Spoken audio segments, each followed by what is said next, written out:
Unmute test. Mute.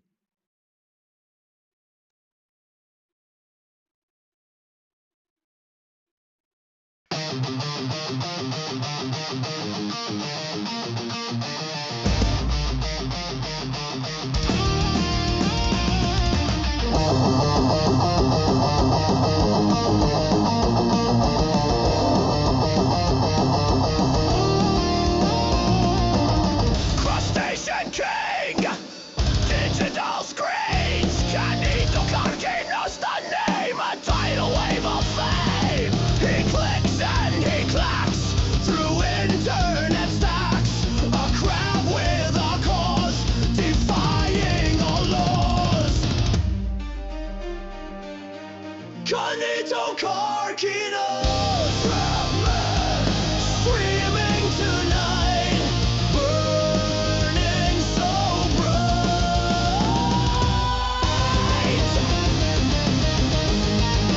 burning so bright. Pokemon hacks, Yu-Gi-Oh attacks, GTA madness, MRPG madness. Holy crap, scuttles through digital rumbles. No sleep for the wicked. This crap is addicted.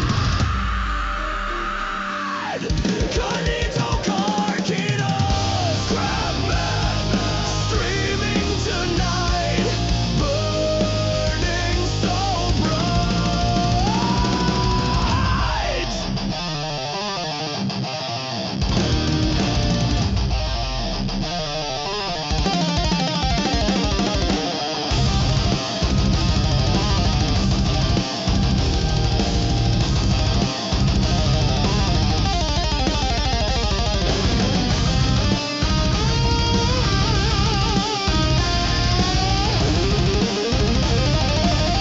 Canito Carquenos, Crabman, streaming tonight, burning so bright.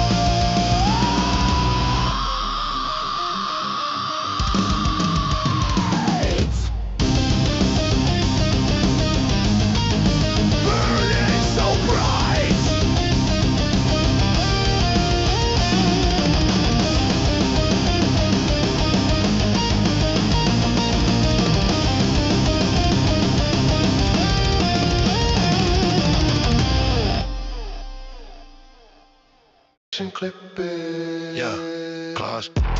Claws clicking on the mouse after midnight. Shell hard, but my heart soft in the neon light. Another stream, another scream, another late night.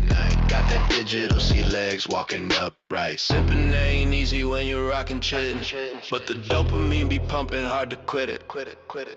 Crustacean clickbait. Yeah, that's my name.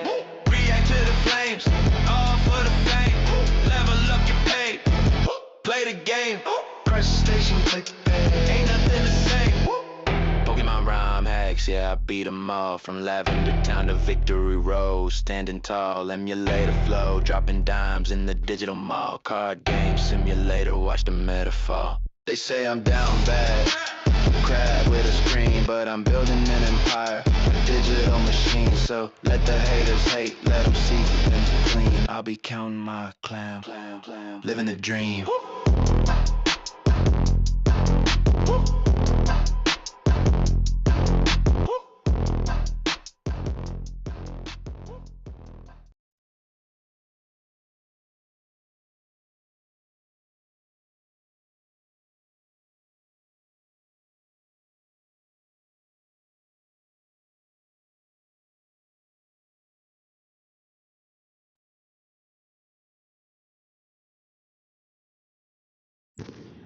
How's it going, everyone? Well, today's the day. 2 years ago today, I hit go live for the first time. It's been a crazy 2 years, and here's to many, many, many more. Now, let's see. I want to start out with something. You know what? We're going to start out with the shoe on head. No. Majin Buu just won his. Alright. Okay. Vegito versus Buhan was a humiliation ritual by Sensible Saiyan. Let's dive on in. Majin Buu just won his title back in one of the most dominant performances ever in his rematch against Gohan. The new generation tried, but they just couldn't hack it, so they had to go to Mount Rushmore and bring back the GOATs. Yep. But even the renewed Goku and Vegeta stand no chance against the menace that is Buhan. He's completely styling on the both of them. The only chance they have is fusion, and Vegeta, who was not trying to go down this route, finally agrees to join forces with his rival Goku after he gives a hell of a speech. It's time we accept we're starting a new race, one that can be just as strong, just as proud. We've lost Faith. our old race, Vegeta. Let's not lose this one too. Vegeta's Goku. inspired. He's like, ah! No, but seriously, the dynamic these two have is amazing. Whenever they're both on the screen, it's just must-see TV. And this was no different. Buu wants to deal the finishing blow, but it's too late. The greatest ever to do it have joined bodies to make one mega fighter, Vegito. Such an iconic moment. Look at him, yeah. he's him! Yo, These two are he getting is ready to him, face bro. off, and like usual, we're going to be breaking this fight down and scoring it with the 10-point must system. This championship fight is scheduled for 5 rounds. At the end of each round, the winner gets 10 points, and the loser gets 9 points or less, depending on how badly they lost. If it goes all 5, the scores get tallied, and the fighter with more points wins. But the fight can end in any round via stoppage. Alright, let's get into it. Sound the bell. Round 1. Let's go. The first round starts off with Buhan analyzing his opponent while he's warming up. He drops his guard, and the second he does, here comes a key attack. He partially slips, but look at the cut. Vegito flexing on him. Buu trying to keep the dominant frame he's been enjoying since his last fight, but his opponent trolling him is already making him lose his composure. Yep. He dashes in with the right hand, whoop! Turns around to get met with a side kick to the face. Now take that round kick to the body. Buu sent back, but he recomposes. Then he dashes back in again to land a power jab to the body. That shot went deep. That's that Piccolo versus Android 17. Buu switches stances and lands a lead uppercut. Left hand up top and a body shot behind it. This combo repeats a couple of times. Now he's got that leg chambered in his face while he peppers him with the head kicks. Another gut check. Same combo as before, and then he pulls away to land a shot to the spinal of his stunned opponent. I feel like he laced it with ki because bro detonates when he makes contact with the water. It probably is because Gotenks landed a ki-laced kick when he fought Super Buu, if you guys remember. He must have stolen the attack. Buu follows up with a ki blast on his downed opponent. He's feeling himself here, but when the smoke clears, Vegito is perfectly. Yo, and that's the thing. All that shit, and Vegeto's like, oh, was that supposed to do something? Like, oh, okay. Let me know when you're done warming up or when you're ready to start trying. Fine. He's just talking trash and aura farming. Ever since absorbing Piccolo, Buu's been eviscerating dudes on the mic, but the shoe is on the other foot now, and he hates it. He attacks by extending 2 punches at his opponent, but a dodge. Vegito trying to close the distance and capitalize, but it was just a setup. He whips the head tentacle at him and grabs him by the ankle. Shut up before I ankle pick you. Buu swinging him around and launching him into the ground with his maneuver. Again though, Vegito just brushes it off. He's chilling. Yeah, he just like, got some "Aight." warm up, gathers some data. Now he's putting his foot on the gas. Closes the distance fast as hell. Buu's surprised by the speed. He fakes the left, eat that right cross. Uppercut flush to the jaw. He's loaded up here for a huge body shot. And look at the clubbing left over the top. He's hurt. Right hook lands too. He's treating his head like a pinball. This combo repeats a couple of times until he hits him with his drop kick to the body. Then while he's being launched back, gets met with the ki blast. Buu's looking really beat up from the And that actually did something. Even though he can regenerate from it, like, yo, look how jacked up he is.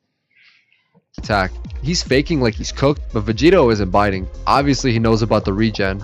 Next clip we see is Vegito on the back foot. He slips on the outside of Because I can guarantee you, if Vegito, like, pressed him more and just kept going at him, he could have worn him down more. Because remember, you got to take time and shit to concentrate and regenerate. He always, if you just keep attacking him, you could wear his ass down. punch and tries to counter with the front kick that he But we already know Vegito has a fucking 8-head move coming up. Because Vegito let himself.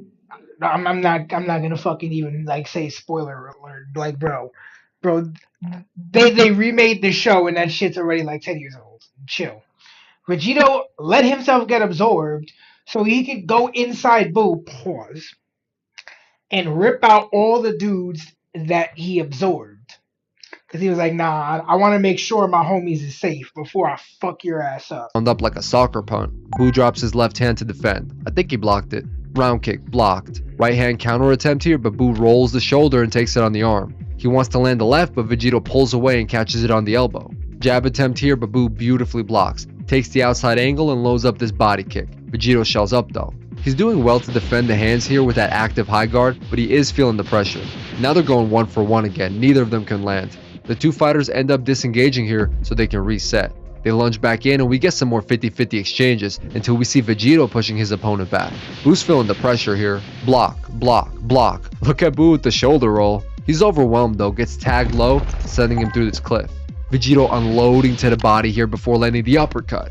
Goes low again with the stabbing side kick, and while he's recomposing, take that right hand. He's getting off on this. High kick lands that bashes his head in.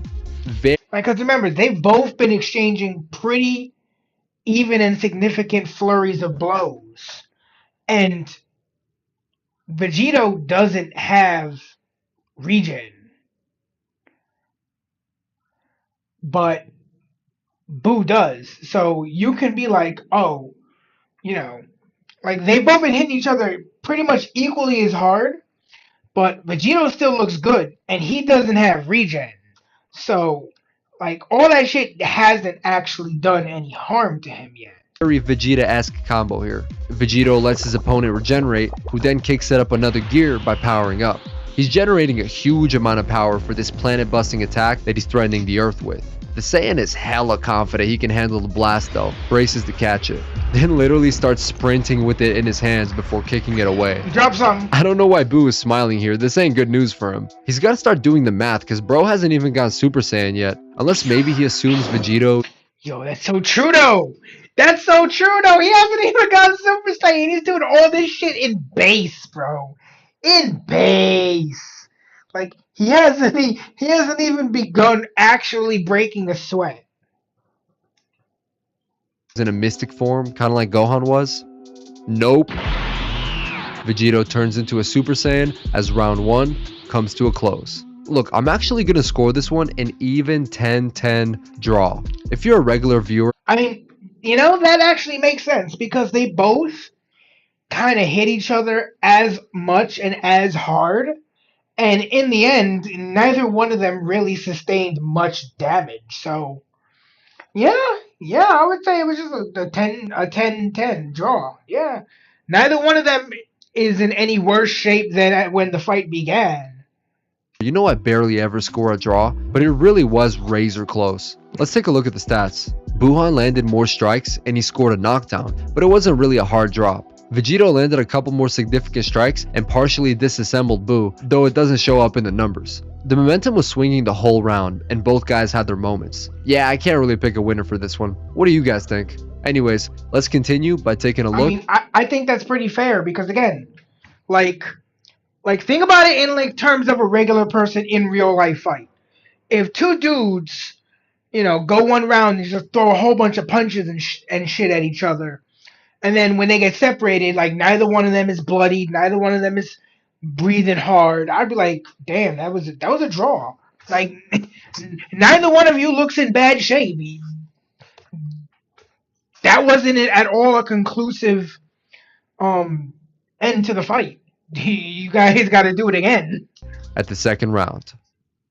Round 2 starts with Boo trying to argue that he's the more powerful fusion because it's 2 Saiyans versus 3 Saiyans plus a Namek. Dude's trying to power scale. Nah, but if we're talking about power scaling, do any of you relate to this? Okay, you're a kid, you're watching Dragon Ball Z for the first time, and here comes Vegito. Immediately you start crunching numbers in your head, and you're overwhelmed by how strong this man must be. Because you remember the insane power gap from Goten and Trunks to Gotenks. So now you're trying to apply that same logic, but to Goku and Vegeta. He was even with them in base, and he got Super Saiyan 1, 2, 3. Hell, you're wondering if he might be able to go Super Saiyan 100. Yo. Vegito taunting and Boo can't handle it, rushes in to shut him up, but look at the atrocious telegraphing. Easiest slip of his life. Boo turns around, but another slip. AT&T couldn't have telegraphed a better punch. Backhand attempt here, nope. Head kick and a left hook both get dodged. See how he stays in the same spot too? He's different. Boo pulls away to try and land the ki blast. Vegito with the back still turned winds up to bounce the attack back at his opponent. Boo with the craziest defensive reaction here. I feel like it would have been faster to slip, but that's that panic. He hit the nays from Cooler's revenge. Recomposes to get met with a side kick to the face. And just leaves the leg out there too. Clean yourself off. You're a disgrace. Boo's pissed off, but he composes himself and powers up. Body shot. Downward elbow to the spinal. Up kick and an elbow to the temple, all land that drops him. And take that key blast on your way down too. I'm gonna say that we all know what happens when someone starts doing that move. Was blocked though, because this dude comes up immediately without a scratch. Again, like, and remember, Vegito cannot regenerate. Like, if he gets damaged, he gets damaged. It's gonna stay. Look at his fit. Like, you haven't even fucked up his clothes yet, bro. Like, his outfit is still fucking impeccable. Like, he's Gucci. You haven't hurt him at all. Like, at all. On him. He's at what you call unbothered. Then he's like, I guess I'll have to show you how it's done. He's preparing his own attack, and the music That's not a key blast. This is a key blast. is going crazy and everything, only for this bum-ass skinny key attack to come out. I guess it's to show how badly he's sandbagging, because this joke of an attack blows him to pieces. Bro, I mean, again, exactly. Like, if this was any other fighter, the fight would be over. Like, and in a way, you kind of have to give this as a point to Vegito, because Boo hasn't landed any kind of an attack that would leave Vegito in this state. Like, Boo's regeneration is carrying him hard here. By the way, I'm counting this as a knockdown because he's fully disassembled here. Vegito giving him his I mean, he is, bro. You turn homie into taco meat. Like, you throw some seasoning on that shit, put it in a fucking frying pan for a minute, and you got fucking Majin Buu tacos. sweet time to regenerate too. Boo is pissed off, literally fuming here, and trying to use steam to hide. Bro, you're not Zabuza, what is this trash? You really thought making a smoke screen was a good move? Like, this is the last saga we've been sensing Ki. And you know this too. Even if he suppressed it, what's the game plan here? He could just blow away the smoke regardless. Vegito just beating the hell out of this idiot, and he really has the audacity to say, How? And see, again, like, look at how many times Vegito has attacked Boo and left him looking jacked the fuck up. Like, if he didn't have the ability to regenerate, he would have to constantly keep all this damage. Meanwhile, he has never once done anything like this to Vegito. At all. Like, nothing close. Why? Boo trying to wind up, sit down. He wants to throw the body kick, but Vegito sees it a mile away. He's already trying to grab. And then he powers up and violently launches him into the ground here. Sit your ass Watch this, he down. uses his key like a harpoon to fish him out of the rubble. He's talking trash, he wants to break him. Yo, it's like, you ever see those people on the side of the road with the sticks picking up the garbage and putting it in the bag? Yo, that's what Vegito's doing to Boo right now. He's like, yo, you garbage. Let me pick you up and put you in the bag. Down and make him suffer for what he did to his family. Vegito's surprised he still has some fight left in him as he escapes the shish kebab. Boo pulls out one of the craziest moves in his bag. He liquefies himself and charges down Vegito's throat. Major pause. Pause. I can't with this, bro. Just listen to him. I have you now. I'm inside. Pause. This is actually the first move he used when he debuted as Super Boo. Remember when he destroyed Yes. that gunman from the inside out? But he's not having the same kind of success here as Vegito powers up. Bro looks like Sam Sulek. He focused his energy to isolate Boo, and now he has control of him instead of the other way around. He's basically playing whack-a-mole with him every time he surfaces. It's crazy how casually he just brushes off one of Boo's X-Factor win conditions like it was nothing. He's forced to exit his body as round 2 comes to a close. This is clearly a Vegito round, and I was really debating. Hell yeah. Again and again. Like, just because he can regenerate, think about how hard, like, Vegito was messing him up while he was inside his body, hitting himself in order to hit Boo.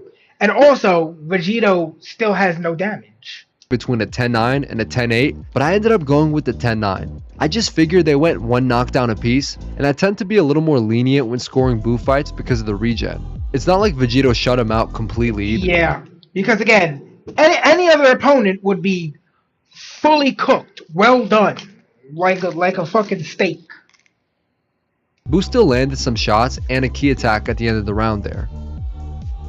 Granted, the man was sandbagging and he could have avoided everything thrown his way, but I'm only scoring on what actually happened and not just the vibes. If you had a 10-8 though, I'm not mad at you. The score is now 20-19 in favor of Vegito as we head into the third round.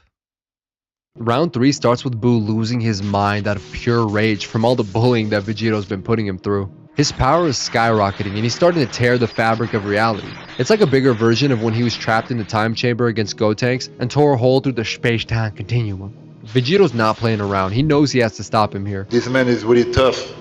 It's not a joke. Boo makes a barrier though that's holding up really well. This thing was probably on the level of like an Android barrier or something, because the fused Saiyan is actually struggling here, but he eventually turns it up and shatters through the defenses, clipping Boo with the right cross that rocks him and ending the tantrum.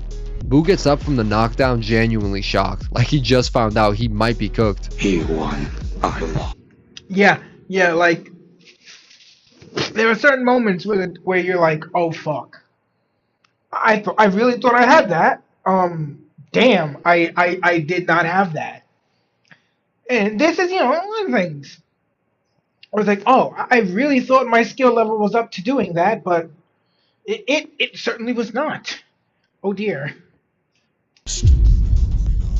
Vegito says something that gives us a glimpse of what he's been planning from the start. There's no way you can ever beat me, unless you'd like to try that technique you've been saving. On the surface, he seems like an arrogant jackass like Gotenks, or a moron sandbagging like. But he's got a plan. This dude is playing 8-dimensional multiversal chess. Because not only was his plan to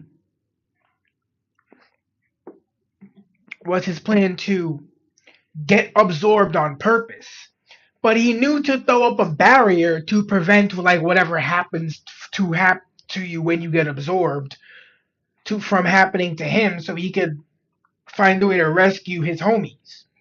Gohan, but there's actually purpose to what he's doing. Let's give him a chance here and see what he cooks up. Boo calming himself down. He knows he can't be irrational here. He needs to lock in and figure out how to beat this dude. He closes the distance hella fast here. Oh. Yeah, we've all had that moment where it's like, okay, look, I'm letting my temper get the best of me. I'm wigging out. I need to chill. Let me calm down for a second, and then we can address this with a more calm head. Almost catches his opponent off guard, but a block. Now here comes the flurry from Boo, but he can't break through the guard. He should have gone low here. Vegito pulls away. Boo wants to keep the pressure, but left hand dodged. Slips the right hand, and look at the side-to-side aerial mobility here. He simply cannot land. Look how he makes him whiff this hook. Now Boo is furious, overextends on the shot, and boom, knee to the body. I think this was a Vegeta maneuver too, because Cell landed the same kind of counter on Goku in their fight when he got frustrated and overextended. Vegeta was taking notes, but no wonder he landed so many nasty body shots in their rematch. Right hand up top, grabs the tentacle and pops him with the ki blast while he's stretched out. He's hurt. What has he done to him?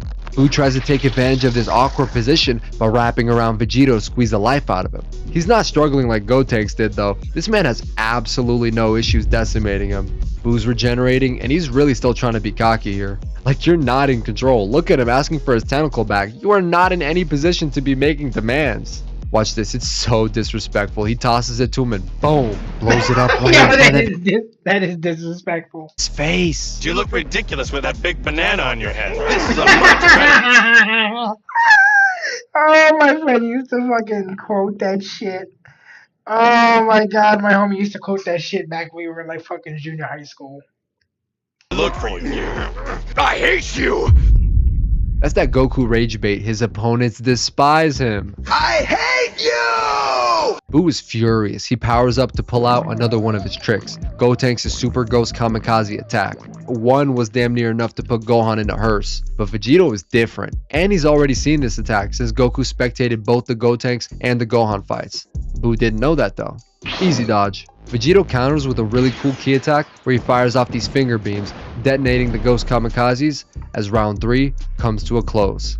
I'm going to score this round. Yo, that was like so smooth. It's like, I know exactly how to deal with this attack. Yeet! 10-8 for Vegito. Some of the things that were maybe missing to get a 10-8 last round, we definitely got it this round. Look at this, 0 of 172 strikes landed from Buhan. He got completely shut out. Not as much volume Bro barely did anything this round. from Vegito this round, but he scored 2 knockdowns and landed 3 ki attacks. Yeah, this is for sure the best round for him so far. The score is now 30-27 in favor of Vegito going into the championship rounds. Boo's down on the cards, but he still has one of the craziest bags of all time. Can't count him out just yet as we head into the 4th round. The round starts off with Boo bulking up and gathering ki. Then he starts prepping the Ghost Kamikaze attack again, this time spitting out a bigger litter. Vegito not impressed at all, and he's ready to counter again like he did last time, but the Ghosts stopped their normal head-on approach to charge up a group Kamehameha. Boo whipped up a nice variation on this move, I'm not gonna lie. They fire off the blast, and Vegito gets on his bicycle. Nah, and you know what? I'm not gonna lie, that was pretty creative. That was fairly creative to just, instead of having them just do their kamikaze thing, you had them all do a group Kamehameha. That takes some little creativity there. So controlling the blast from a distance. Vegito's got plenty of experience managing this kind of maneuver from Goku's end though. He enters a narrow valley to shave off some of the blasts. It's working, but he's paying it too much mind. Gets caught off guard with the ghost in front of him about to fire off another blast. That ain't no damn Gallic gun, that's a Masenko. Vegito overwhelmed though, can't make the right move in time, gets caught by both ki barrages. Boo is ecstatic. He thinks he pulled it off, and you can tell how badly he wanted to shut Vegito up. But he starts to get worried when the smoke clears and he doesn't see a body. Maybe it's under the rubble or... Boo regenerates and asks, how did you do that? He used the instant transmission, but he's trolling him because he didn't even need to do all that. He's like, damn, if I didn't do that, I could have gotten a little bruise or something. Boo is so wound up. Comes charging in, but a drop kick to the back. Shovel hook up top, body kick, side kick to the face. Look at this, he'll do anything. This is a humiliation ritual. He's telling him to give up. Boo not going for it, comes in with a stiff jab, uppercut, and an elbow. Vegito slipping these shots with a side-to-side movement. Boo trying to time him because he thinks he's going to move to his right, but Vegito slips on the inside. The frames repeat a little bit while Boo's having a tantrum talking about he's nothing without the fusion. Vegito hits him with the Spider-Man meme. Yeah, and you ain't shit without absorbing my sons. Bomb. I mean, yeah, no lie. What do you call when it was Super Boo versus Gotenks? I'm pretty sure he was kind of schooling your ass. Waste, man. He's not taking this seriously whatsoever. Look, he won't even use his hands. Boo with the ki blast attempt. Get that out of my face. And take the side kick to the face too, bum. You're done. Cooked. It's all over. Boo will never surrender to him. You know, I'll give him props. He keeps thinking of ways to win. I do respect that. Wish we could have seen that from some other... Nah, I'm not even gonna... I'm done cooking Gohan. Everybody has some bad performances. Boo is goading Vegito to come in and try to finish the fight. Says that he's all talk. Vegito carefully approaching. Guys, he's trying to draw something out from him, but he wasn't expecting this. Boo hits him with the candy beam point blank range. He turned him into a jawbreaker. Bro, just like that. Protect yourself at all times, man. Gotta hand it to him though. Boo being able to turn the tables like that after getting dominated is crazy. Yeah. He pulled out the knockout out of nowhere and he's... I mean, let's be honest. Boo has hacks. He has hacks for days. Like, he has the regeneration. He has the body manipulation. He has the ability to basically just, like, learn techniques from just looking at them. He has the ability to turn shit into other shit. He's feeling himself, as he should. Majin Buu! I'm him. Big Bad Boo! That's me. Majin Buu! Hey. Big Bad... Elder Kai crashing out watching the fight off a stream. You idiots! Arrogant, no good bums! I knew it! Bro said, I knew it. He lost his faith in Saiyan kind after watching the Gohan fight. Okay, I'll stop. Boo celebrating his win here. Fair play. Fair play. Wait. Vegeto's not only still in this, but he's as confident as ever. Boo can't believe his eyes. He's getting... Yo, imagine getting your ass beat by a piece of candy. Like, imagine getting your ass beat by a piece of candy. Found on by a jawbreaker. You can still surrender. It's not too late. Nah, Vegito was the one. How are you this confident as a piece of candy? He's the one. He's the one. As round 4 comes to a close. I'm gonna score this round again for Vegito, but this time a 10-9. Just like I said last time, I want to score it lower off of vibes alone, but look at the numbers. Not a lot of volume, no knockdowns. He did almost completely shut out his opponent though. Boo couldn't land a glove, but that's not enough for the 10-8, especially since he caught him with the candy beam at the end. That was crucial for Boo in the fight. That's what I'm saying, man. You can't count this guy out. He's too dangerous. Vegito is well ahead on the cards, 40-36 going into round 5. Boo needs a finish to win, and it looks like now's his chance to go for it. Let's take a look at the 5th and final round. Round 5 starts with Boo mocking him, saying he's not even gonna fight him, he's gonna eat him. Alright then, eat me! Body shot lands from jawbreaker Vegito. Uppercut to the chin. Comes back in to bash his head in, causing Boo to get dropped. He bounces back angry like he has been, trying to catch him with something, but the jawbreaker is too fast. Look, he's playing games with them. Vegito winds up for a strike, but a block. Crazy amount of force there. He breaks the guard and exposes the body, but Boo manages to block that too. Gets clipped to the jaw though. He's hurt. Reaches over to grab the candy while he's falling, and he still thinks he can eat him, but Vegito makes him fist his own mouth. Pause. Punch to the back of the throat. Now he's fighting that grip. Peels it off and boom. Forehead breakage. Body shot. Then a 3-piece up top. The man is getting absolutely peppered here. He can't handle the speed or the power. Look, he blows a hole through the back of his neck and tears off the head tentacle.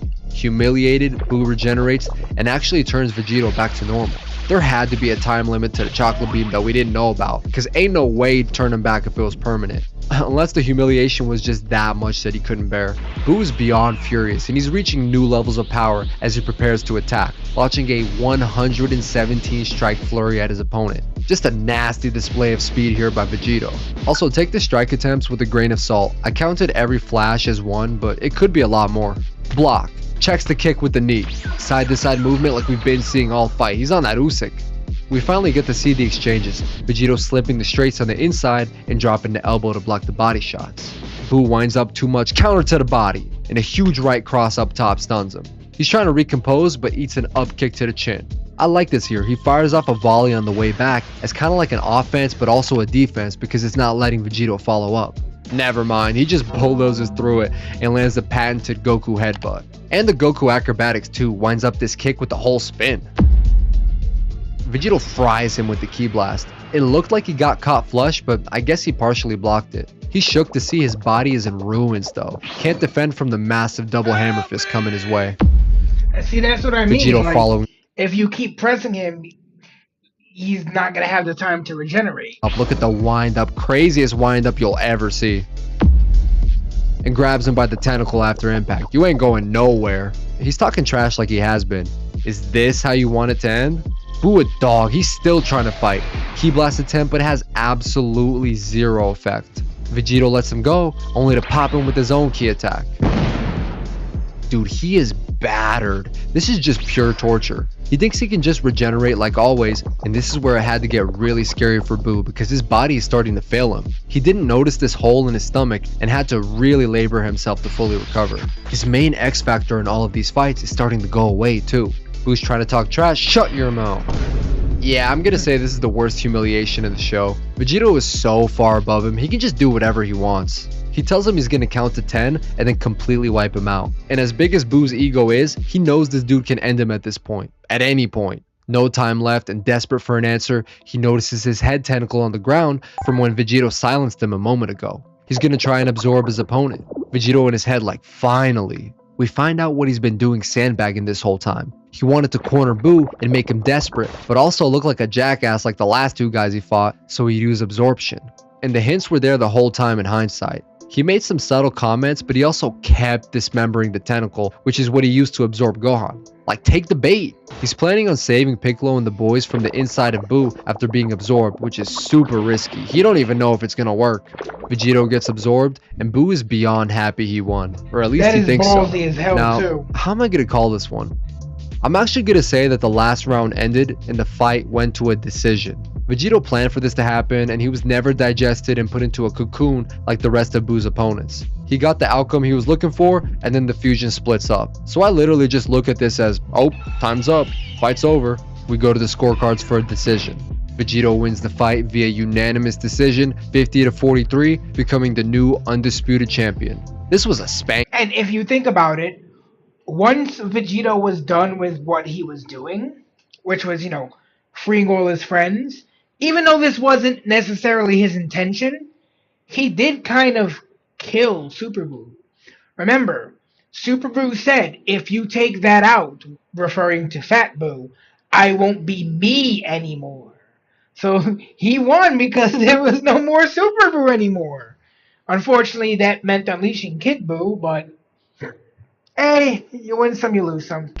I scored him a 10-7 for round 5, by the way. Look at the stats. This is what I've been waiting for. Complete shutout. Worse than any of the other rounds. Tons of volume landed from Vegito. Multiple ki blasts. Multiple drops.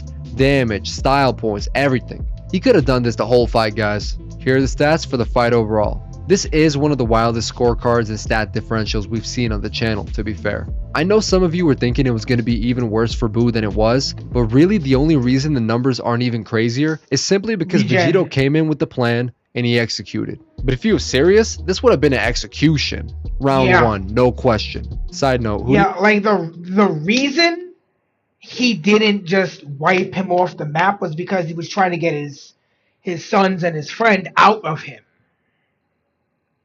You guys think is the better fusion, Vegito or Gogeta? I got Vegito, but Gogeta does have the cleaner outfit, I'm not gonna lie. Guys, we're almost done with the Buu saga. We've just got one more battle.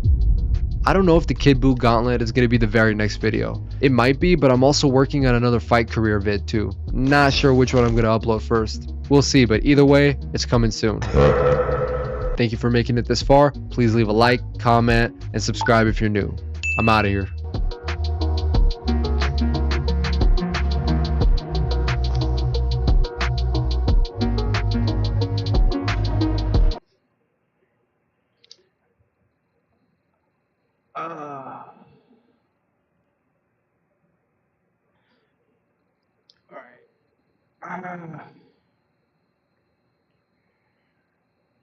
Jesus, nearly. Okay. Death of the Game Boy by Scott Stash. Let's dive on in. Jesus, nearly 40 years old, still called a boy.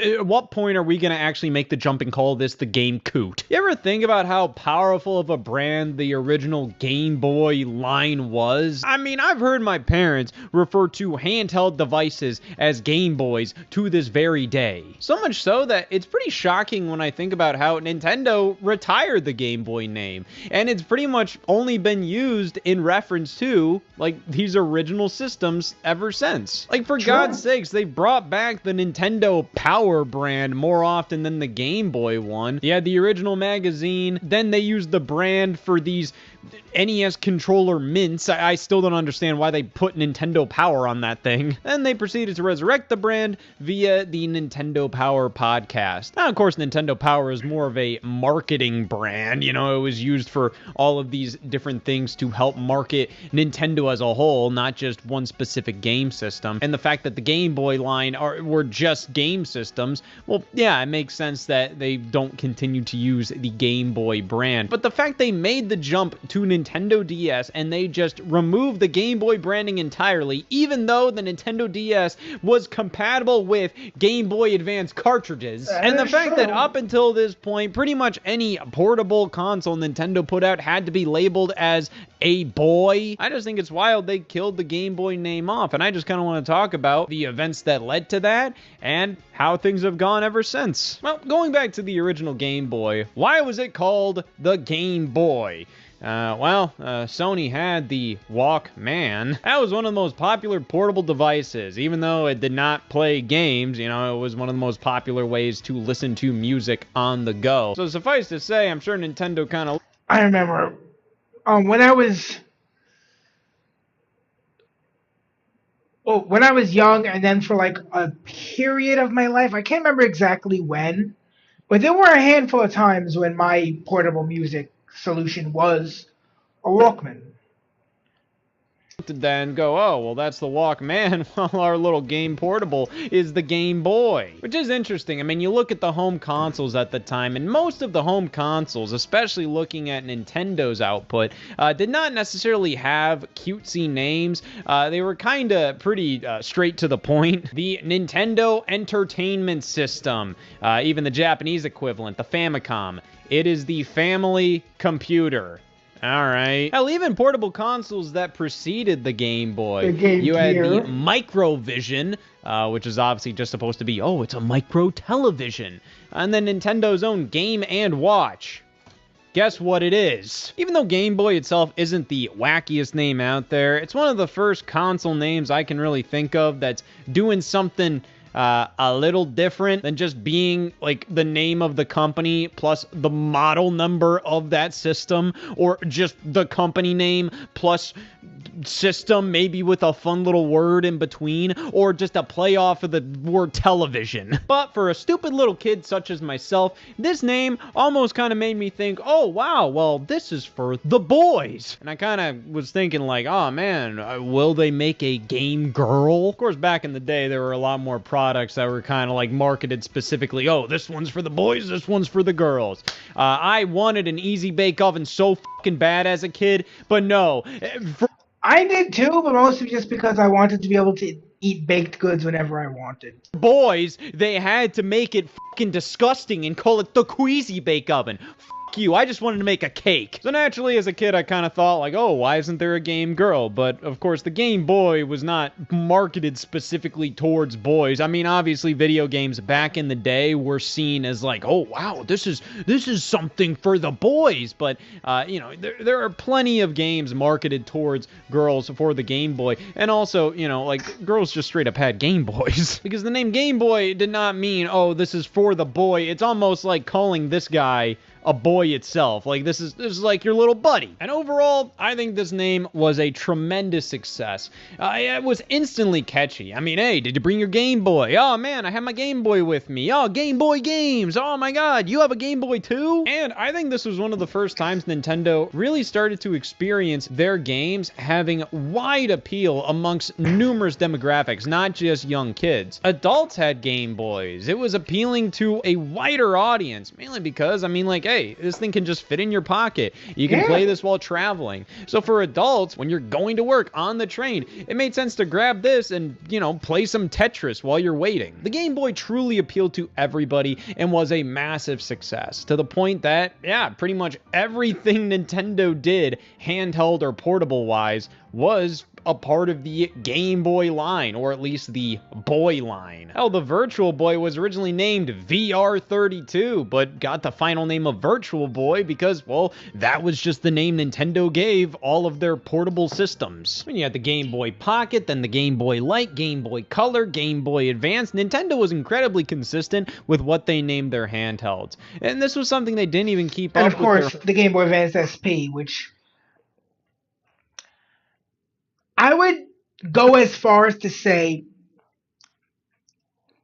if you're looking to only play Game Boy titles, the Game Boy Advanced SP is probably the best way to go.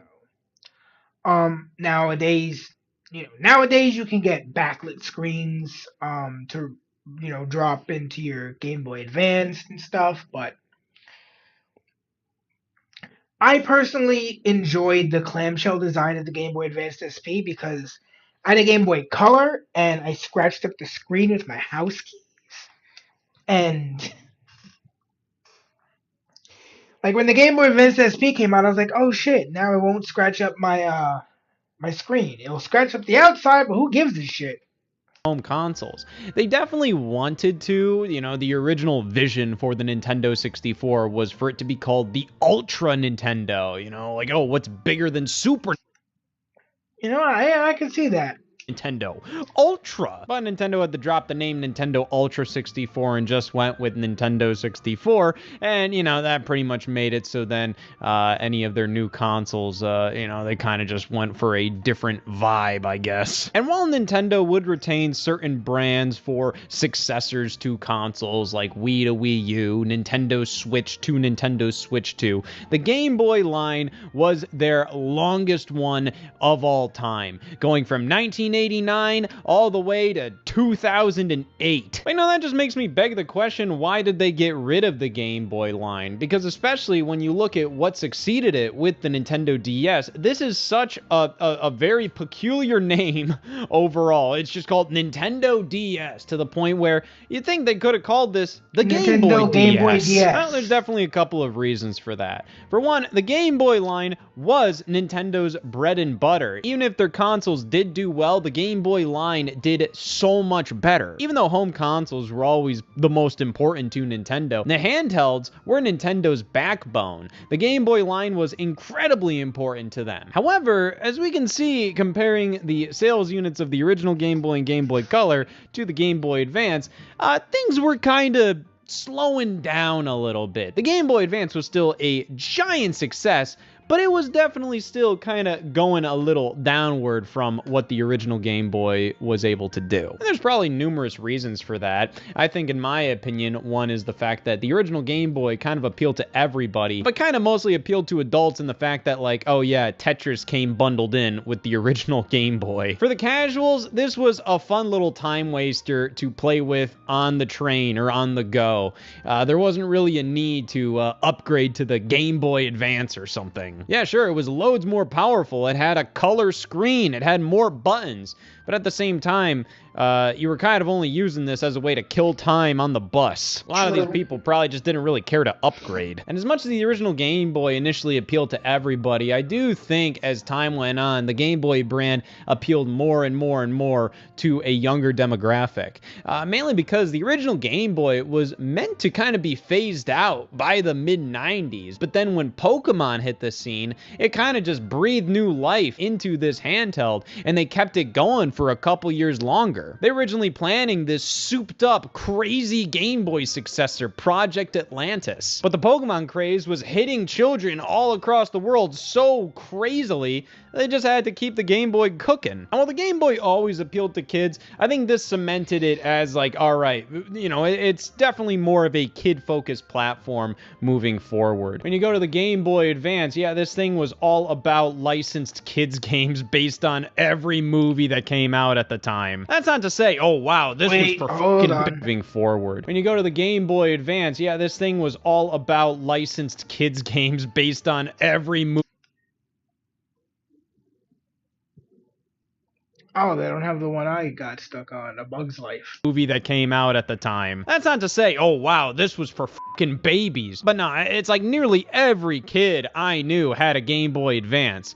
Not a ton of older folks I knew at the time had a Game Boy Advance. Doesn't mean they didn't exist, but you know, I do think as time went on, while the original Game Boy appealed to everybody, that audience didn't necessarily upgrade to the GBA in droves. But the Game Boy Advance still was doing incredibly well, which made it baffling when Nintendo announced a brand new handheld that was not a Game Boy. The original GBA launched in 2001, and then in January of 2004, less than 3 years after it launched, Nintendo announced a new handheld that would be a third pillar. Now, they announced the code-named Nintendo DS at the time, which would eventually become just the flat-out, you know, final name of the device. But they announced it as the third pillar because they wanted to keep the Game Boy line going, mainly because this was a risk. Like, this was a completely different thing for them to do, you know, not do a Game Boy. Something that's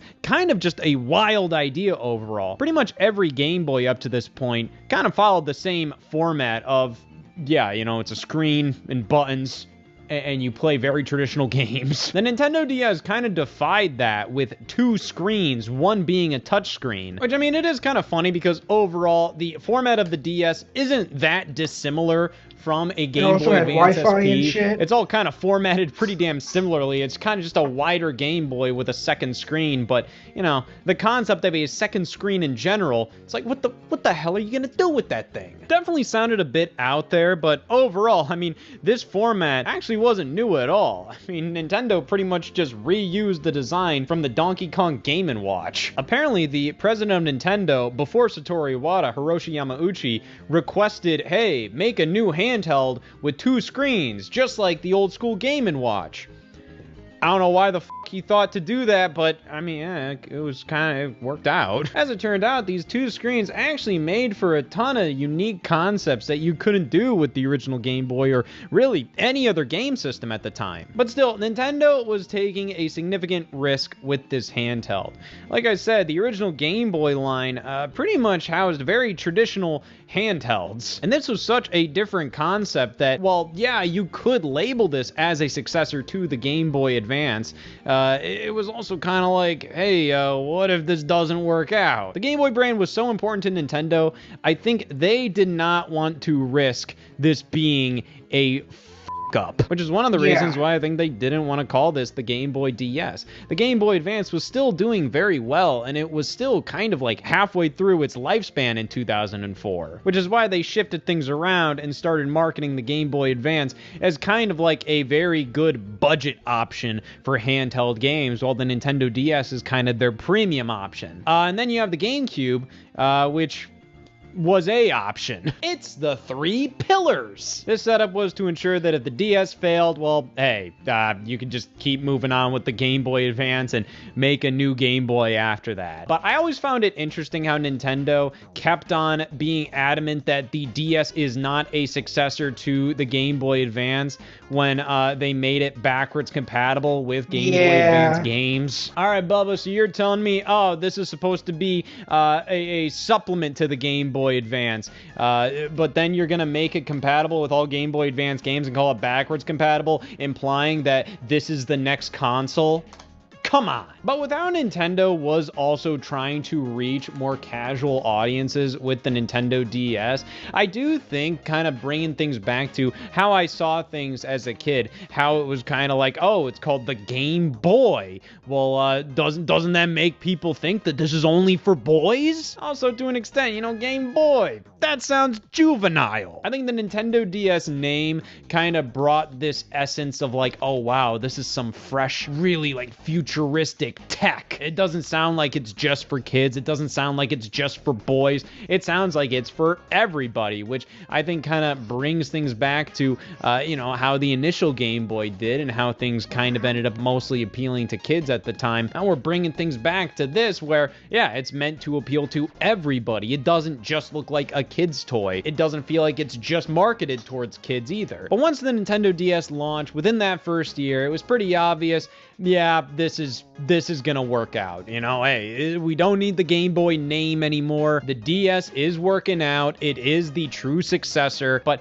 I think Nintendo wanted to continue experimenting with the idea of the 3 pillars. Thus, they launched the Game Boy Micro, which was a failure. I mean, it sold like 2.5 million units, which overall, for a completely pointless revision of the Game Boy Advance, I mean, I could have done worse. But yeah, I think this was Nintendo kind of trying to see if they could keep the Game Boy line going in a bit of a new way. You know, the Game Boy Micro was supposed to be this hip, little tiny game console, you know, just something you throw in your pocket, kind of like a casual Game Boy that's cool. I mean, just look at the size comparison between this and the Nintendo DS. It is genuinely a microscopic handheld. And hey, while I really like the Game Boy Micro, it's about as small as you can make a Game Boy without fucking with the functionality. Like, if you made it any smaller,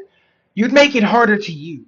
Like, that's it's about as small as you can make it, considering it has to be usable to the user. Like, you got to be able to press the buttons and see the fucking screen.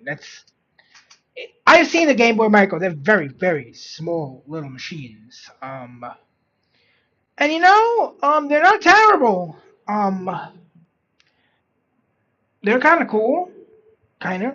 It was definitely a handheld that was style over substance. It was more expensive than just simply buying a Game Boy Advance SP at the time, which was far more functional. It could play all Game Boy games, Game Boy, Game Boy Color, Game Boy Advance. The Game Boy Micro could only play Game Boy Advance games, probably because they wanted to make this thing as small as humanly possible, so they took out the backwards compatibility and only made it so then GBA games could play on it, which, when it retailed for $100, for only $50 more, you get a Nintendo DS, which could also only play Game Boy Advance games, but could actually play like a billion other games coming out, all the new cool games coming out for the DS. Once the Nintendo DS was proven to be a success, the Game Boy Micro was kind of an experiment to see, hey, where can the Game Boy line go from here? And this was kind of trying to see if they could do like an iPod Nano-esque thing. Like, oh, what if the Game Boy is this hip and cool small game console you can play some really cool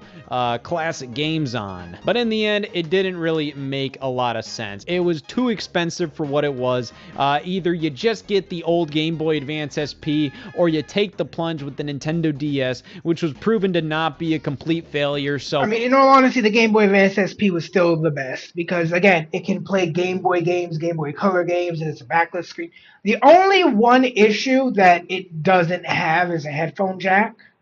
Ironically, they were taking away headphone jacks way before Apple. But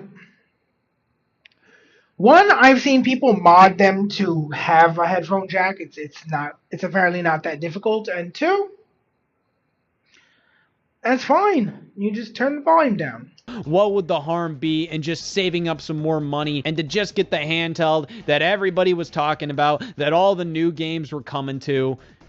The Game Boy line wasn't making a ton of sense anymore, at least in the form of the Game Boy Micro. I'm sure a lot of people still picked up the Game Boy Advance SP because around this time it was retailing for like $70, which was about half the price of the Nintendo DS. But hopefully that kind of shows how the Game Boy brand kind of just started to fade away, It's still a very powerful brand. I think everybody knows Game Boy. And I do think if Nintendo had a bit more faith in the Nintendo DS, they would just have called it Game Boy DS or something. I do always wonder if Nintendo will ever resurrect the Game Boy name for a new product. Of course, there was that whole weird little Pokemon soundtrack thing in the form of an old school miniature Game Boy. I'm not talking about that. I'm talking, what if Nintendo makes this little miniature game console and they call it a Game Boy something, a Game Boy Mini? What if they do a little dedicated handheld now that the Nintendo Switch 2 is their main thing?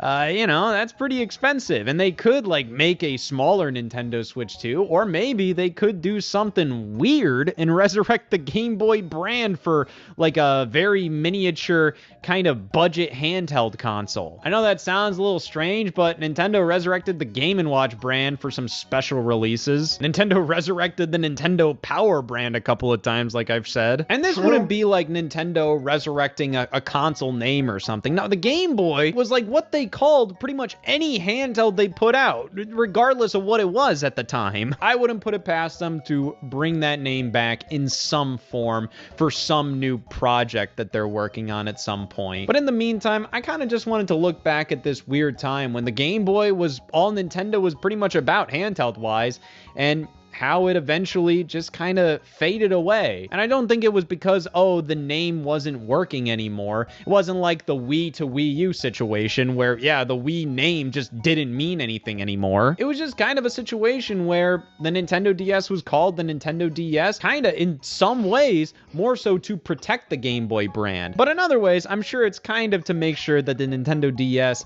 appealed to a wider audience than what the Game Boy did. But yeah, True. That's the story of the death of the Game Boy name. Next, I'd love to talk about the death of Nintendo knowing how to spell the goddamn word light properly.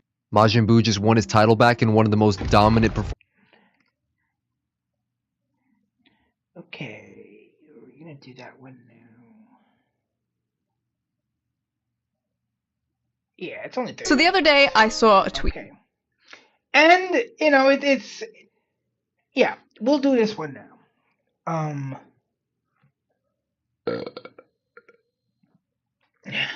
Because,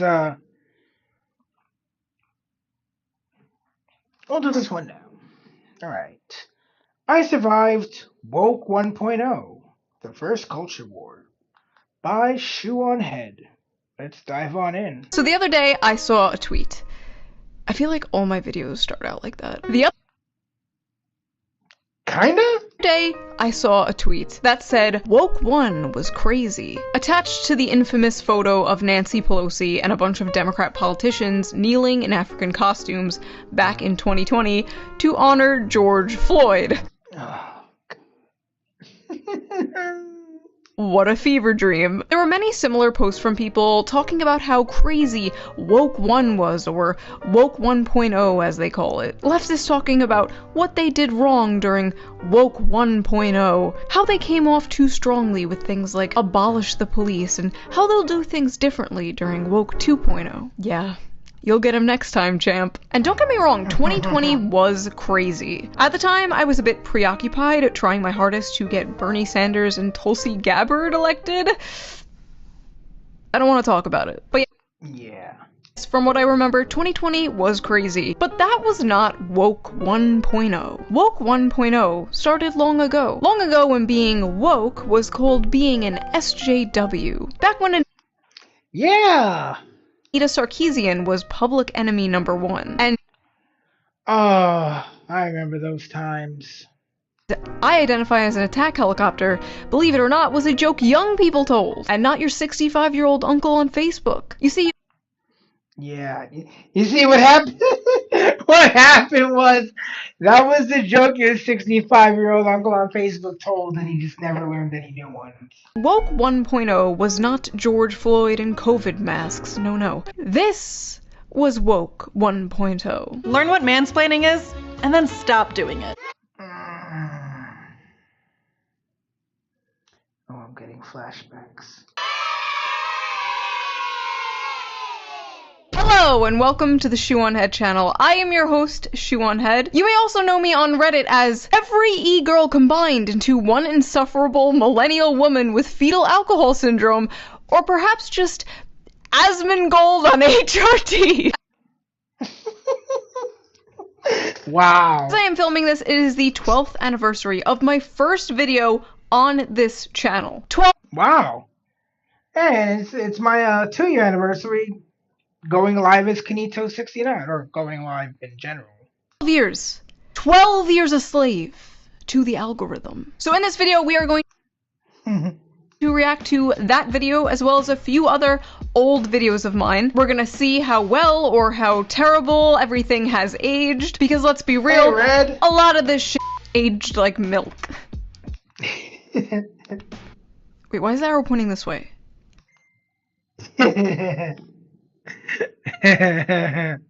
What the f- We are going to talk about Woke 1.0, the ancient lore of me and my channel, how the Overton window has shifted so far since then, how stupid everything looks back then in comparison to things happening today. I feel like every morning we wake up and we are living through yet another historical event. The news moves so fast. There's pressure to react instantly, to pick a side, to condemn, to support. But the reality is, when a story first breaks, we're not seeing the full picture. And that's why for years now I have been using today's sponsor, Ground News. So let's quickly give them a shout out before we get into this video. Ground News is a website and an app that lets you see how news stories are being covered all across the political spectrum, from left, right, and center. Every story comes with a quick visual breakdown of the political bias, ownership, and headlines that helps you understand the full story and make sure you're getting both sides. They make it really easy to compare headlines to see how political bias and media ownership can affect the framing of a story. For example, let's check out this story about how Republicans in Congress continue to back Iran war despite the political risk. On the left, you'll see the headlines about this are like, Iran war keeps dashing GOP's midterm hopes. And this is how a right-wing outlet covers the same story. Tucker Carlson claims Israel controls US politics. force Trump into Iran war. Very different focuses here, very different vibes going on here. But my favorite feature of Ground News is definitely the blind spot feature. It shows you news stories that have been covered by one side of the political spectrum and ignored by the other. For example, here is another story about how the Iran war is deeply unpopular with even Trump's voters. 39 sources covered this. 64% were left-wing, and only 14 were right-wing. Right-wing media trying to avoid how even their own fan base are sick of this war. And here's a story about how Ilhan Omar's sister is apparently linked to Minnesota's fraud scandal. 100% of the sources that covered this story are right-wing. No left-wing outlets have covered this story. There are so many examples like this, and Ground News makes it really easy to just lay it all out. The only one shocked here is Kaya. The open. I've been using Ground News for years now. Same, Red, same. It is one of my favorite apps. Even the Nobel Peace Center recognized Ground News as an excellent way to stay informed, avoid echo chambers, and expand your worldview. High praise. Best of all, I am currently offering 40% off their Vantage plan, which is the plan I use to access all their amazing features. To get the 40% off discount, go to ground.news/shoe or use the QR code on screen right here, or click the link in the video description down below to subscribe to their Vantage plan today. Big thank you to Ground News for sponsoring this video, and thank you, the viewer, as always, for not skipping the ad. And now, back to the video. One of the most funny and endearing things that have been happening lately is people will discover my channel and then they'll make reaction videos to my videos, and they'll title them things like, "Shoe on Head is done with the left." No, look who it is. Oh, look who it is. Shoe on Head is finally waking Hey, I know that guy. up. And it's like, I've been woken up. Do not cite the anti-woke magic to me, Nuxtaku. I was there when it was written. Before your girl was Kami Mommy, for better or worse, I was one of the founding fathers of anti-woke content on the internet. I saw this one tweet that was like, "The idea there was a woke one is the most jarring to America's moment I've ever had." Really, bitch? I mean, I get it. I would pretend it never happened too. It was very embarrassing, but really, bitch? I was there when Bernie Sanders was talking about unions and has microphones snatched by Black Lives Matter. I remember that. Oh, I remember that. That was basically the birth of my entire political worldview. You can't pretend that shit never happened. I was there when a grown-ass scientist was harassed and brought to tears for daring to wear a shirt with cartoon pinup girls on it. We need Nuremberg trials for all the 2010s. You should legally be forced to wear some kind of patch on you in public to identify you as a woke 1.0 freak. When I saw that tweet, I literally had to stop writing my other video to make this one, because I was like, okay, I'm not gonna let these people rewrite history. We're not gonna let you write the history books, okay? Who do you think you are? Ghislaine Maxwell's father? So I'm going to be talking about 4 different videos here. Oppression Olympics, Social Justice League vs. Gamers, Average is Beautiful, and Questions for Men Answered by Women. I'm not going to be showing the full videos because this video would be 4 hours long, so if you want to watch the full videos, the links will be in the description. Thank you, I love you, bye-bye. So Oppression Olympics was my first cultural, political video uploaded.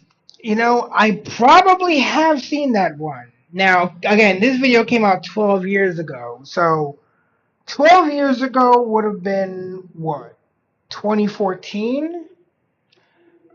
I would have been, just out of college, just out of trade school.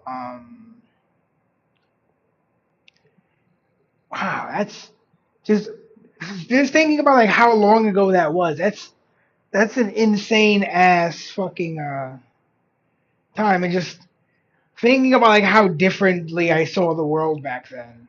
July of 2014. 12 years ago. How old were you guys 12 years ago? I am 60 years old in internet I was 25.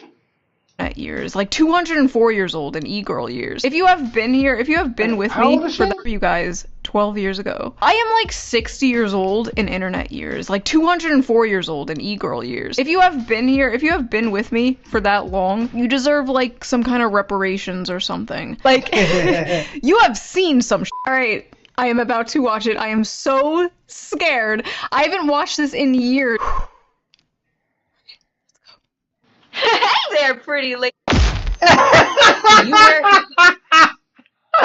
Oh God, it is so normal to be embarrassed by your younger self, just because, like, yeah, I think she's about like my age range, um, give or take like a year or two. She's pretty close to me. We're fairly in like that same generation, but yeah, just like there are well, I mean, obviously there are no like images of me on the internet, but yeah, I definitely wouldn't want people to know like what I was like when I was, 12 years ago. We were all cringe, right? You were younger, you didn't, what you thought was cool, it might have been cool then, but definitely isn't cool now. So it's very natural to be embarrassed by your former self. Do you wear makeup? Do you want to go on a diet and get thin? Don't do any of those things. Hey, I'm a feminist. That's right, a feminist in 2014 America. Can my voice even do that anymore? 2014 America. Oh, I can. Okay, never mind. Pretend I didn't do that. All right, let's go. No, we're not going to pretend you didn't do that. What does that mean? That means I want you to stoop down to my level. And that means don't go on a diet, don't wear heels, don't do makeup, don't do your hair, don't try to look pretty. I get catcalls all the time and I hate it. I just love vlogging about it though, and I love blogging about it on my Tumblr. And shaving? Tumblr was cringe even back then. Forget shaving. Don't shave. This video game character is dressed too sexily. At least it got suspended, so at least now that account will be, the account, that former account will now no longer be being abused. But yeah, that definitely does suck, and I'm at least glad you were able to get a new account.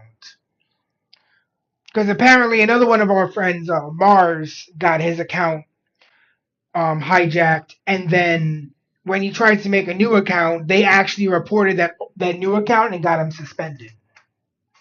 I don't like it. Change it. I'm dressed too sexily and you don't like it? Stop oppressing me! Did you guys know that rape is bad? Rape is bad! Does anybody know this? Rape is bad, and if you're not a feminist, you're pro-rape.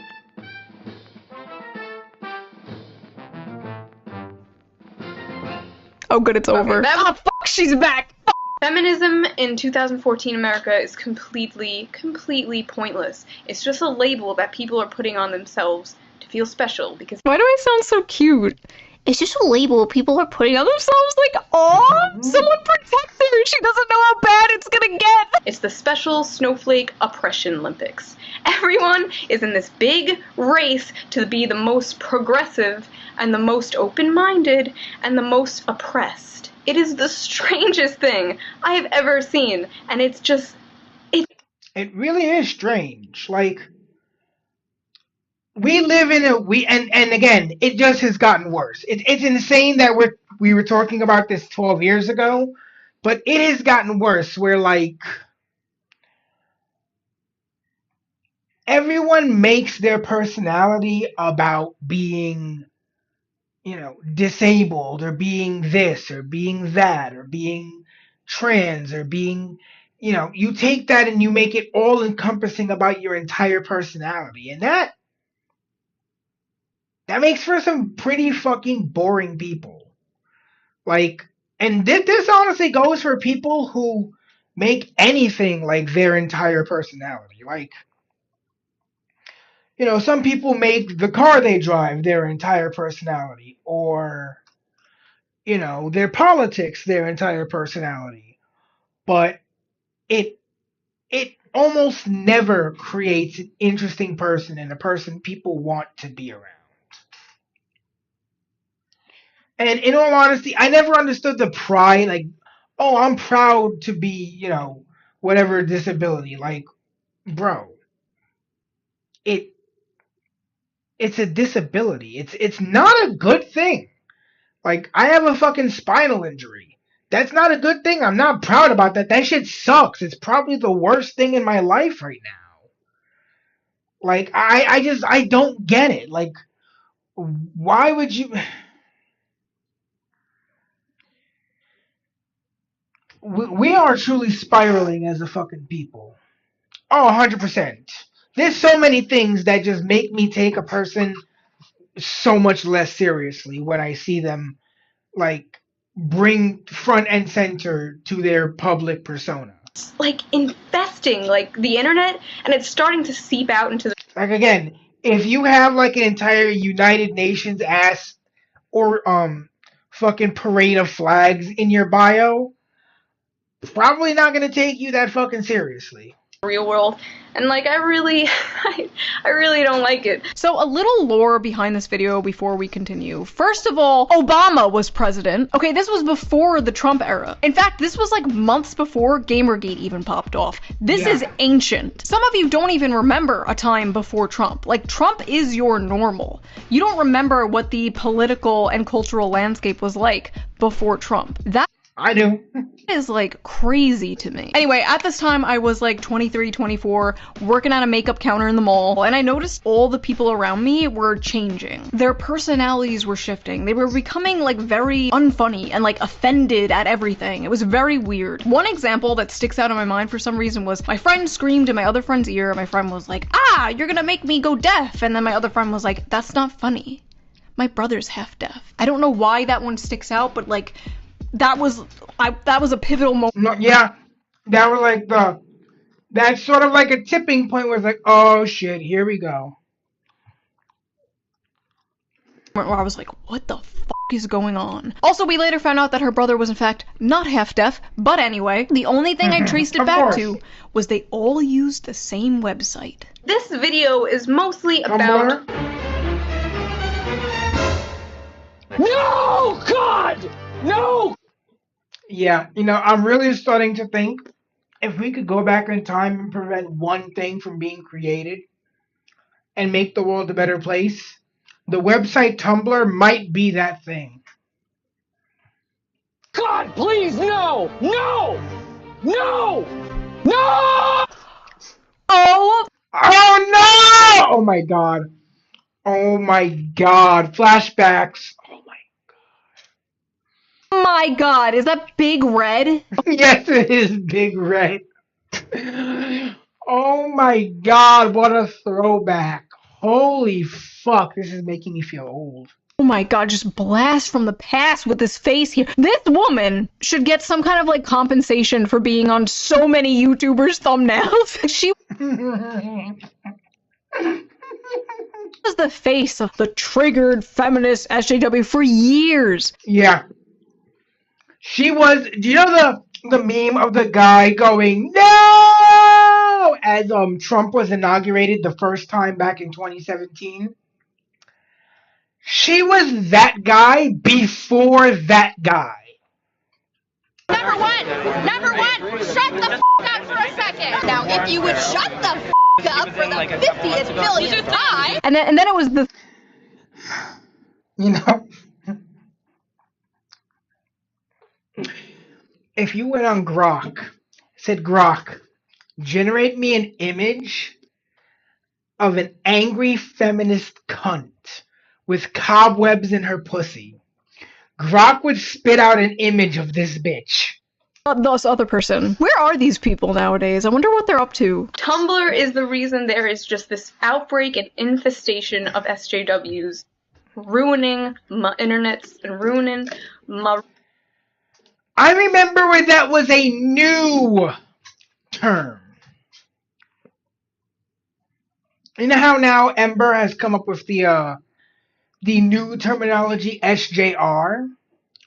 Well, I remember when SJW was in fact a new terminology. It was something that had just broken onto, and I quote, the scene.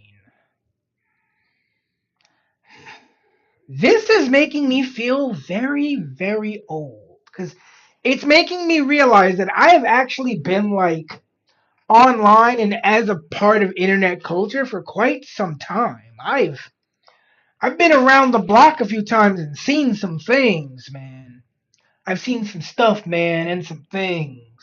Real life and just sucking the sense of humor out of so many people I know. Tumblr was very popular back then, but there was like some dark evil energy coming from it, and I sensed it. And at the time, that is where I thought all this woke SJW shit was coming from. Little did I know, like, a lot of these people on Tumblr were college kids. All this like rape culture, white supremacist bullshit was coming from the college classroom. And at the time I didn't know. I was just a humble makeup salesman, so I was really confused and I felt like I was going crazy. So I was like, you know what? I'm going to boot up the Shoe on Head channel. I'm gonna vent and make a video. Nobody's gonna fucking see it. I don't care. As far as I knew, there was no other videos online talking about this subject. So I just filmed it, edited it, uploaded it, and left. Like, I didn't check the comment section, and I didn't even know that Thunderfoot, a YouTuber, shared my video.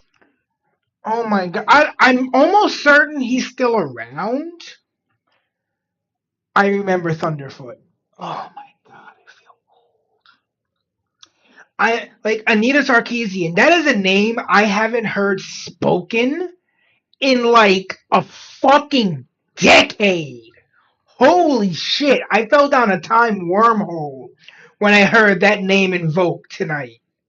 All of a sudden, I was back in the days of, what the fuck was it? Where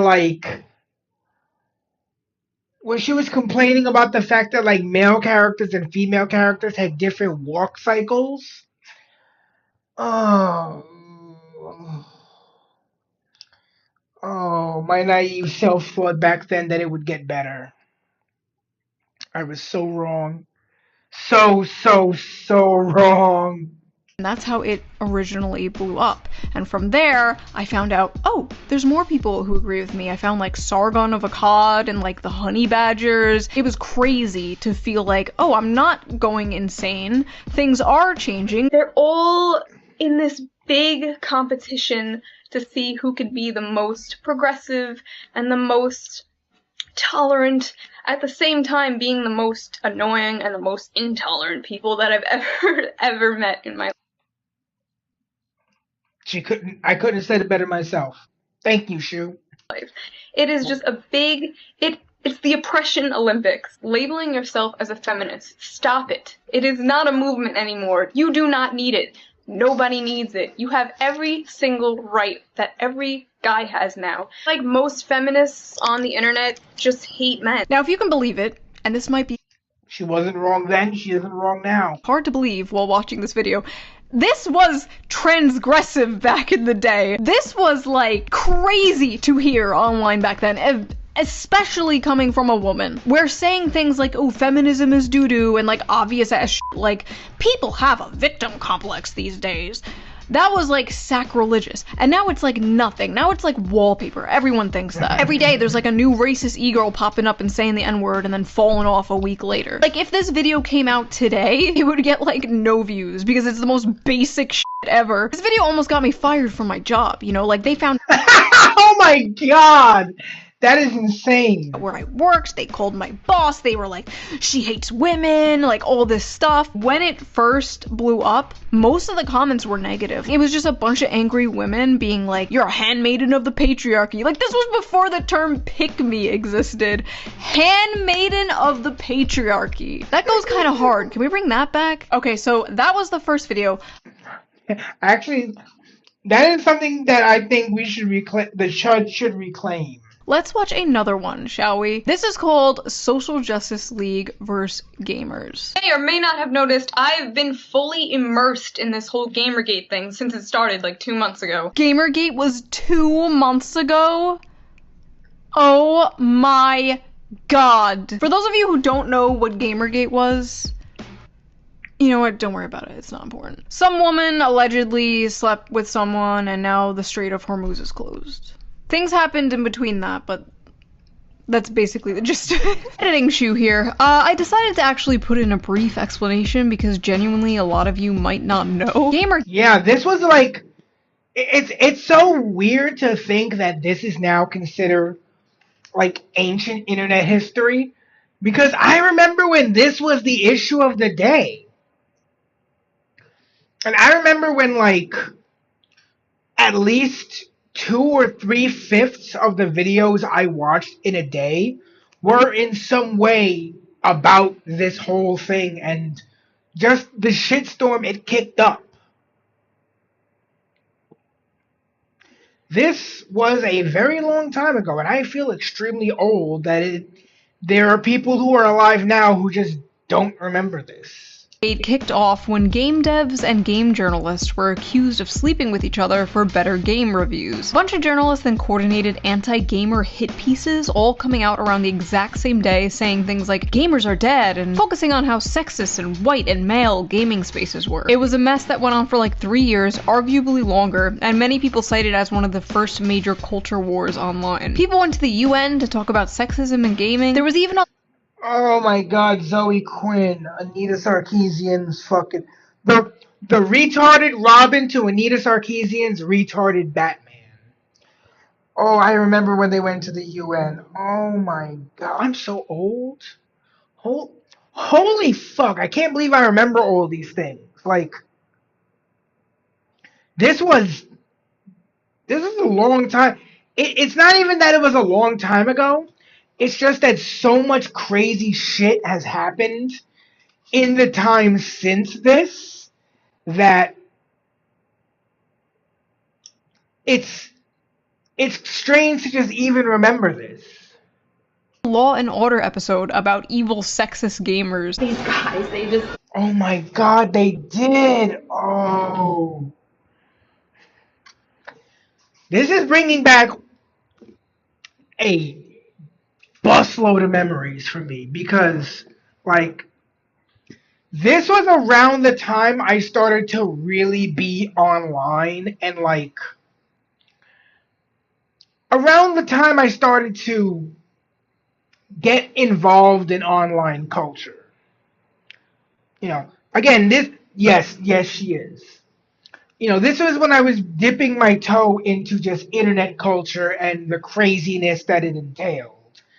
And, you know, this was when I was still just a straight consumer of content. This was well before I even thought about creating any content on my own. You know, the only thing I had ever uploaded to YouTube before this was literally a video of my pet mantis eating a cricket. They just can't stand women in gaming. What did they do to you? They leveled up. Also, Logan Paul was in that episode for some reason. What? Real? No way. No way. That can't be right. It was a weird time. Anyway. Seeing good friends of mine get labeled as misogynist, sexist, racist, only for enjoying video games and seeing through this very obvious agenda pushing 100% no. I honestly could not imagine being so deluded that you actually make yourself believe that all gamers are white, cis, males who are worse than ISIS. I'm not even mad, I'm actually, like, impressed that these people have the ability. They're like champions of mental gymnastics of the oppression Olympics. SJW, logic and facts. Oh my god. Coming in like, I don't like this, I don't like that. I don't like this. This character doesn't look like me. She's not frumpy and below average. It makes me insecure. Change it. Change this. I don't like this. I don't like that. I don't even play that, but I don't like it. There could be a fucking black, Mexican, Chinese, demisexual, lesbian, feminist, otherkin in a wheelchair with... No! Oh my god! No legs and shit. And these crybabies would still not be happy. Oh my god, nothing has changed. Yes! Nothing has changed. Yes! Nothing has changed! Oh god, we have not done... Oh god. I guess we've just been spinning our wheels for the last decade, haven't we? They still f***ing do this shit. They still invade nerdy male spaces and force them to cater to them. They're still purposely making female characters, like, ugly and frumpy. You still can't pander to them because they'll never be happy. Take a look at this. It's a frightening and disgusting trend in the world of online gaming. Hackers rewriting code to simulate sexual assault. Sam Meggs stopped playing online over a year ago because of what she calls a misogynistic mentality that already exists in the world of gaming. The graphics are so good, this attack is eerily realistic. Eerily realistic. No, it is not. Not in any way, shape, or form is that realistic. Oh, that's sex? I've been doing it wrong? God damn! Oh my god, I forgot all about the I gotta call my girlfriend and apologize. Apparently, all the times we've had sex, I've been doing it wrong because I don't have a traffic cone on my head. traffic cone. My dad literally stole that traffic cone off the street from me. I was like, Dad, I need a traffic cone for this video I'm doing. He like... By the way, base dad. I remember I watched The Brave Little Toaster, and it must have been on like a fucking Saturday or a Sunday night. And I said, there was a car in it in the movie, a green race car. And I said, hey, Dad, I want a green race car toy. He went out and came back that same night with a green race car. I have no idea how he found a green race car toy in the middle of the night on a weekend, but my dad found it. Like, loving dads just have magical powers. Took it off the street and he's like, here you go. He didn't even like ask what it was for. I was just like, thanks. Like, it's good to have a supportive father in your life. So this one is called... I mean, we all know, come on. We all know traffic cones are free. You could just take them. Average is beautiful. Race together? Wow, how progressive! Oh my god, race together. I forgot all about this. In 2014, Starbucks did this thing called Race Together, where I shit you not, they made baristas write hashtag race together on the cups to encourage discussion about race relations with customers. Oh yeah, let's get rid of race relation, like, tension by just making awkward conversation about race at Starbucks. Why? They were forcing 18-year-old kids to have awkward-ass discussions with strangers about race. Yeah, can I get a tall cappuccino? Ah, yes, hello. I see you are a person of color. What the f*** were they smoking back then? No. I actually have to interject. Around this time, there was this thing. Nowadays, I think it's called K2, but very few people called it that back then. We just called it synthetic weed. And it was a trip, especially around like 2013, 2014. It started really getting kind of trippy. I don't know what they were putting in that shit, but I had some really odd experiences on that. So maybe that's what they were smoking. Just imagine some black lady, like, on her way to work, walks into Starbucks, like, oh, can I have a latte, please? And the barista just like, ah! I see you are a woman of color. Oh my god. I made the same fucking joke. I didn't even remember. I did it again. Wow, it's almost like we have the same brain or something. Listen, social justice, you can, like, invade video games all you want, you can do whatever you want to comics, but don't touch my Disney. I will send the hounds on you. Oh god. Too late. Nobody tell her. Nobody tell her. Nobody tell her. Weird. This one is called internalized misogyny. If you're a woman capable of individual thought, you've probably had the term internalized misogyny thrown at you a few times. So, what is it exactly? F***ing retarded. The end. There are so many stupid feminist rebuttals, but I think internalized misogyny has to be, like, my top favorite. Right after she's doing it for male. This came out in 2014. This came out 12 years ago. We're actually watching Shoe on Head reacting to, like, her... This was, like, the 12th anniversary of her very first YouTube upload. And I figured it would be a good video to watch on the 2nd year anniversary of my beginning my streaming career. And it's insane because, like, the 2013, 2014 era is when I started really being, like, online. Obviously I was just beginning to dip my toes into the online world, but, that's when, like, Gamergate happened, Anita Sarkeesian, the rise of, there was a lot of anti-SJW content swirling around, back then, because, SJW were sort of a new term, and even back then, There were people who saw what the SJWs were doing and went, that's fucking retarded. And started making videos about how, like, you know, these SJWs are going too far with their progressivism. And unfortunately, nobody fucking listened. And now, well, now we're in hell world. And she'll learn when she... I don't think I've ever consumed anything from Starbucks. If I have, I don't remember it, and I certainly didn't pay for it. If I did, it's because like somebody bought it for me. I don't drink coffee at all. It's just not my thing. First of all, I'm lactose intolerant. Second of all, I'm just not a big fan of warm drinks. Third of all, I'm not a fan of coffee. If I'm going to drink a warm drink, it's going to be hot chocolate, and even then, I only drink hot chocolate in months with R in them. So, we have one more month before... Hey, thanks, Gray, for the 100 kicks. We have a full more month before I can have any hot chocolate. And to be honest, the thing I drink the most is like just soda and juice. Sometimes a vitamin water or something, but like I don't really go for hot beverages, and that's kind of Starbucks' whole thing, and especially coffee is not. I've just never been a big coffee person.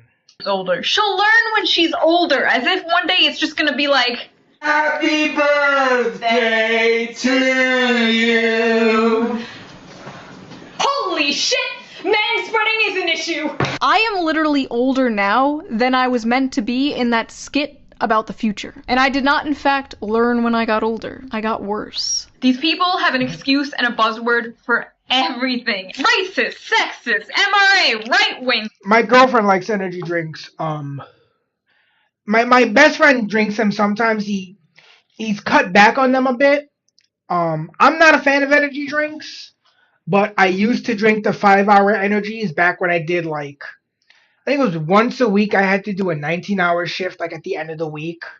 And I always called it the devil's double because like I would be completely wrecked out at the end of that shift, and I would just have to down like a couple of hours before I would get off work, I would down a 5-hour energy so I would at least have enough strength in me to drive home. Conservative, privilege. Oh my god, MRA. I remember the advent of the term MRA. I forgot about MRAs. Oh my god. MRAs were men's rights activists. And before people were getting called like incel online for criticizing women or supporting men, they were being called MRA. Yes, it was considered an insult back then to care about men's rights. This was before the modern red pill. This was before Andrew Tate. Yeah. This was, oh man, this is like red pill 1.0. Clavicular, fresh and fit. We had like Roosh V. For the long yeah. time, I wanted to do a post on how to approach girls that are ordering a drink at the bar. So what I did is I went to the toy store and I bought some dolls. These two are the cute girls who you want to have sex with. That was our Andrew Tate back then. MRA, right wing, conservative, privilege. They do this to move the goalposts. So then you're like, oh wait, I'm not an MRA. This is why I'm not an MRA. That's why you don't play the game. Like, yes. I didn't know this at the time. I was naive and stupid. But you don't fight back. You don't go like, oh no, I'm not right wing. I voted for Bernie. I have a gay friend. Like, no. Shut up. No. You just have to go, okay, and even if you're not, because literally all they have is the ists and the isms. Defending yourself from their thought-terminating buzzwords is just, it's useless. It's a waste of time. I wish I knew that back then. So this is my most viewed video ever. 10 million views. Oh my god, I remember questions. They had like questions for men, questions for white people. What was this, BuzzFeed, I think it was? Oh my god. Like, this is unlocking memories that are just so far buried by more than a decade of just, like, internet culture brain rot and lots of pot. Demonetized. Haven't seen a single cent from that video. Awesome. Anyway. So we all know BuzzFeed is the internet equivalent of ass cancer. We know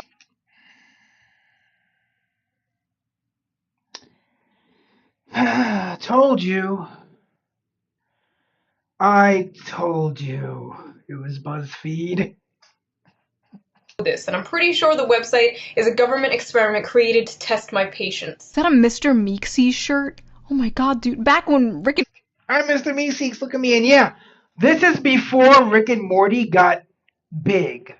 Cause see, and I don't say this like to flex on anyone, but I was actually a fan of Rick and Morty from the very first episode. Like, I watched Rick and Morty premiere on Adult Swim just because, like, Adult Swim was what I put on before YouTube. Like, before I fell asleep to YouTube, I fell asleep to Adult Swim and just, like, Family Guy, Cleveland Show, Bob's Burgers, all that shit, right? And so I remember when Rick and Morty premiered, and, like, for the first couple of seasons, when, you know, before people recognized it for how funny of a show it was, you know, I was there. In fact, what was it, just like a couple of days ago, I actually binged the new season because I didn't even know it was out. Just because like I haven't watched TV much, but yeah, I didn't know it was out, so I just kind of checked it out, and it was pretty good. It's actually, honestly, probably the best season we've had since Justin Roiland left. Morty was funny. They're known for hits like "Let's Get Fat Women." To do poses only fit gymnasts can do. Being a woman is hard because compliments and... Yeah, you know, that's the funny thing. Like, people, what is it? Women remember an insult, men remember a compliment, I think was the phrase. Damage control the video. So without further ado, yeah, I mean, it's not for everyone. Rick and Morty, you know, it's not a TV show I think that everyone likes. Yeah, unfortunately, like, most of the time when you see a person that's a quote-unquote male feminist, they're almost certainly like a sex pest or a creep or worse.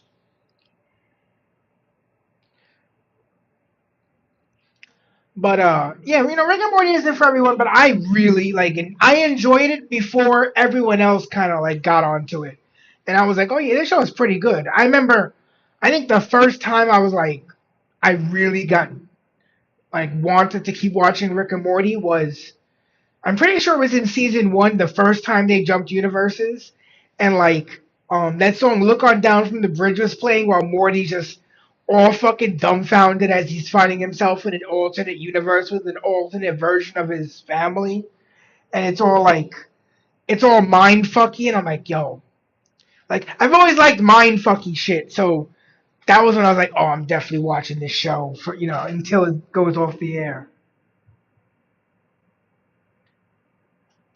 You're 100% right, Grey Matter. Present to you 36 questions feminists have for men. They were just pumping out videos like this constantly. Every week, another mass-produced, corpo-slop, anti-man, anti-white video. So when you see the word white... Oh, I remember these. Oh my god, I remember these. I think it's time for my Metamucil. What comes to mind? Privilege. I think power. We can never let this happen again. I don't care if Trump blows up the world, okay? They can make Israel a 51st state, as long as I never have to hear, hey fellow white guys, ever again. Hold on, I think there's a cyanide pill in here somewhere. I need to get it. I'll be right back. How does it feel to be the same sex as Donald Trump? How does it feel to be the same sex as someone I personally politically disagree with? The man is literally Satan to these people. Like, they could have...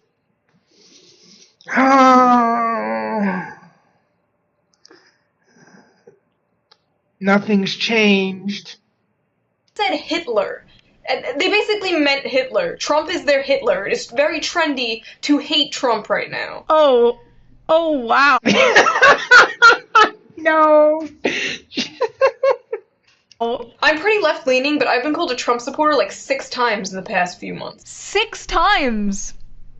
6 times? Oh. Oh, you poor baby! Try 6,000! At the time, the anti-woke, anti-SJW genre was mostly full of liberals. It was mostly liberals criticizing, all of this stuff, all of this woke behavior. Honestly, yeah. A lot of the anti-SJW content creators I watched are/were quite liberal, and they were trying to. Now, sadly they did not succeed, but they were trying to act as like a bulwark to say, hey, you guys are going too far, we're going into crazy territory. That's a very good counter argument, Jarn. That's a very good counter argument. And sadly it didn't work. We all saw this as not real liberalism. This isn't the real left. The real left cares about real equality and workers' rights and blah blah blah blah. We wanted to call our side out. Obviously that didn't work, but we tried. Yeah, look, at least they tried. They did try. And I still think again, I appreciate when members of a group or a community can call out their own. Because when you can't and you fully succumb to tribalism, that's when people will stop taking you seriously, and that's when people will stop liking you. And again, you can literally take any grouping of human beings you want, and if they can't take their own and hold them to account, they can't be taken seriously. Why do you have to sit with your legs so wide open? Men. Because we have balls, and it hurts when they get squished. Have balls. Oh my God, manspreading. One of the top issues. Yeah, oh God, I remember this. I remember this was such a quote-unquote big deal. I feel old. People would talk about nonstop back then was men sitting with their legs slightly open on public transportation. It was seen as some patriarchal statement of power or some shit. Every week we had to hear about manspreading. Manspreading is when a man spreads his physical body to take up as much space as humanly possible. What happened to all these? First of all, no, that is not taking up as much space as humanly possible. If you want to see someone taking up as much space as humanly possible, I can show you, because that is not it. That is just simply not wanting his balls to get smushed. Little pet issues they were all upset about. I guess people can't afford houses now, right? They can't find jobs. I don't think they have energy to talk about the pink tax or manspreading or whatever. Why are straight guys so obsessed with lesbians? Zeb, thank you for the gifteds. Thank you for the 5. What's up, Zeb? How you doing? Wow, this chocolate bar sure is good. But you know what would make it better? Wow, another chocolate bar. 2 of a thing I like. This chocolate bar. Oh yeah, this is another dumb question. Houses now, right? They can't find jobs. I don't think they have energy to talk about the pink tax or manspreading or whatever. Why are straight guys so obsessed with lesbians? And Shoe on Head actually gave the perfect fucking thing about why men, and it's not obsessed, why do men enjoy lesbian porn? Because that's what she means when she says obsessed with lesbians. Why do men like to watch lesbian porn? Well, here's the answer. Wow, this chocolate bar sure is good. But you know what would make it better? Wow, another chocolate bar. 2 of a thing I like. Together. People still. Oh God, I remember when she first did that. Still come to my channel to this day. And yeah. Men like looking at women, especially attractive women. Yeah. There's You can file that under D for duh. Leave comments on my videos like, are you the chocolate bar girl? My legacy. Why do I deserve to be paid less than you? The wage gap is simply the average earnings of men and women working full-time. It does not count for different job positions, hours worked, or different jobs. It has nothing to do with the same job. It has nothing to do with discrimination. Thank you, Shawanhead. You literally saved me the vocal strain. So the reason I have a button that debunks the wage gap is because back in the day you could not escape hearing about the fucking fake-ass 77-cent wage gap bullshit. I don't think you hear about the wage gap anymore because young women are starting to out-earn young men, so that's a little awkward. Why are women perceived as the weaker sex? Because on average, we are. It's Yeah. a fact. Trigger warning. Facts. Libs owned! Trigger warning, facts! Okay, Ben Shapiro, calm down! I thought that was such a mic drop. Are you intimidated by a woman who makes more money than you? That's awesome! More money! So when women make less, it's called the wage gap, but when men make less, it's just more money. Sorry, I'm like responding to the old video instead of my video. I forget how stupid these talking points were, dude. And sorry, I'm just watching these videos and I'm thinking about all the fucking people. Yeah, the libs were just libbing shit up even back then. Thank you, Zeb. Thank you so much. Oh God. I still remember these days. I thought it wasn't going to get worse. I thought it couldn't get worse. We were so wrong. You know, that reminds me of a meme I saw.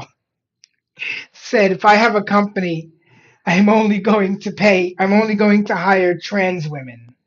The strength of a man, the pay of a woman, and no maternity leave. That was like, that's fucking diabolical. On Reddit who were like, Shoe on Head sent me down the alt-right pipeline. Really? This is what did it? How the fuck is it my responsibility if you watch milquetoast ass shit like this and start goose stepping? I went down the alt-right pipeline. I was a Nazi. First of all, no you weren't. No you weren't. You probably watched some Ben Shapiro owns college liberal compilations and then some other YouTuber years later told you that's what being a Nazi is and that actually having the politics of a Walmart HR department is salvation. Like, can we fucking relax? I'm sorry, I don't understand the YouTubers and streamers from this era who have like trolls remorse about this shit that feel guilty for making fun of this stuff back then because they think them making fun of this stuff gave rise to Trump and whatever. It's like, no, this stuff gave rise to Trump. Not. She's 100% correct. She is 100% correct in what she says. You reacting to it. Like, why wouldn't you make fun of this shit? It's ridiculous and it's counterproductive. Like, you wonder why so many why wouldn't you make fun of this shit? It's stupid. I make fun of stupid shit. If I see stupidity, I'm gonna point and laugh. You're goddamn right.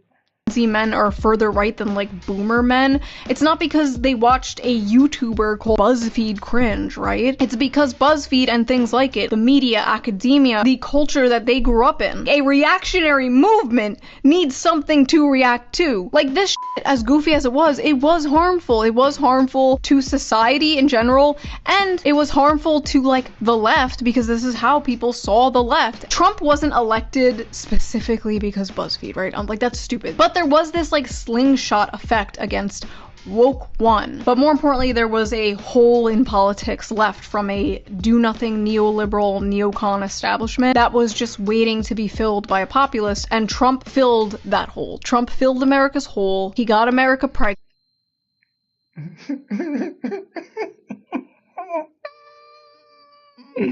I want to hear that again. A hole in politics left from a do-nothing neoliberal neocon establishment that was just waiting to be filled by a populist, and Trump filled that hole. Trump filled America's hole. He got America pregnant, and 9 months later, out pops a war with Iran. And America's like, I didn't ask for this. Well, why'd you open your legs, whore? Sorry. You were asking for it? Okay. Sorry. Anyway, now people online are like, oh, woke 2 is gonna be great. Woke 2 is gonna hit like crack. If you thought we were woke before, you done went and woke the beast. Welcome to woke. to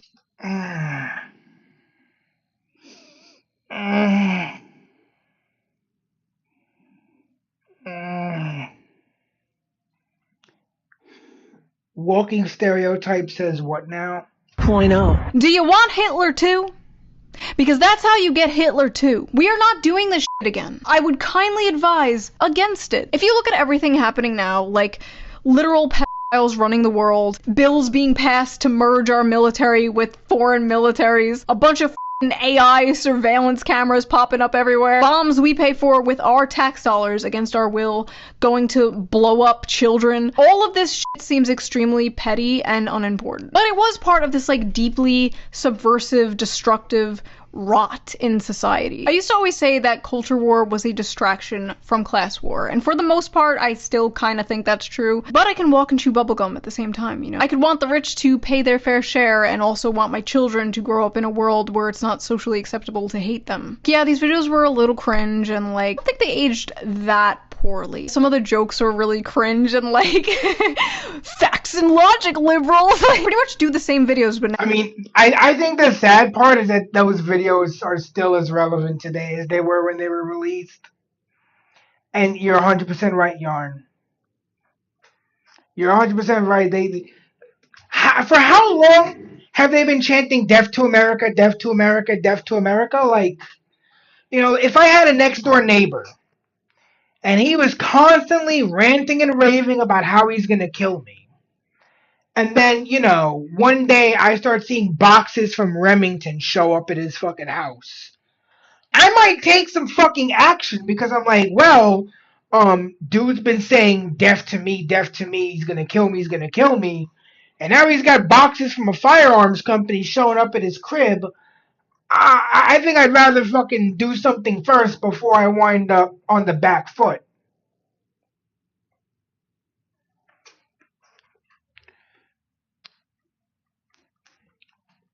Now they're more like organized and structural. And me and Shu definitely disagree on the whole blowing up children thing, because while I'm not the biggest fan of Israel, I certainly support them more than essentially all the countries around them that want to wipe them off the face of the earth. And scripted. I do the same videos but in a more medicated sort of way. Big Vyvanse has taken away your millennial quirk chunguses. Big Pharma won't let me go merp. So that was that video. I thought it would be fun to do. What did you guys think? If you want to see my full, raw, unedited reaction to my first video, there is a bonus video up on my Patreon right now, link down below. What the fuck? Also, all Patreon members get every single video a day early, uncensored, no bleeps. I'm also doing Patreon-only live streams now, so I would love to see you guys there. Lots of stuff going on. Link down below. Join today. We want you. Join the Shoe Simps. Join the SS today. Also, a big thank you again to today's sponsor, Ground News. Go check them out. Link down below. And I will see you guys with a new video. Bye!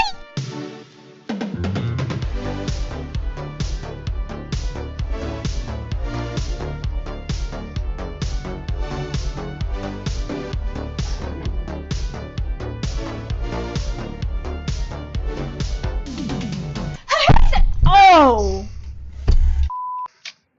Jesus. You know, I'm glad I never wound up having to like conk my head on any of my streaming gear. I feel like that would probably suck. Alright. Now, I actually want to do this one. Alright, some of you probably already know this, but in case because I want to get this one, not like get it out of the way, but like, let's be honest. Well, first of all, I think my Fat Electrician reacts do best on YouTube amongst all my videos, and as much as I don't like to play favorites, I definitely do get a higher level of excitement when Nick puts out a new video. He is quite good at storytelling. The dude is a gifted storyteller, not just like in the research he does, but in his delivery. He is great at delivering the details of the story that keep you on the edge of your seat. And he's got a new video out. So I figured we'd watch it. It's a long one, though. So we are going to check out America's patron saint of guerrilla warfare, Francis the Swamp Fox Marion, by the Fat Electrician. Let's get it on. All right, some of you probably already know this, but in case you don't, and before you ask, yes, this is the main inspiration for Mel Gibson's character in the movie The Patriot.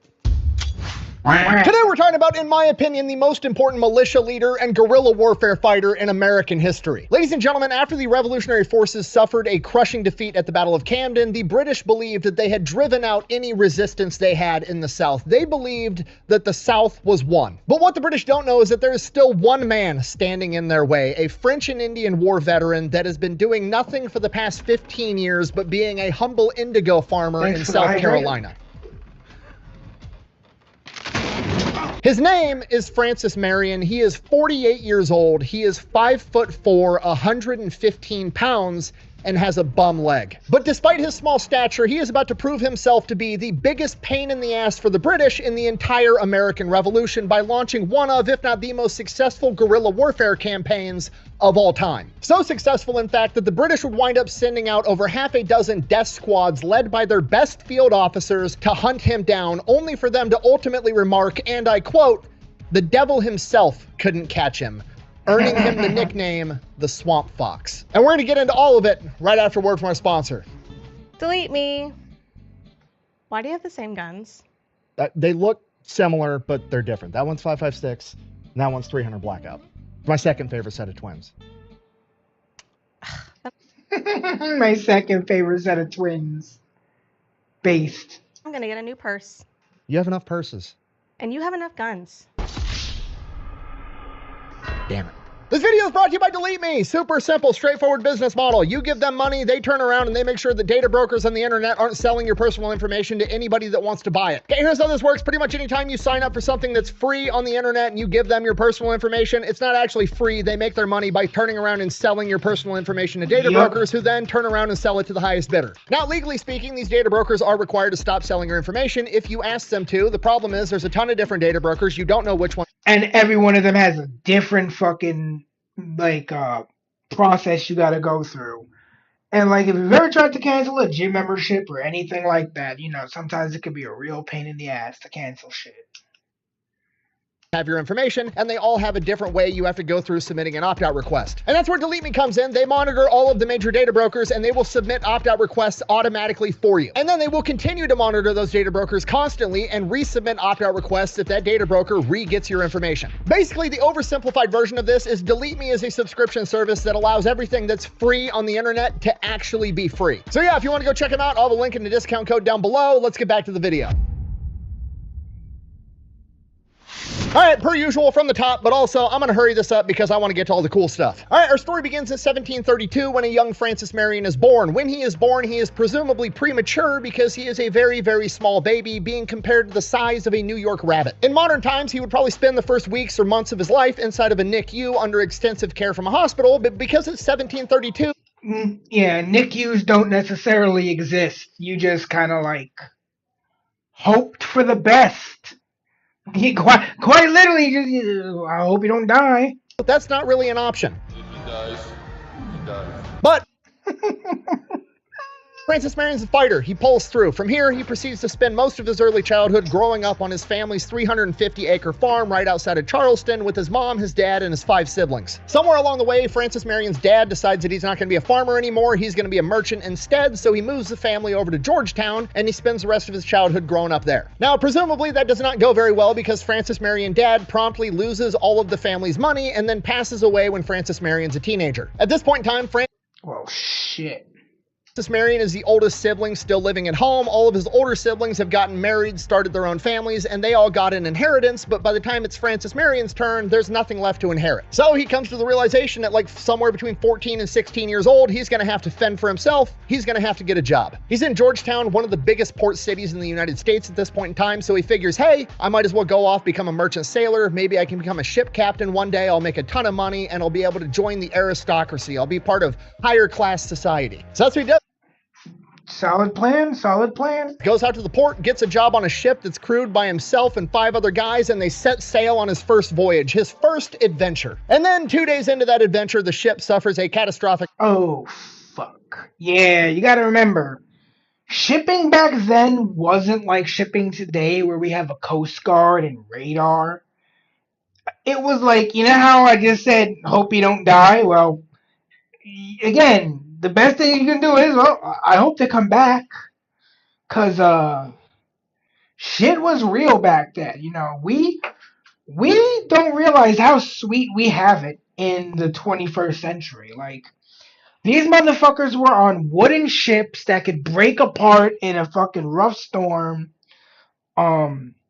With, you know, like navigating by the fucking stars, no GPS, no radio, no nothing. Just, again, hope they come back.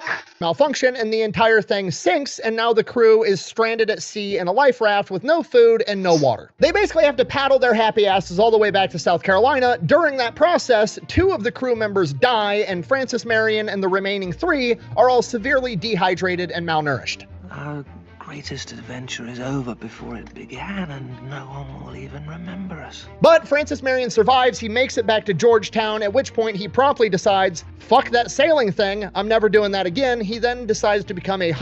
You know, understandable. If that was my first experience with something, I probably wouldn't want to have a second experience with it either. And wanders into the swamps of South Carolina, where he makes his money killing animals. And he does that for about the next 5 years. He becomes an excellent shot, he becomes an expert in this type of terrain, and he knows the entire countryside like the back of his hand. Stick with me. In the business, this is what we call foreshadowing. Kid, I know this town like the back of my hand.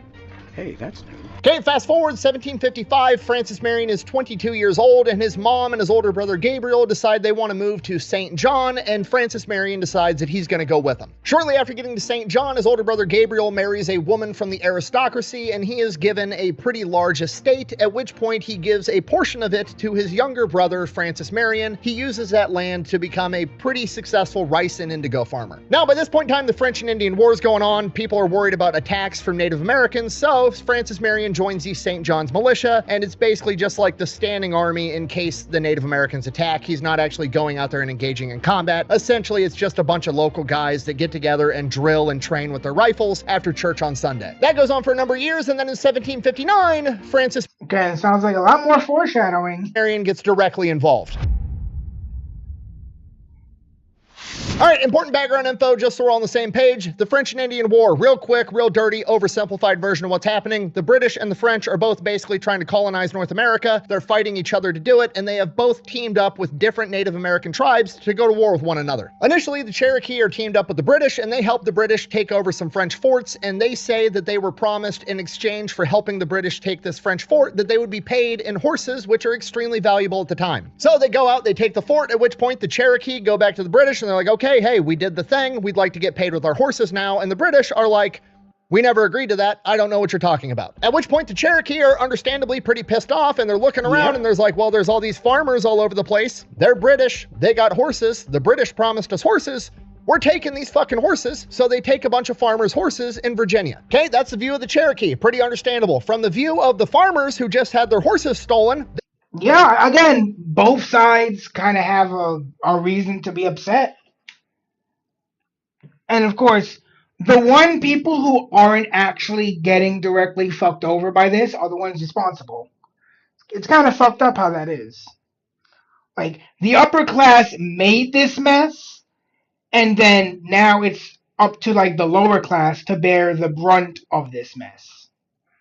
Sounds familiar. They don't really know what the fuck is going on. They don't know that the British military promised the Cherokee a bunch of horses and then stiffed them, so they stole their horses instead, just assuming, you know, British people is British people. So as far as the farmers are concerned, they're just a bunch of horse thieves, and what do you do to horse thieves back in the 1700s? You kill them. Kill them. So all the Virginian guys get a group of boys together, they go out, they track down the Cherokee, they kill them, and they get their horses back. This kicks off the Anglo-Cherokee War, which is a smaller sub-war fought within the broader context of the French and Indian War. So now with things heating up, getting more serious, Francis Marion goes from being in the St. John's militia to joining the actual regimental provincial cavalry for the British, which is not a militia unit, it's the actual British military. So Francis Marion sets off on a campaign against the Cherokee Nation with the actual British military, not the militia, not a bunch of farmers that picked up muskets and brown besses from back home. No, this is the actual legitimate military, the best fighting force on the world at this point in time, and this is who Francis Marion is working with and being trained under. Actual British officers, actual British career soldiers. So while he's out on this campaign, he sees and learns how the British military actually works, how the officers think, how they prepare for battle, and most importantly, how fucking arrogant they are. These are not. I feel like, again, this is going to be very important and helpful later. The open battlefields to which you're accustomed. I have fought in a great many battlefields. Not in the New World, sir. The British military thinks that they're untouchable. They go marching in their formations thinking that this is going to be, you know, a conventional war fought back home in Europe in a big open field where everybody marches up and forms ranks and then stands there and takes shots at each other like a true gentlemanly type of warfare. And the Native Americans aren't playing that bullshit. They keep ambushing the British, taking pop shots at them from trees and then disappearing into the woods. And this goes on for 3 years. From 1759 to 1761, Francis Marion goes out on 3 expeditions with the British against the Cherokee Nation. During this time, Francis Marion kind of makes a name for himself. He's a small, wiry guy. He knows the terrain. He's got great conditioning. He's built for this type of warfare in this type of terrain. He grew up being a hunter for profit. He knows how to operate under these conditions. Because of that, he winds up becoming an officer, put in charge of light infantry companies, and his companies operate as the scouting element for the main force. And they're also being supported by another Native American tribe that's helping out the British in their war against the Cherokee, the Catawba. So while the rest of the main force is back marching in formations, waiting to get ambushed and then trying to form up lines and then shoot at the trees while the Native Americans are already gone, Francis Marion's out there ahead, operating in small unit tactics, doing the same thing the Native Americans are doing by launching raids, ambushes, and then disappearing. So now Francis Marion You can't beat him, join him. Has not only experience with conventional British military fighting tactics, but also the guerrilla warfare tactics that are being implemented by the Native Americans that he has seen firsthand are Again, sounds like this is going to be very helpful once the Revolutionary War kicks off. Capable of stalling and beating a much larger, much better equipped force. And this is usually where the analysis of how Francis Marion became such a badass guerrilla fighter ends. But another YouTuber and historian, Zach Masick over at Dead Warrior Society, who has studied Francis Marion pretty extensively and has done like 5, 6, 7 videos that are almost an hour long just on Francis Marion, made an important discovery. On this third expedition that Francis Marion was on, there was 13 men that had previously served in the French and Indian War under Robert Rogers as Rangers, and they were in Francis Marion's unit. Okay, if you don't know, Robert Rogers is like considered to be the first American Special Forces badass ever. This is why the 75th Ranger Regiment is called the Rangers, because of Robert Rogers and his Rangers. He literally developed the rules for ranging. He pioneered frontier combat, counter-guerrilla warfare, elite light infantry tactics, long-range reconnaissance. This guy started all of it. And now Francis Marion is working shoulder to shoulder and presumably learning from those guys. So not only is Francis Marion learning conventional British military tactics from the British, learning guerrilla warfare from the Native Americans, he's also learning counter-guerrilla warfare and elite light infantry tactics from the guys that started all of it, Robert Rogers Rangers. And he's basically getting the whole 9 yards in terms of military education. It's just on the tactical side. He learns a lot about leadership, specifically what not to do, from the British officer in charge of the entire expedition, Archibald Montgomery. Now, Francis Marion got his initial training from British officers and professional British military, so he's a very strict disciplinarian. That is his preference. He wants all of his men to have perfect uniforms, act like gentlemen, yada, yada, yada. Archibald Montgomery presumably wants the same exact thing. However, it just doesn't really work out, and Francis Marion gets to see that firsthand. Being a strict disciplinarian is fine when you're like back at base and living conditions are good, but when you're marching men hundreds of miles through the woods and everybody's living in the woods and living conditions suck and logistics are failing,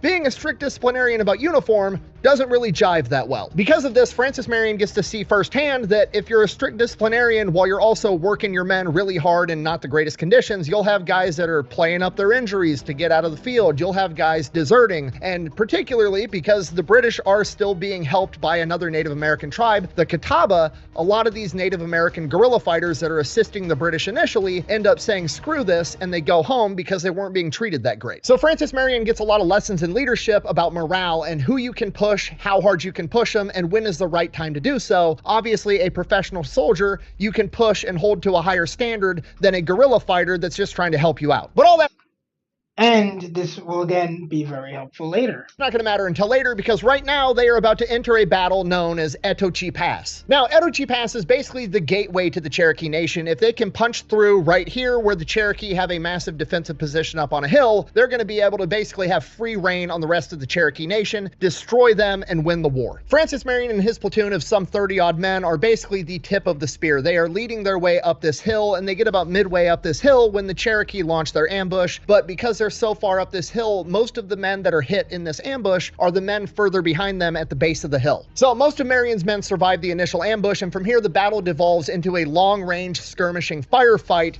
for the next 4 to 6 hours. And the only reason it stops is because the Cherokee literally run out of ammunition and are forced to retreat. From here, the British are able to punch through Etochi Pass into Cherokee territory, and Archibald Montgomery issues the order to his men to basically kill everybody and lay waste to everything. They burned down approximately 15 Native American settlements and burned down approximately 15,000 acres of corn, basically starving out the entire Cherokee Nation. Francis Marion sees all of this unfold and he is absolutely disgusted. He writes back home to friends about how some of the men are seemingly joyful doing it because they're enacting revenge, because obviously the Cherokee had done horrible things to them and their friends, and they're getting revenge, so they're happy about it. And Francis Marion is just disgusted by the entire thing. In one of his letters, he said that he was almost reduced to tears watching these events unfold.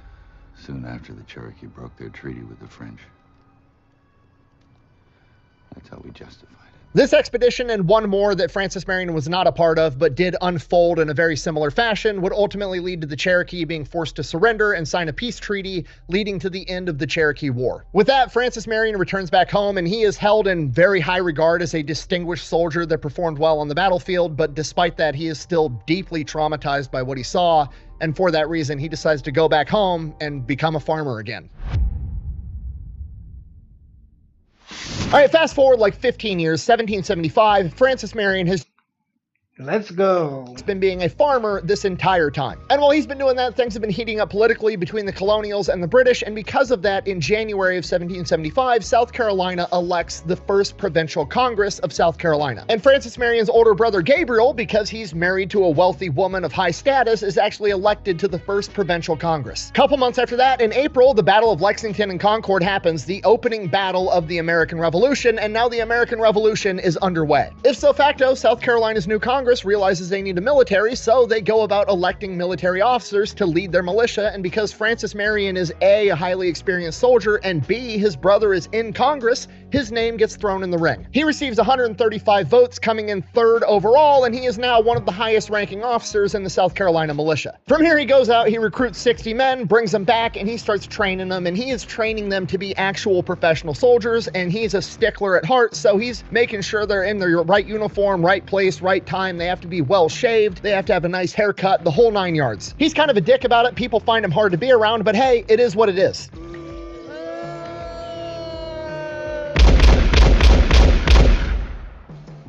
So he gets the boys trained up, and then by September of 1775, they get their first mission. The South Carolina militia is going to go out to James Island outside of Charleston, South Carolina, and they're going to capture a British fort on that island known as Fort Johnson. Francis Marion and another 150 guys from the South Carolina militia roll up to Fort Johnson. There's a small British garrison there. They're vastly outnumbered. They basically open up the gates to the fort and surrender immediately. And this is the first time that one of America's first early flags, the Moultrie flag or the Liberty flag, is raised over what was property of the British Crown. So now what was property? British are pissed, they gotta send a message. Fast forward June of 1776, the British show back up with a massive fleet and like 2,200 infantrymen. They are gonna make a landing on Sullivan's Island, which basically controls the port to Charleston, the biggest port in the area. And Francis Marion is in charge of the artillery battery at Fort Sullivan, guarding Sullivan's Island with 400 other militiamen going up against a British fleet with 2,000 soldiers. So right out of the gate, it's not looking great, so the militiamen start building fortifications, and they build fortifications at whatever they have readily accessible on hand, which at the time was palmetto trees. And at a glance, that doesn't appear to be a very good thing. No, I can see some use for those. Because palmetto trees aren't really trees, they're not made out of wood, they're palms. They're really light, it's basically like a big trunk of stringy fibers that are full of water. They're basically giant sponges, which doesn't sound like something great to try to hide behind while the British are shooting at you with cannons. But you'd be wrong, because once the Battle of Sullivan's Island kicks off, what they find out is palmetto trees are fucking awesome for fortifications, because once the British cannons start hitting these fortifications, they don't react the same way that normal wood logs do. Normally, when a wood log gets hit, splinters apart. But these are soft, so they eat a lot of that impact. A cannon, it blows up and shrapnel and wood splinters fly everywhere, killing and wounding soldiers. But when the British cannons hit these palmetto logs, because they're basically giant sponges, they just hit and sink into the wood, and there's no shrapnel, nothing. Yeah.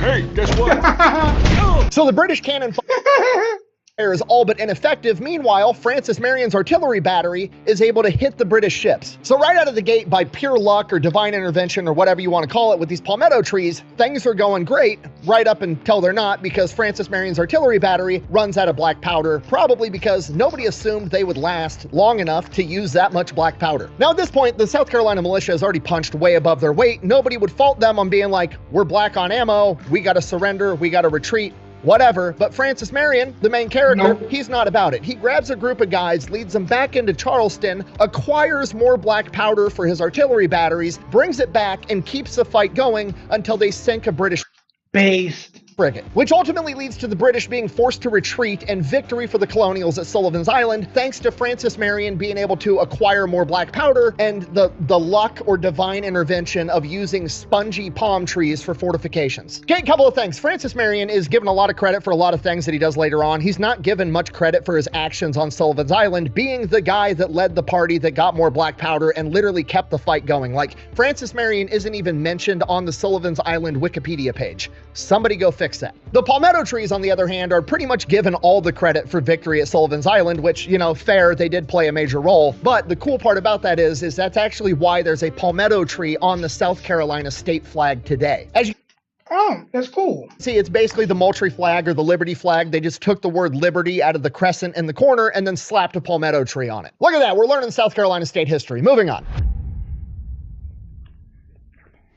After the victory at Sullivan's Island, the British basically abandoned military operations in the South for like the next 3 years. They figure they're just going to go up into the northern colonies, track down George Washington, crush his army in the rebellion right out of the gate. That's their plan. Doesn't really work out. They surround George Washington multiple times, and every single time he somehow manages to slip away at the last possible second. During this period of time, Francis Marion is serving in the Continental Army, first as a captain, then a major, then a lieutenant colonel. But like I said, they're basically in garrison. The British aren't down there. There's no fighting going on. He's just kind of training guys and doing whatever they're doing. But then in late 1779, all of that changes because the British have basically come to the conclusion they're not going to be able to catch and crush George Washington. They need to adopt a new strategy, and they adopt what is known as the Southern Strategy. Brief, oversimplified version of what this means. Basically, they're going to return to the South in force, try to take over all of the Southern colonies. Then they're going to use that as a staging area to build up militias full of Americans that are sympathetic to the British Crown, and then march all those militias up north to help capture and crush the rebellion. In order to do that, they need to control supply lines. The best way to do that is to capture the major ports in the southern colonies, primarily Savannah and Charleston. So that's exactly what they do. In September of 1779, the British go in and they attack Savannah, Georgia. Francis Marion is there on the front lines fighting with his men. They put up a fight, but ultimately they lose, and Savannah is lost to the British. Marion and the rest of the men that survive retreat back to Charleston because that's obviously where the next battle is going to take place. Now, obviously that battle isn't going to take place for a while because war is slow, especially in the 1700s when you don't have trucks and airplanes. So Francis Marion and his men are living outside or inside of Charleston for a period of time. And during this time, because Francis Marion's a high-ranking officer, he's going out to these, fancy officer parties with all the wealthy aristocrats in Charleston, and he kind of hates all of them. He's not big on drinking, not a big fan of it. Also would rather just, get ready to fight the British rather than having fancy dinner parties. You gotta remember, Francis Marion is like a hardcore veteran at this point. He has seen all kinds of combat. He has seen the worst that people and warfare has to offer, and he knows what's coming. That more of it is coming. He wants to get ready, and now he's stuck at this stupid fancy dinner party with a bunch of hoity-toity rich people sitting around gossiping, and he hates it. Eventually, he's had enough. He can't take it anymore. He's like, fuck this, I'm leaving. The problem is at the time, it was a custom that it was seen as very rude to leave before the host of the dinner party ended the evening. So what they would do a lot of the time is they would get everybody inside the house for the dinner party and the gossiping and all the bullshit, and then they would lock the doors so nobody could... That's that can't be legal. I mean, I guess back then maybe it was, but that can't be legal. It's like false imprisonment. Flip out and leave. So Francis Marion goes up into the second-story bathroom and jumps out the window. When he lands, he shatters his ankle. Ow! Fucking ow! Hey, I fell off my fucking stoop last summer, and crushed my toe, and that shit still hurts like a bitch.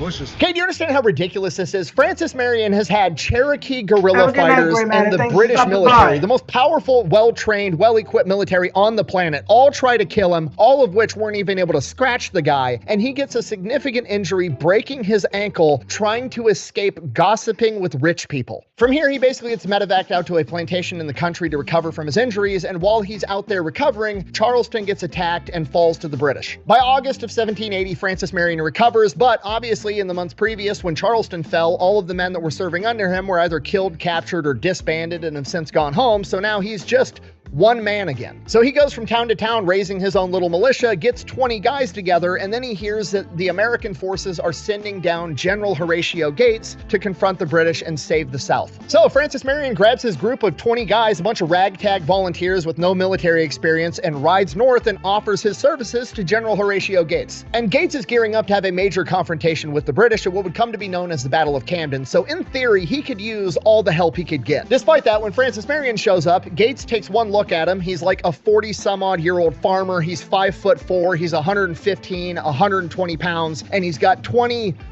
volunteers with him that have no military experience, no uniforms, look like they've been sleeping in the woods because they have. And he's like, no, I'm not interested. You want to help with the war? Head down to the Santee River and burn some British boats or something. Just go be a pain in their ass, not mine. Fuck off is basically what happened. And Horatio Gates has absolutely no idea that he has just inadvertently started the series of events that would lead to Francis Marion becoming one of the most important men in the American Revolution and America's patron saint. I mean, he just said, go be a pain in their ass. Well, okay. That to me sounds like guerrilla warfare. Be a pain in their ass. Of guerrilla warfare.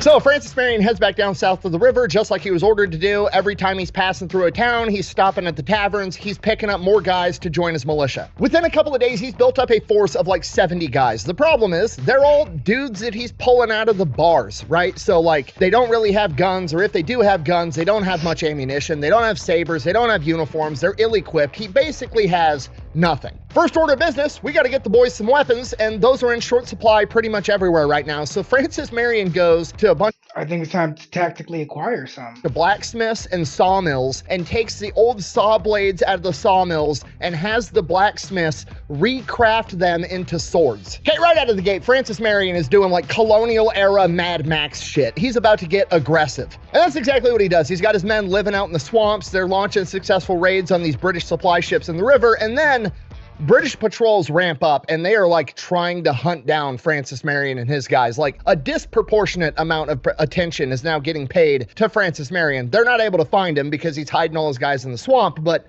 Francis Marion is okay, something something's going on. Like, I'm being a pain in the ass to these guys, but I should not be getting this much attention. This is disproportionate. And then he finds out why, because apparently a couple days prior, the Battle of Camden had in fact happened, and America was dealt a crushing defeat. So presumably the British believe that Francis Marion and his men are just the leftover resistance of men that like fled the battlefield at the Battle of Camden, and they're just combing the countryside trying to clean everything up. Now, just so we're on the same page, the Battle of Camden was like America's last stand in the Southern Theater. Once Horatio Gates' army was defeated, that was it. As far as the American government and the British were concerned, the Southern strategy was a huge victory for the British. They had effectively driven the rebellion out of the South. Everybody was either unaware that Francis Marion was still in play, or they just completely disregarded it, because at the end of the day, what's one 48-year-old farmer gonna do against the most powerful, well-supplied military in the world?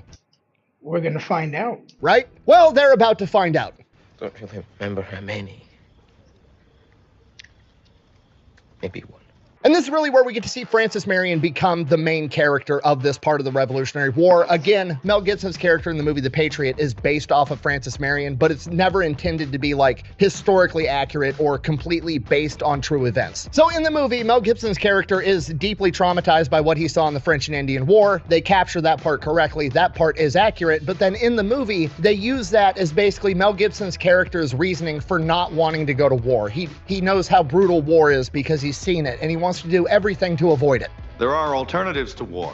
That is not how Francis Marion gets down in real life. Francis Marion is a hardcore revolutionary. He wants to fight, and he wants to fight right now. He's still traumatized by his experience in the French and Indian War, but he's using that as like, hey, I'm not going to take it out on women and children and innocent people. If they're an active combatant, we're fucking. Okay, I need you to appreciate how truly insane this is. Francis Marion has just received word that the conventional army has just been defeated, and he's like, cool, I'm still gonna go fight the British with 70 dudes that I picked up at a bar and armed them with saw blades. We have no ammunition. We have very few guns. I'm still gonna take the fight to the British. Like, really, put yourself in his shoes. Imagine that America got takes massive balls. Invaded by some massive military force, I don't know, like Russia or China or whatever, and Russia or China somehow defeated the United States Army and the United States Marine Corps and drove them back, forced them to retreat, and there was some random 48-year-old farmer that got 70 dudes together from a bar with no equipment and said, you know what?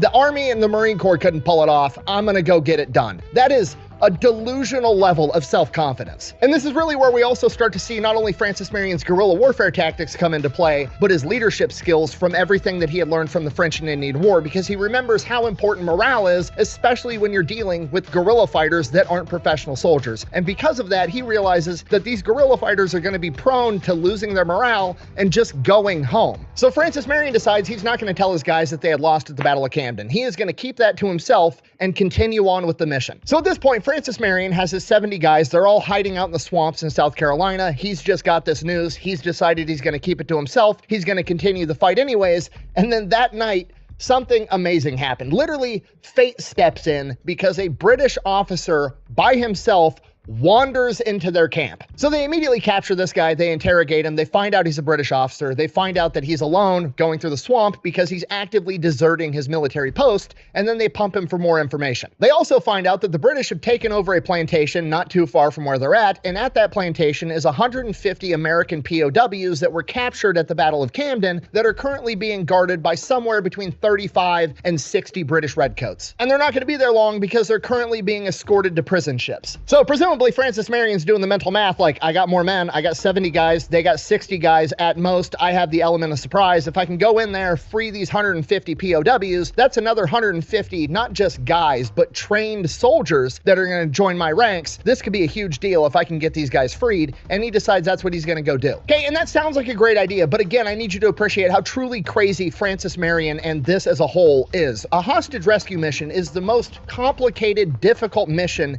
imaginable. Okay, Yep. This was modern times and there were hostages being held at a big house surrounded by armed gunmen. They would be sending in like Delta Force or SEAL Team 6, the best of the best, most well-trained, well-equipped operators that America has to offer. And Francis Marion is about to go take this mission on with a bunch of dudes that he picked up from a bar. So that night, Francis Marion wakes his guys up at midnight and is like, come on, we got a mission to go do. They take off, they get near this plantation. Francis Marion basically sets up a small patrol base, and from here, rather than just storming in, guns blazing and blind, he sends out a couple of different elements of scouts to get a lay of the land. They go out, they gather the intel, they report back to him, at which point Francis Marion determines the most likely spot that the British are going to send reinforcements is at this passing at Horse Creek, which is right near this plantation. So he sends out 16 guys being led by a guy by the name of Hugh Horry to go set up a blocking position at this bridge in case British reinforcements do show up, they're going to stall them. Okay, and again, this is absolutely insane. To have the foresight and know-how in the 1700s to move your element close to the objective, set up a patrol base, send out scouts, gather intelligence, determine the most likely spot that reinforcements are going to show up, and send men out into a blocking position are advanced level small unit infantry tactics that aren't doctrine. This is not common sense at this point in time. It's not going to be developed for another 100 years, and Francis Marion is doing it right out of the gate. He is immediately proving that he is the Delta Force operator of his day. So Hugh Horry and his 16 guys get out to this bridge on this blocking position. Francis Marion and the rest of the main element sneak around the backside of the plantation. They're going to launch their assault from the rear. While Hugh Horry and his guys are out at this bridge, a British sentry comes by patrolling and fires a shot at him. They take care of the sentry, but immediately Hugh Horry has a fucking conundrum on his hand because he has to make a gameplay decision and they don't have radios for him to take orders. He's just going to have to go with his gut. Option A, he can do nothing. He can just hope that the British heard one gunshot and either don't pay attention to it or think that it was a fluke, or maybe they didn't hear it at all and everything's going to go according to plan. But if they did hear it and all the British inside the house go, they grab their guns and now they're waiting for some type of attack, Francis Marion and his men are going to walk face first into an enemy in a fortified fighting position and they're going to get destroyed in this battle. Now you got to remember, this is 1700s. On top of that, a lot of militaries still have this doctrine today where if you're a lower enlisted soldier and you aren't an officer and you don't have active orders, your plan is to sit there, bed down, and wait for somebody to come get you with a battle plan. That's what most people would do. But Hugh Horry and his men are Americans and we don't play that shit. When things go sideways, we just default to being aggressive.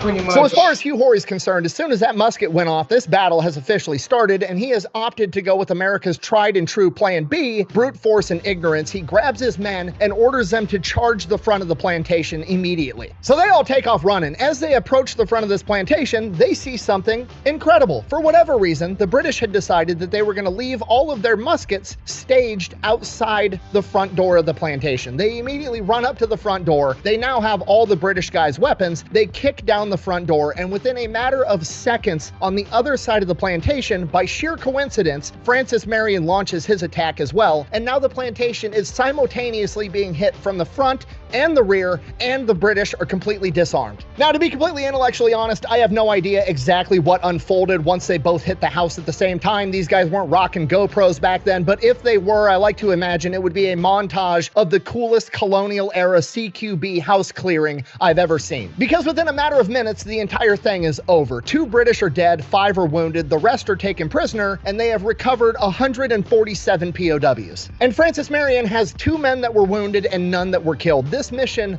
was perfect. It was flawless. If this happened in modern day, Francis Marion and Hugh Horry would both be getting Medals of Honor or Distinguished Service Crosses. And everybody else on the mission would probably be getting a Bronze Star. So now Francis Marion's excited. He's thinking, I just went from 70 unskilled, untrained guys to now I got a new 150 soldiers that are actually trained. I might be able to really do something here. And then when he goes to talk to the POWs, only 3 of them out of 147 are willing to join him. 85 of them say they would prefer going and sitting in a British prison for the rest of the American Revolution because they are so utterly demoralized that they would rather just go serve their prison sentence than run the risk of getting caught by the British. And the rest of them just go back home. And I think from Francis Marion's perspective, this really just drives home what he already knew. This entire war is about optics and morale and keeping the men motivated.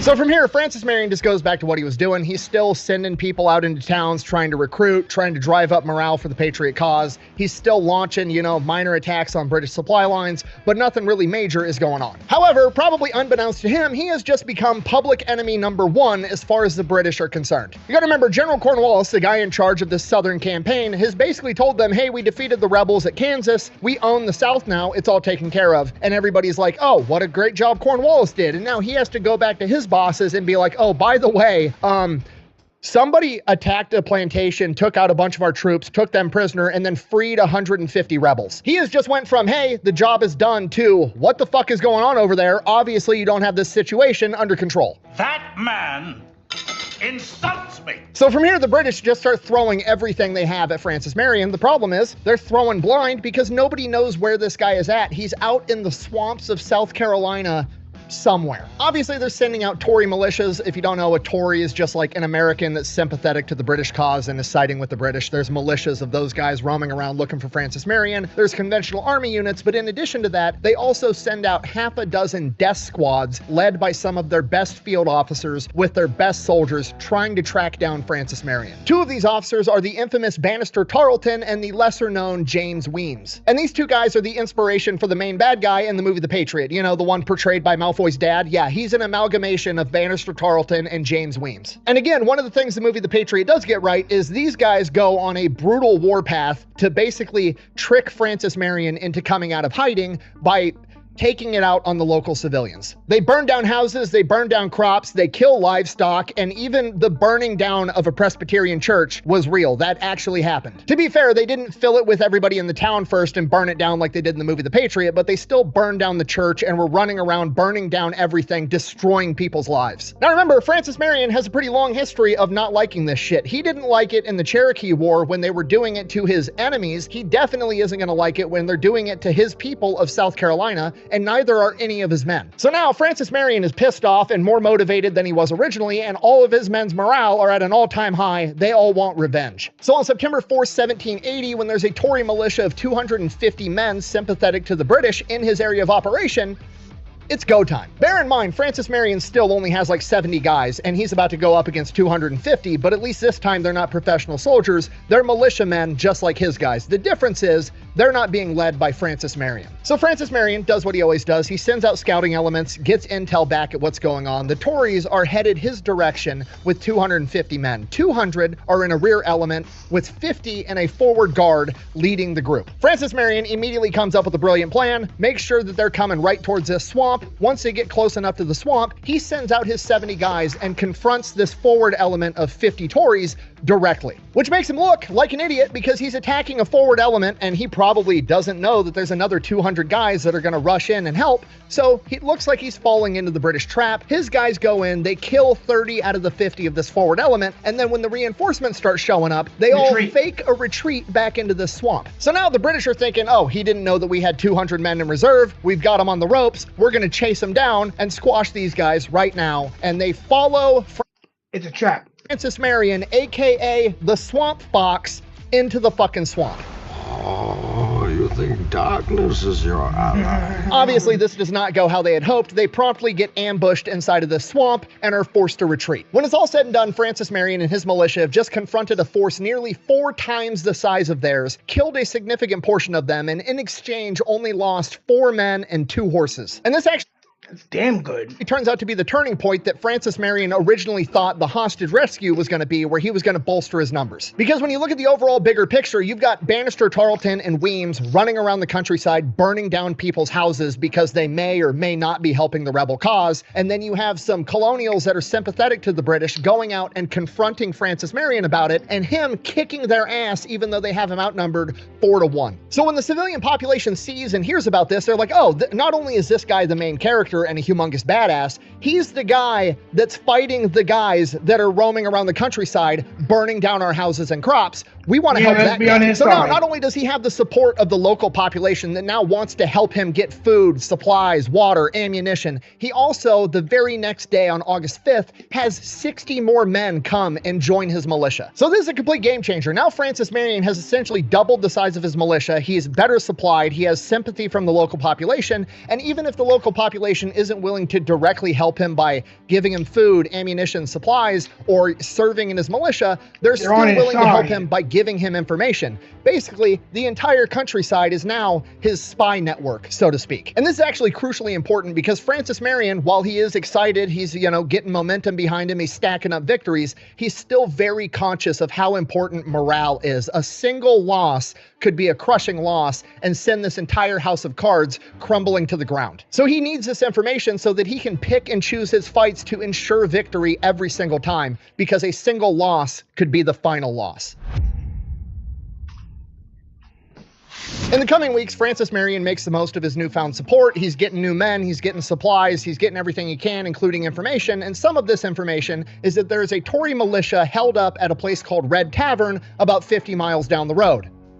Game on. Okay, this is going to be a cakewalk. We've ambushed the British before while they were inside of a structure. This time, we have superior numbers, we're better supplied, and they don't even have hostages we have to worry about this time. It should be easy. Important context, though. Francis Marion does have like 110 guys under his command at this point in time, but remember, they're militia. These are guerrilla fighters. Some guys are always, going home to help with stuff, going home to check on things. He also has to start leaving some men behind to guard supplies. He has other men out on other missions like doing surveillance, scouting operations, all kinds of stuff. So he's not bringing 110 men to this fight. He's bringing somewhere between 60 and 70. But that should still be plenty because according to his intel, the Tory militia only has about 50 guys there. So if he's bringing 70, he's going to have superior numbers. On top of that, he has the element of surprise. And we also can't discount the fact that these, again, are not professional British soldiers. They're militia just like him. He should be able to mop this up pretty quick. So Marion and his guys make their way towards this tavern. They're going to launch their assault at night. They're going to take him by surprise. The same game plan as before. If it's not broke, don't fix it. As they're approaching the Red Tavern, they have to cross this creek. There's a little bridge there going over the creek, and all of his men are on horseback at this point. And as they're crossing the bridge on horseback, apparently the horses' hooves on this wooden bridge make a shit ton of noise and alert the British that they're there. Now, some historians argue that this is overhyped and that the noise on the bridge wouldn't have alerted the British to set it up, and they think that there was, a bunch of British spies that were also feeding intel that Marion was in the area. It was probably a conglomeration of the two.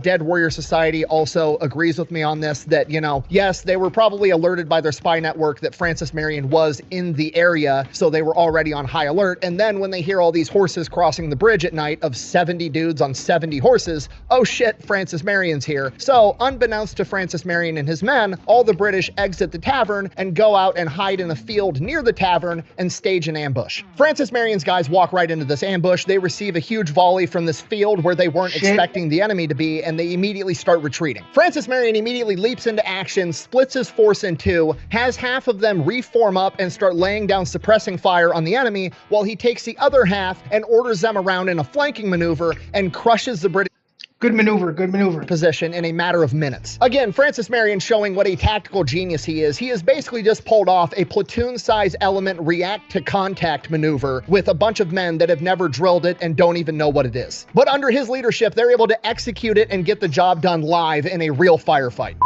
When the smoke settles, 3 members of the Tory militia have been killed, 13 have been wounded, some of them get captured, and the rest flee. Now, that doesn't sound very impressive, like, oh, you killed 3 of the enemy, like, big whoop, what a big deal. But it is a big deal because, like I said before, this war at this point in time, from Francis Marion's perspective, isn't about crushing and annihilating your enemy. Remember, these are Tories. These are people that live in South Carolina. This war is about establishing higher morale. And you do that through victories, forcing the enemy to retreat, and then treating the people that you've defeated well, because you want everybody to realize, oh, you're the good guys. You're not going to burn my house down or execute the prisoners that you take on the battlefield. If you're able to do that, you've demonstrated, oh, you're morally superior. On top of that, you're able to beat the enemy on the battlefield. You must be the good guy. You're who I want to side with. You're who I want to support. So while taking out 3 enemies doesn't seem like a huge deal, this is actually the best type of victory that Francis Marion could possibly get. On top of that, they capture a bunch of supplies that the Tories had, and they also capture the Tory militia leader, General Ball's horse, that Francis Marion takes as his own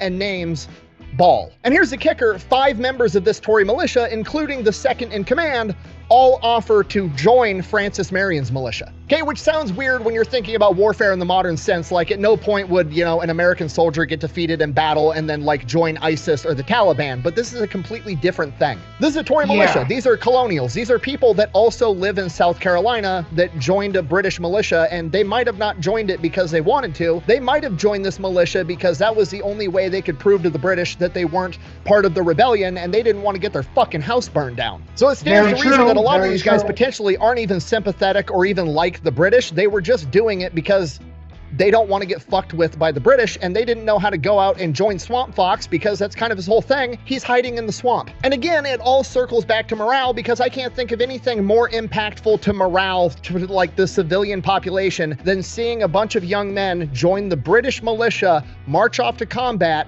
lose, and then find out that a bunch of them actually joined the other team. Also, another side fact, isn't really important to the story, but I thought it was cool and demonstrates how Francis Marion's always learning and then implementing what he learns. After the whole horses on the bridge debacle making noise, Francis Marion made it the standard operating procedure for his guys. Whenever they crossed a bridge, they would wrap the horses' hooves in fabric, or they would have somebody go ahead first and put blankets down so they didn't make noise when they were crossing a bridge. All right, so at this point, Francis Marion has just had victory at the Red Tavern, also known as the Battle of Black Mingo Creek. Got to decide the next thing to do. He's got to do something big. He's got a ton of momentum. All the guys are motivated. This is his chance to really make an impact. And you know what's pretty close to Black Mingo Creek?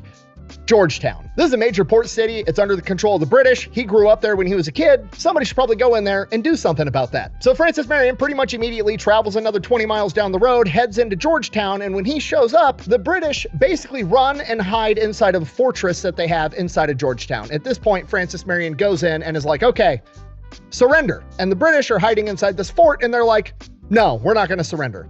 So Francis Marion is like, all right, can't really do anything about that. Don't have cannons, don't have any siege equipment, don't want to sit here and try to starve you guys out. This doesn't look good. And you got to remember, I'm going to say it again because I can't stress it enough. Everything about Francis Marion's war that he's fighting right now is all about morale and optics to the public. Now that optically looks great. It appears people don't know how important morale is. So the British are scared of this guy, but now the ball is in Francis Marion's court. He can't just ride into town, have the British tell him no, and then walk away with his tail between his legs, because then he looks bad. So he's got a couple of options. One, he could try to, lay siege to this fort. Like I already said, not really an option. Option B, he could steal all of their shit while they hide and then dip, which is exactly deprive the enemy of nice things. What he does, which is brilliant. It was the most absolute perfect possible thing to do at the time, because from the view of the public, Francis Marion rolled into town with his guys. The British ran and hid in their fort while he stole all their shit and then dipped without so much as a scratch on him. He is literally showing the world, oh, the British military, the most powerful army on the planet. Yeah, they're scared of me and my band of farmers. I run this shit. I am this kingpin in South Carolina. So Francis Marion strategically transfers a bunch of British equipment and horses to his alternate location in the swamp and dips out. From here, Francis Marion goes back to doing exactly what he was doing. He's chilling out in the swamp. He's sending guys out on scouting missions, gathering intel, trying to identify his next target. And in late October, he finds it. His scouts come back and they report that they've identified a Tory militia under the command of Samuel Tynes. It's about 200 guys that have just marched into the area of new recruits. They're planning on getting trained up out in the woods, and then they're going to go out and confront Francis Marion. Francis Marion figures, I'm going to go crash this party before it even starts. And if he can achieve victory here, not only is this going to bolster the morale of his men and all the people that already support him, it's going to demoralize the enemy. Like, oh, you're going to come into my AO, you're going to raise an army, you're going to try to confront me, I'm going to knock you down before you even get on your feet. And again, Francis Marion does not have 200 guys. At most, he has 150 under his command, but he probably doesn't have 150 at any given point, because dudes are always out on separate missions, dudes are always going back home to check on things, so we don't really know how many men he has, but we know for sure he's outnumbered. But again, he's got tactics, and they don't know he's coming. And more importantly, like we've already established, every single time Francis Marion goes into battle, he gains more experience and is able to immediately apply it to the next battle. Now remember, the Battle of Mingo Creek, the two things that went wrong were the horses were noisy on the bridge, and potentially there were spies that gave away his position. Okay, we've already addressed the horses on the bridge. What do we do about the spies potentially ratting him out and giving away that he's coming to get these guys? Francis Marion, in a stroke of genius, being 10 steps ahead of everybody at all times, has his men go out into the taverns and into towns and loudly talk and spread the rumor that Francis Marion and his militia are heading to a different part of the state in the other direction. So any intel the British get is going to be the exact opposite. These guys are going to be out there in the woods thinking they've got all day and tomorrow to train their troops up before they have to go track down Francis Marion, when in reality, he's coming for them.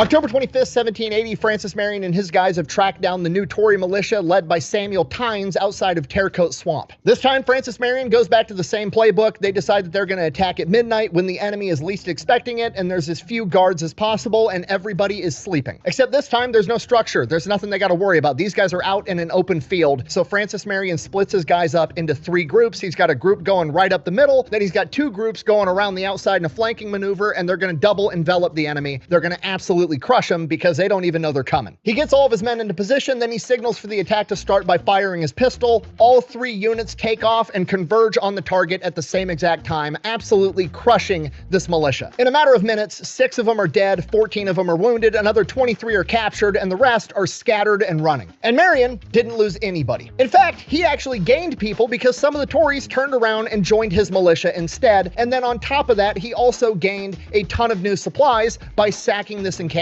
And again, taking out 6 enemies, capturing a handful, wounding another handful doesn't seem like a big earth-shattering thing, but he's just stacking up victory upon victory. And supplies. The supplies are really important. Upon victory, and it just looks like nobody can oppose this dude. He is invincible. And every time he takes out a Tory militia, it makes it that much harder for... And the cool thing about stealing supplies from the enemy is it's a plus and a negative. You're negativing, you're making the enemy go negative, and you're going plus. So not only are you, it's better than getting supplies from, like, your own allies, because you're taking away those supplies that they now can't use against you, because now you have them. Any other Tory militia to pop up, because everybody's going to go, no, I don't want to join a militia for the British because, Francis Marion's guys are going to pop up out of the woods out of nowhere and kill me in my sleep. I'm good. I'd rather just stay home. And while all these small victories seem like they could easily be insignificant in the grand scheme of things, they're not. Stacking up these small victories in South Carolina literally changed the entire trajectory of the Revolutionary War. Because at this point, Cornwallis is forced to abandon his plans to march further north and to go back and solely focus on getting South and North Carolina back under control. Francis Marion and his ragtag group of farmers stacking up these small victories has literally altered and ruined the plan of the most powerful military on the planet. And now they're going to have to figure out what to do about Francis Marion. And in the meantime, Francis Marion just goes on a tear of guerrilla warfare, launching raids all over the place. People are supporting him now. He's getting food, he's getting weapons, he's getting supplies. He's even got some Native American warriors coming and helping to fight with him from the Catawba Nation. And these Catawba warriors are training all these farmers how to fight like a Native American with guerrilla warfare tactics, how to, take pop shots from the trees and disappear, how to fight with knives and tomahawks. And this is where, the patriot character gets his tomahawk. Francis Marion was never known for carrying a tomahawk into battle, but his men did start doing it after they started working with these Catawba warriors.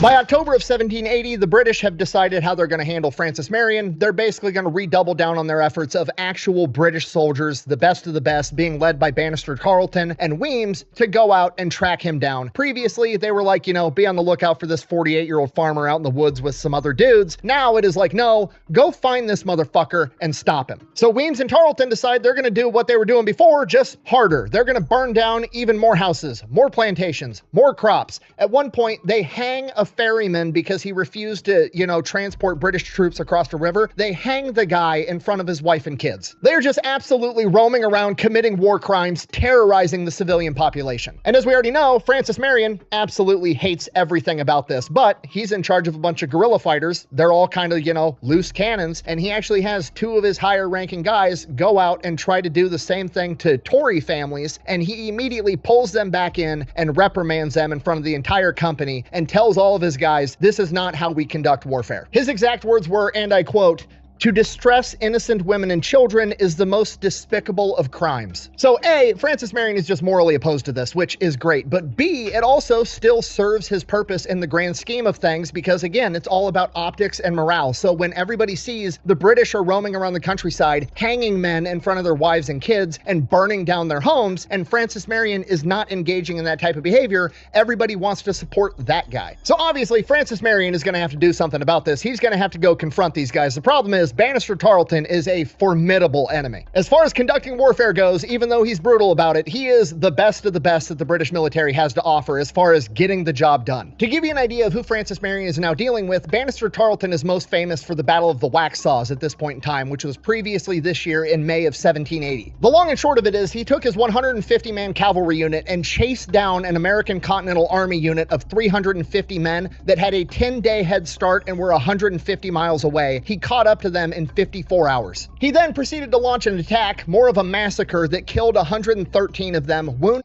150, and captured an additional 53. And in exchange, he suffered 5 killed in action and 13 wounded. This is not another militia leader that just got a group of boys together. This is a dangerous opponent for Francis Marion. But he's got to be stopped, and Francis Marion and his militia are the only men for the job. So they go to work. They use their spy network. They're sending out scouts. They hear that Bannister Tarleton is going to be crossing the river with his men at Nelson's Ferry, so they set up an ambush and wait for the crossing. Bannister Tarleton, being a worthy opponent, does the same thing. He hears that Francis Marion knows that he's coming, and he's setting up an ambush at Nelson's Ferry, so he doesn't walk into the ambush. Instead, he orders his men to set up a camp and then make it look like they left in a hurry, and then he spreads the rumor around that he has retreated back to Camden, trying to bait Francis Marion into chasing him. Tarleton then goes to a nearby plantation owned by Dorothy Richardson, who is the widow of General Richardson, a well-known American patriot in the area, and he lights a massive bonfire next to her house, clearly trying to make it look like he's burning down the house of a widow of a rebel sympathizer to bait Marion into attacking him. And it almost works, but before it does, fate steps in because Dorothy Richardson's son comes into Francis Marion's encampment and warns him, hey, this is a trap. Bannister Tarleton has 400 men in that wood line.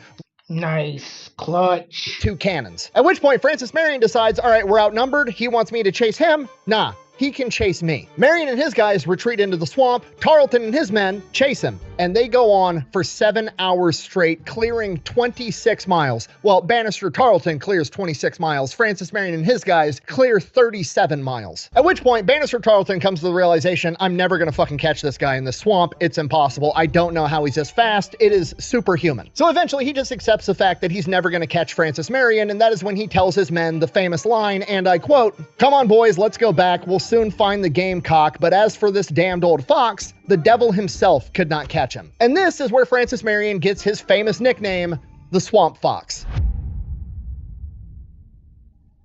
All right, so at this point, Francis Marion and his militia are in pretty rough shape. They just got in that high-speed chase with Tarleton for like 7 hours, traveling 30 miles through the swamps. Tarleton ends up calling it quits because he and his men are exhausted. Presumably, Francis Marion and his guys are in the same shape. So that's not great for morale, which is the most important thing we got going on right now. And on top of that, it gets even worse because in a lot of ways, you could see this as a loss. They basically almost fell into an ambush and then had to retreat and run away. That's taking an L any way you want to cut it. And then to make things even worse, presumably they lost a ton, if not all of their supplies, because they had to go on this high-speed chase. They probably got seized by the British, or they had to burn them and get rid of them so they didn't fall into the hands of the British. So it is rough right now. Morale is at an all-time low. He probably has dudes leaving, going back home, saying, screw this. It is just, he's got to do something to turn this around, and he also needs to replenish his supplies. Pretty much immediately after this chase with Tarleton, in the coming days, Francis Marion finds out through his intel channels that there's only about 50 British garrisoned at Jamestown. So he figures, okay, we'll do exactly what we did last time. We'll show up, the British will go hide in their fort, we'll steal all their shit. That looks like a win optically. On top of that, I get more supplies. That is exactly what needs to happen to fix my current situation. So on November 15th, 1780, Francis Marion sends in 2 groups of guys to go into Jamestown, scout it out, potentially raid it, steal supplies,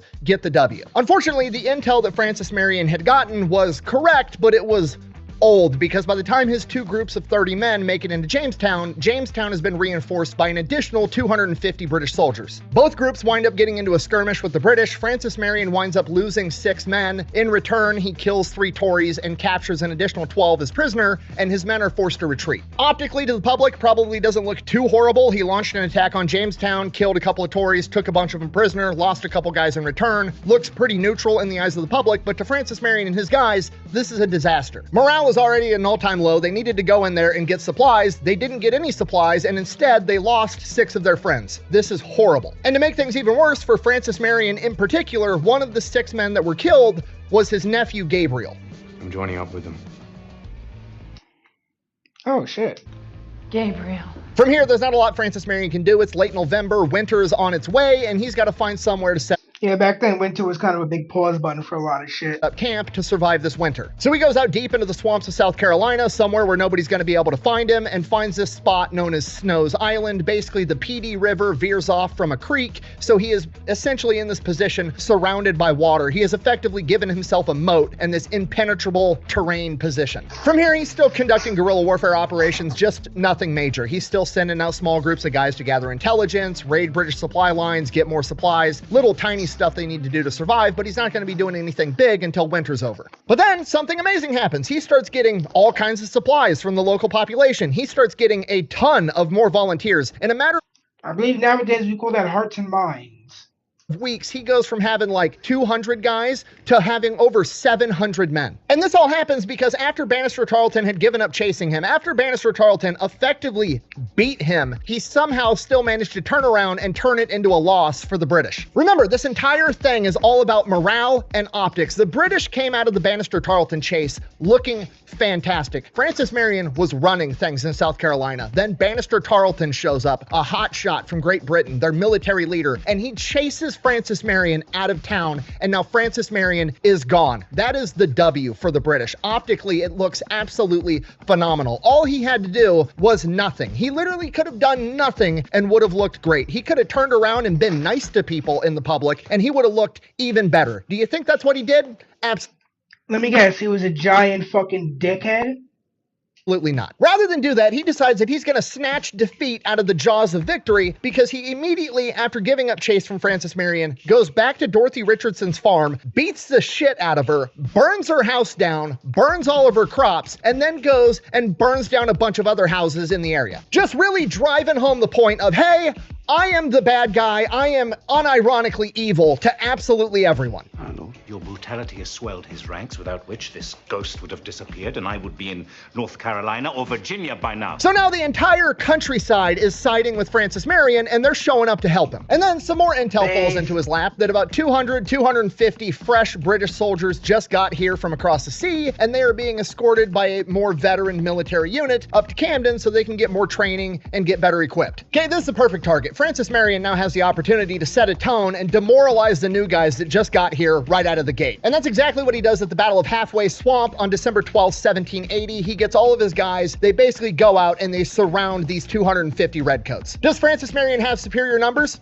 Yes. Could he go out and confront them in the open field and probably crush them? Absolutely. Is that what he's going to do? No, he still goes full guerrilla warfare mode. Why? Because one, it's effective, and two, it's all about morale. If he goes out and confronts in the open field, he's almost certainly going to lose more men than if he just sits there in the wood line and picks all these guys off. Francis Marion doesn't give a shit about being a gentleman and doing warfare the gentlemanly way. He cares about the lives of his men, and when the men see that, it's going to increase their morale, and they're going to want to follow him even more. So Marion's militia goes out there. They're picking off all the pickets, which are like the forward elements from the main body, and picking off officers left and right. After he softened them up and got them all discombobulated, he launches a head-on assault and forces the British to retreat. They chase him for like a mile and a half. Eventually, the British run into this big rail fence, and they're basically stuck. They're forced to turn around and adopt a defensive fighting position, at which point the British officer in charge, General McClareth, sends out a messenger to Francis Marion. He wants to talk. Francis Marion, presumably thinking about what he's always thinking about, morale and the lives of his men. Okay, maybe this guy's willing to surrender, and if he's willing to surrender, that's a W for me. I remove the bad guys from the battlefield without having to kill them and risk the lives of my men.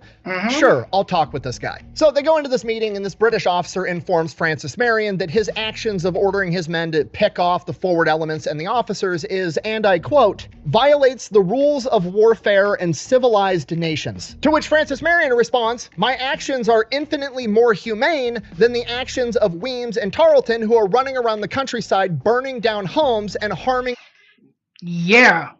innocent women and children. As long as your men continue burning down people's houses, my men will continue shooting officers and pickets. You know, this is not the conduct of a gentleman. If the conduct of your officers is the measure of a gentleman, I'll take that as a compliment. And this is where things get weird. At this point, the British officer makes a proposal to Francis Marion.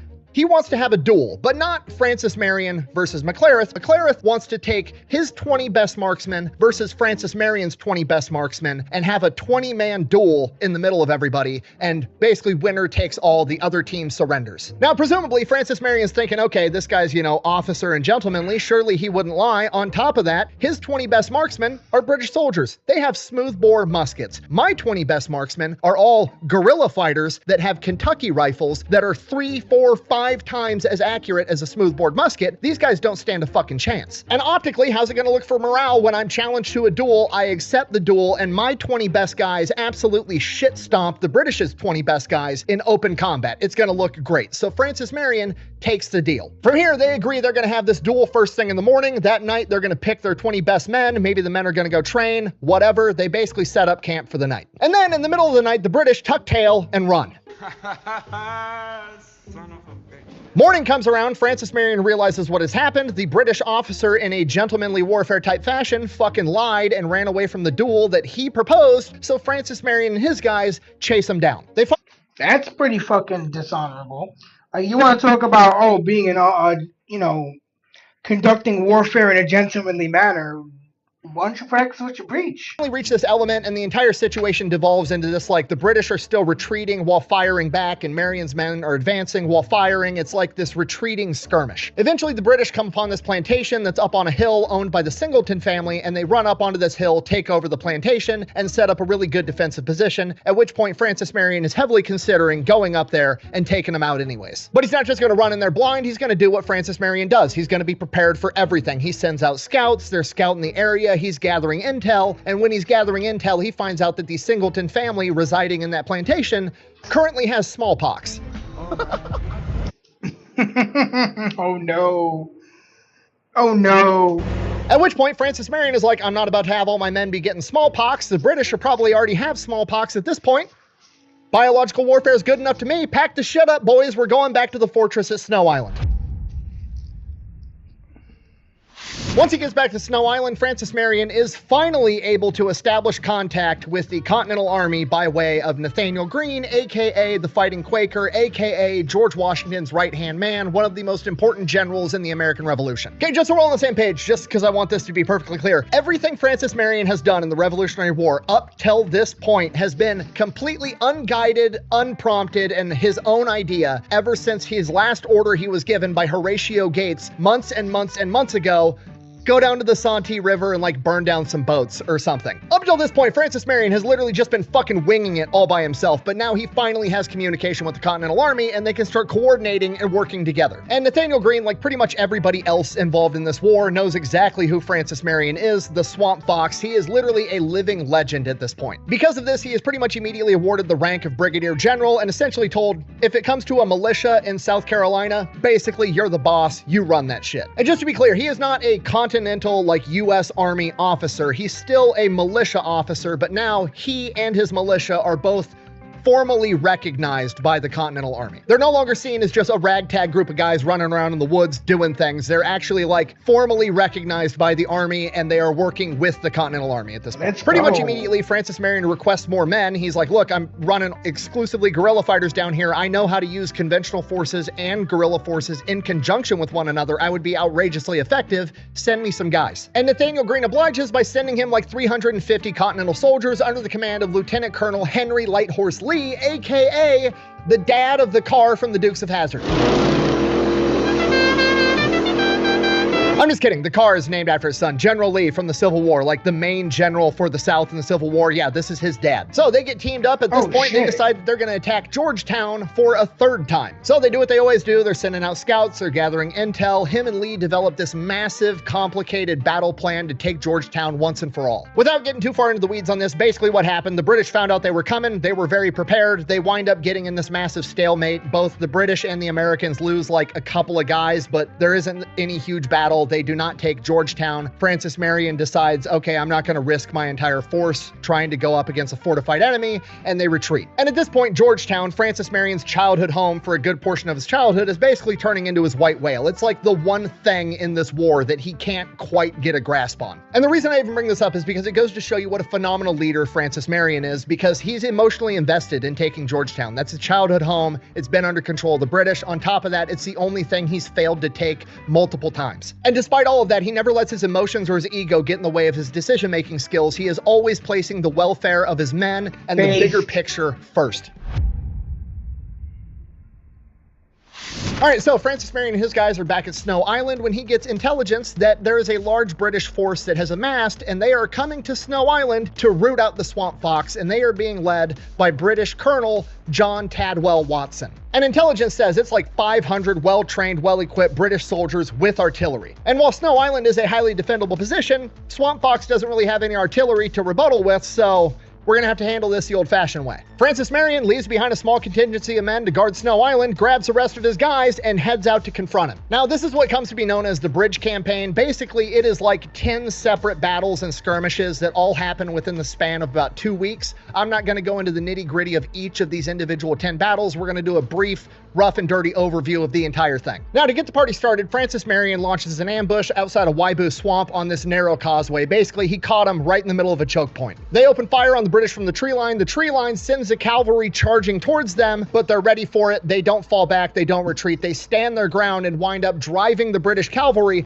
backwards, at which point they launch their own charge to attack the retreating enemy. Once they get out in the open down this narrow causeway, they realize that was a mistake because Watson has artillery set up and starts hitting them with grape shot. Marion's militia is forced to retreat, and then the cavalry starts charging them again. Now they are the ones getting charged while they're retreating. It is about to go horrifically wrong. But then one man changes the entire battle. Private James Gavin on horseback, who's described as being massive for this period in time, decides that he's going to not retreat. He's going to turn around and he's going to charge the oncoming British and meets them at the narrowest part of this causeway. He then proceeds to stand in the pocket, shoot one of them, bayonet several others, and while this is going on, the other men see it. Francis Marion gets them formed back up and they charge. And to respond to that, Watson basically goes all in. He pushes all of his chips into the table, has all of his infantry do a bayonet charge coming in behind their cavalry. Francis Marion sees this and orders a retreat. And the reason Francis Marion had to do this was because a significant portion of Marion's men are all carrying rifles, not muskets, and their rifles don't have bayonets. So going bayonet to bayonet was not an option, and he wasn't about to sacrifice all of his guys. They pull back. At this point, Francis Marion's like, okay, the whole confront him in the open field in broad daylight thing didn't really work out.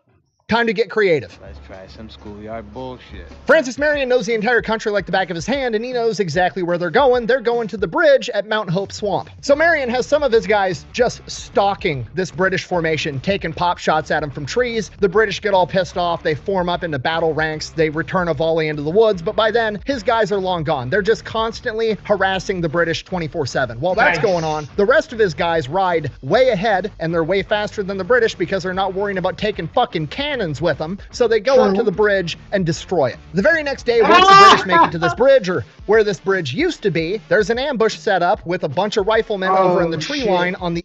And yeah, if there's no bridge in front of you anymore, and then the enemy's behind you, you're kind of cooked, aren't you? Other side of the bridge, shooting at them with their rifles. Again, rifles have a much further range than these... Oh shit, they're on the other side. So you can't even get to them, and they have more accurate weapons. Nice. Muskets, the British can't really do anything. Basically, they have to turn around, change course, go to the next bridge. Francis Marion knows about that fucking bridge too, so he has his guys right ahead and destroy that bridge as well. They get to where that bridge used to be. It's another ambush. Now Watson's getting pissed. He has the cannons come forward, sets the cannons up, starts firing cannons over this river at Marion's men, but Marion positioned his men at a low part of the ground, so the cannon fire just goes right over their heads. And then the riflemen start picking off all the guys that are trying to man the cannons. Now Watson's getting pissed. He's like, fuck this. He just orders his infantry to run through the river to confront Swamp Fox. And then, according to the accounts, some big badass British infantry officer draws his sword and starts leading his men into the river, at which point, whether it was Francis Marion or it was just the vibe at the time, they said,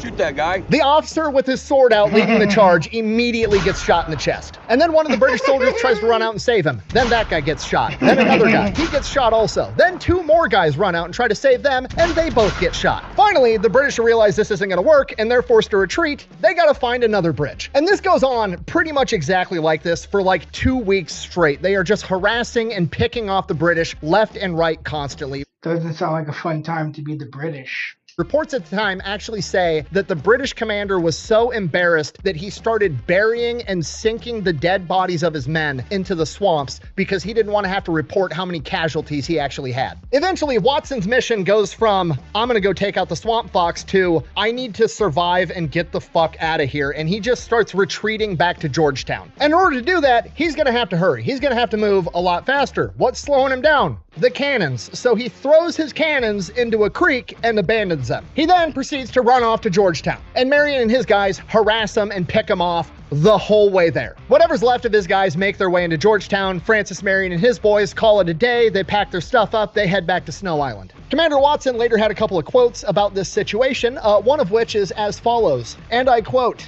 "They will not sleep and fight like gentlemen, but like savages, and are eternally firing and whooping around us by day, and by night waylaying and popping at us from behind trees." In addition to that, he also said, and I quote, "I have never seen such shooting before in my life." All right, important context for the broader part of what's going on in the war, right? Nathaniel Greene's men have now come back into the South and they are fighting the British, and Nathaniel Greene has just been defeated by General Cornwallis at the Battle of Guilford's Courthouse. And I put the air quotes because, like, yeah, technically the British did win that battle because the Americans were attacking and the British held their ground. That is a W, I guess. But in holding the ground, Nathaniel Greene's men destroyed like a third to a half of General Cornwallis's army, and it basically destroyed his entire campaign. So the Battle of Guilford's Courthouse was basically like, yeah, the British won the battle, but it gave America the win of the war. For the British, between the disaster at Guilford's Courthouse and Francis Marion creating absolute havoc in South Carolina, General Cornwallis is literally like, fuck this, I'm done. He hands off the Southern Theater to one of his subordinates and dips out. He's like, I'm gonna go attack Virginia or something. I can't handle this shit anymore. They literally made General Cornwallis rage quit. This is bullshit. So at this point in time, the war is starting to look really good for the colonials, but it's not like a guaranteed we're gonna have an outright win out of the gate. There's still a pretty big possibility that there could be some type of peace treaty or peace agreement. And if that happens, whatever territory the British are still in control of, they're probably gonna get to keep. Which means strategically at this point, the British are basically just like turtling up in their fortresses so they can claim that they're still in control of that territory so they get to keep it if there's a peace treaty. If so facto, they need to go take out the British inside of their forts so they can't claim that they're in control of that territory anymore. So Nathaniel Greene kind of sends out the order to his big militia leaders, mainly Francis Marion and Thomas Sumter, the Gamecock, go take out British forts and take them over so we're in control of that territory. And Francis Marion and Light Horse Lee in particular get told to go take out a place called Fort Watson. Now, Fort Watson is a tough objective to try to take over because it is out in the middle of an open field on top of a hill. So they have the high ground and there's nothing for Francis Marion's men to really hide inside of, and he still doesn't have any cannons or artillery or siege equipment. So Marion and Light Horse have the numbers. They've got about 380 guys they can throw at this mission. The fort is only guarded by about 120 guys, but again, they're gonna have to run out into an open field while these guys are hiding behind the walls of this fortress. It's not great odds. On the plus side though, Fort Watson is kind of unique in the fact that it's a fort and it doesn't have any artillery. There's no cannons there. Why doesn't it have any cannons there? Well, there was this British officer who got sent out to capture the Swamp Fox, and he decided that he was going to take Fort Watson's cannons with him, and then he got his ass whooped and had to abandon them in a creek. So things could definitely be worse, but they're still not looking that great. But hey, we're going to try. So Francis Marion and Light Horse Lee grab their guys, they ride out to the fort, they confront them at the fort, and they're like, all right, we have you surrounded, time to surrender. And the British are like, nah. Shit. All right, plan B. We're going to starve them out. There's no well inside the fort. They got to come out to get water, and every time they send dudes out to go to the river to get water, we're going to kill them. That works the first couple of times, and then eventually the British figure that out, so they dig a well inside the fort. Now they no longer have to leave the fort at all. Or at least until they run out of food, and who knows how much food they have in there. So now, Swamp Fox and all his guys are just kind of like sitting there, twiddling their thumbs, and remember, most of them are guerrilla fighters, so you got guys coming and going, you got guys getting bored, you got guys that are showing up and volunteering for a day or two. Eventually, if he can't figure out how to end this battle, all of his men are going to lose morale and everybody's just going to go home. So the British at this point are basically just playing out the clock. So Francis Marion and Lighthorse Lee and the rest of the men as a whole, they're all getting super frustrated. They know that if they just had some artillery, they could blow the fucker up and go home. So Lee actually writes Nathaniel Greene a letter basically begging for a cannon. It's worded kind of funky because it's the 1700s, but he says, and I quote, "I beg you will send down a field piece. It can get to me in 1 day and a half. I will have horses meet it, which will go off from me on here from you. All things are well here, and no possible danger can attend the sending the cannon. 5 minutes will finish the business and it can be returned immediately." Okay, translation, can I please borrow a fucking cannon for like 5 minutes? Can I borrow a cannon for a second? I just need it for like a few minutes. So I've been fighting an entire war with zero equipment. I just need an actual piece of military equipment for like 5 seconds. I'll give it right back, I promise. Nathaniel Greene gets the letter and is like, okay, cool. Immediately sends them a cannon. Thank God. And then the guys bringing the cannon there get lost. Of course. Then everything gets 10 times worse because there's a smallpox outbreak and all the dudes are getting ready to be like, screw this, I'm going home. Then out of left field, an officer that's under Lighthorse Lee by the name of Hezekiah Maham comes to Francis Marion and Lighthorse. He's got an idea. Okay, hear me out. We can't get to them because they're hiding behind these walls and they have the high ground. What if we built taller walls so that we had the higher ground to their high ground? What if we built a bigger fortress than them? I like that. Dude, what are you even talking about? Have you been smoking with the Catawba Warriors again? No, listen, a tower. Their fort is only like 23 feet high. What if we built like a 30, 40 foot high tower, we climbed up on top of it, and then we shot down below at them? Siege equipment. You want to build literal siege equipment like it's a medieval castle we're trying to take. Yeah. Uh-huh. Go tell the guys to go to every plantation in the surrounding area, get every axe and saw they can find and start cutting down trees. They spend the rest of the day cutting down trees, basically prefabbing a bunch of logs for construction, and then that night they go and build a somewhere between 30 and 40 foot high tower 30 yards away from the fort. Then the next morning when the sun comes up, there's a bunch of riflemen on top of a 40-foot high tower looking down at all the British guys inside of their fort, and they start opening fire on them. And while that's going on, another group of guys run up to the fort with axes and start beating their way through the wooden fort. Ken, I know what you're thinking. Why didn't the British just shoot back? Like, I understand they're riflemen. Because they're being shot at. Guns are more accurate, but the British have way more guys inside their fort than you could possibly fit up on this little tower, and the muskets are still going to be wildly effective at 30 yards away. Why didn't the British just shoot them? Well, that's because when they built the tower, they intentionally built the tower on the side of the fort so that when the sun was coming up in the morning, it was to their backs, aka directly in the British guys' eyes. So now they're trying to have a pop quiz firefight against a guy with a more accurate weapon and have a staring contest with the sun at the same time. The British wind up surrendering within an hour. And yet again, it all comes down to morale. Everything Francis Marion does is win or lose based on morale, because the British officer that lost the fort had this to say about it, and I quote, "We were reduced to the disagreeable necessity of capitulating by the cowardly and mutinous behavior of the majority of the men, having grounded their arms and refusing to defend the post any longer." Okay, translation, my men— we lost morale. Got demoralized and couldn't take it anymore. We thought we were winning, we had a fort, we had the high ground. The Americans said, fuck you, we'll build higher ground and then we'll kill you anyways. And my men got scared and they wanted to go home. Oh my God, I almost died. From here, they start planning the next fort they got to take out. They got to take out Fort Mott, which is on the Mott plantation owned by the widow, Rebecca Mott. Now, Rebecca Mott and her late husband were and are both humongous patriots, and she's actually been— Hold on 1 second, I'll be right back.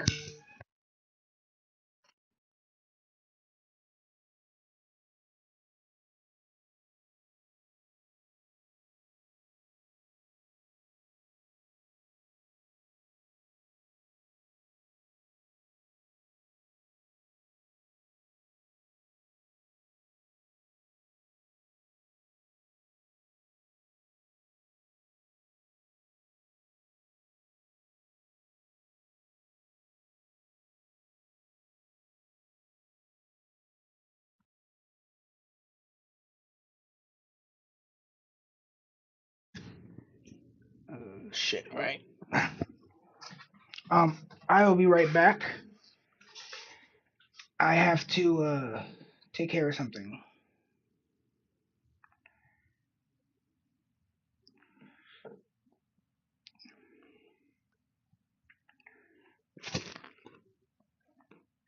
something just came up, and I'm gonna put on some music, and I'll be right back.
sidewalk. You get mad when I tell you ride in the streets. That's what it's there for. You get mad when I tell you stay in the lane. Don't ride in my blind spot. You get mad when I tell you it's your own fault. When you get run over.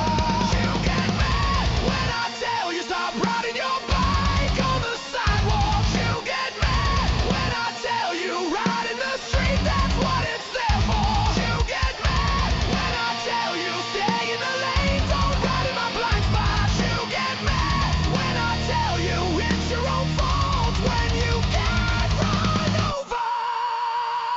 You get mad when I tell you stop riding your bike on the sidewalk. You get mad when I tell you ride in the street. That's what it's there for. You get mad when I tell you stay in the lane. Don't ride in my blind spot. You get mad when I tell you it's your own fault. When you get run over.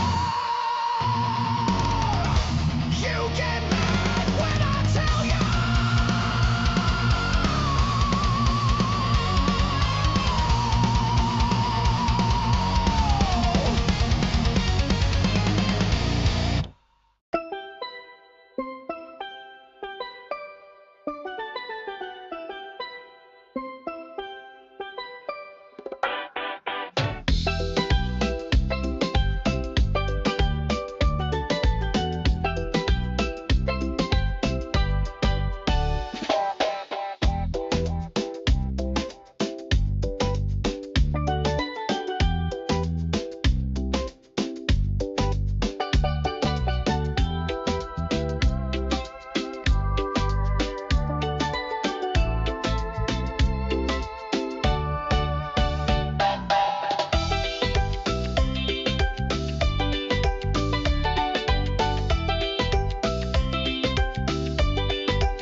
Hey guys, I am back.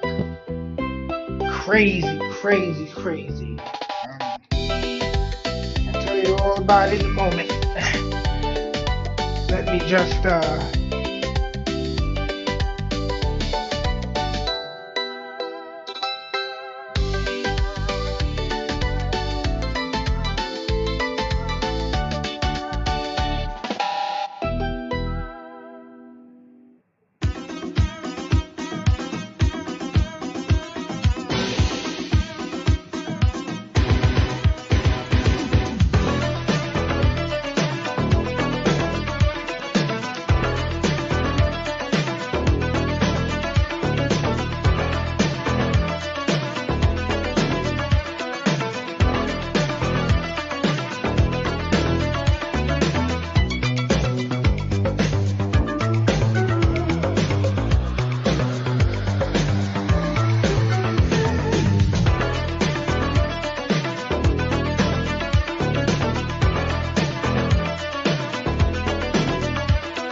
are back.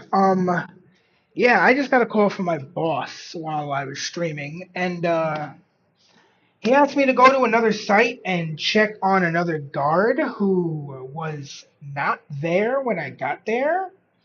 And that's not good, so I had to report that to my boss, and so then I had to drive back here. And like I didn't wanna be the guy who was like, oh yeah, he's definitely not here.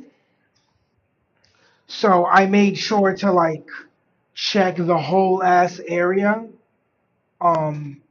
Because like at first I thought maybe he like fell asleep, because that that's kind of a common occurrence when you're working overnights. But yeah, as it turns out, he just wasn't fucking there, which is a lot worse, because that means he abandoned his post, and so now there's gonna be some issues. But anyway, let's get back to this react. They got to take out an hour. And yet again, it all in the British guy's eyes. So now they're trying to have a pop quiz firefight against a guy with a more accurate weapon and have a staring contest with the sun at the same time. The British wind up surrendering within an hour. And yet, I mean, yeah, when you got the sun in your eyes, you can't see for shit. Again, it all comes down to morale. Everything Francis Marion does is win or lose based on morale, because the British... When I'm driving home from work, I drive home westward. So when I'm driving home from work, the sun is usually like beginning to rise and is at my back. So whenever I gotta do a lane change and I gotta like use my rear views to check behind me to make sure I'm not gonna get collided with by some other fucking driver,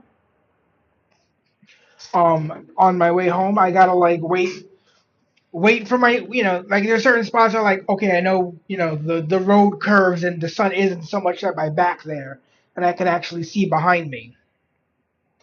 Oh yeah, that early morning sun will blind you. Officer that lost the fort had this to say about it, and I quote, "We were reduced to the disagreeable necessity of capitulating by the cowardly and mutinous behavior of the majority of the men, having grounded their arms and refusing to defend the post any longer."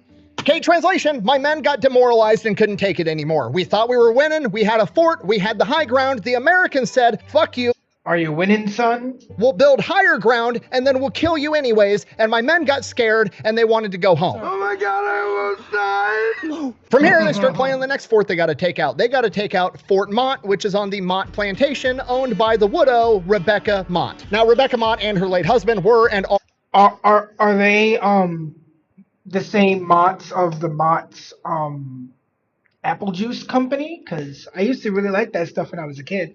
Are both humongous patriots, and she's actually been feeding intel to Francis Marion for a long time, using her position inside of Mott Fortress. And basically they came in, they took over her plantation house, built a fort around it, and kicked her out. She's now living in a small cabin somewhere on her property. And to make things worse, Francis Marion's just got intel that apparently Yo, I would be so fucking pissed if some motherfuckers came and kicked me out of my crib. I'm like, you live in the shed now, bitch. I'd be like, oh hell no, I don't live in no shed. British have received word that they took out Fort Watson, so now they're sending out reinforcements to all the other forts, and those reinforcements are going to get there in like 24 hours. So if they're ever going to have a chance at taking this fort, it's got to be right now, and even then, it's borderline impossible because you can't really take a fort in 24 hours. That's not how siege warfare works. It's long and drug out. Unless we just burn the whole thing to the ground. No, we can't do that, again, because Rebecca Mott's house is in the middle of this fortress, and we like Rebecca Mott. She's on our team. Okay, again, it's all about morale. I can't be seen burning down the houses of people that are trying to help me. Unless we get permission first. So Francis Marion... I mean, yeah, she's like, burn it down, well, burn it down. Goes to Marion Mott's cabin on her property and is like, hey, hear me out. Would you be okay if I burn the fort down with your house inside of it? And Miss Mott is 100% down. She hates the British. They stole her house. If she can't have the house, nobody can have the fucking house. Not only based.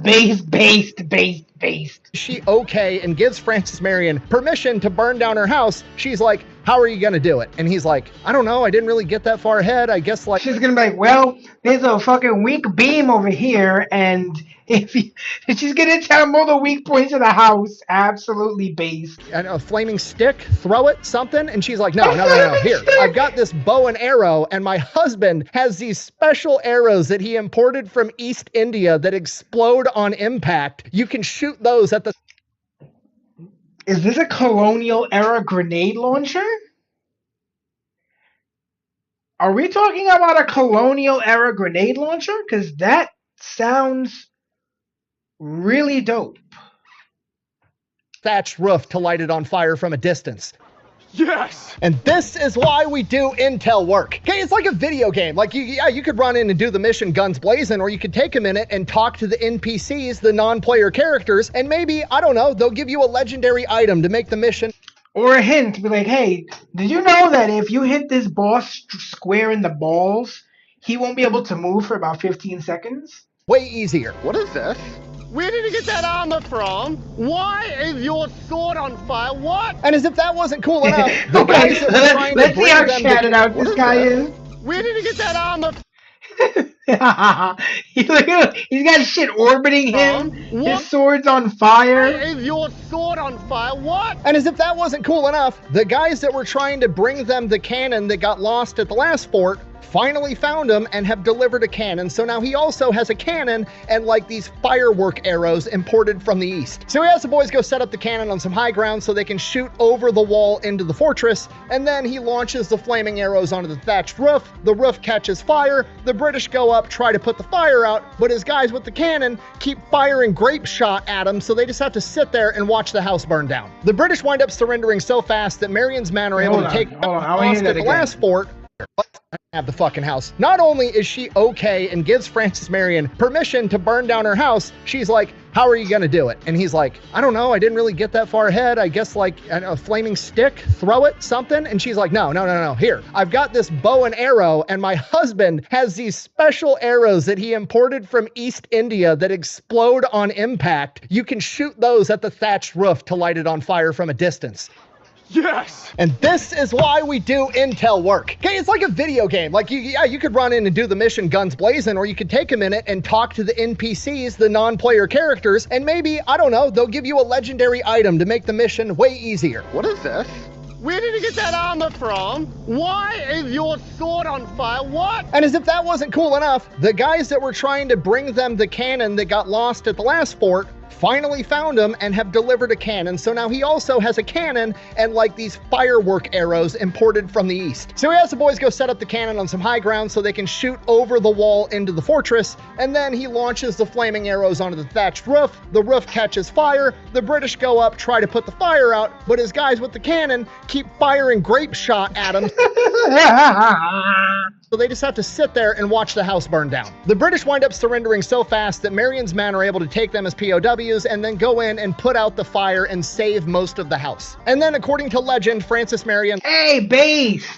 She didn't lose, she was able to fix her house up when this whole mess is over, rather than having to rebuild it. Because I'm pretty sure it's a lot easier to, like, repair part of a house than to build a whole ass new house. Light Horse, the British officers, and Miss Mott all have dinner together that night. From here, on to the next fort, Georgetown, the White Whale, the fourth attempt for Frances Marion to take Georgetown. He rolls up with his guys. He starts getting ready to make siege, and the British see he's coming. The British have already heard that he took out Fort Watson. He took out Fort Mott, and every single time it gets crazier and weirder, and they surrender faster and faster and faster. The British are like, fuck this. They retreat and abandon Georgetown, and Frances Marion takes it without firing a single shot. Everything is about morale. Frances Marion has not only bolstered the morale of the Patriot cause, but he has completely demoralized the enemy. Frances Marion has the British so scared, it's not a question of if they're gonna lose, it's a question of how are we gonna lose? What crazy shit is he gonna pull off next?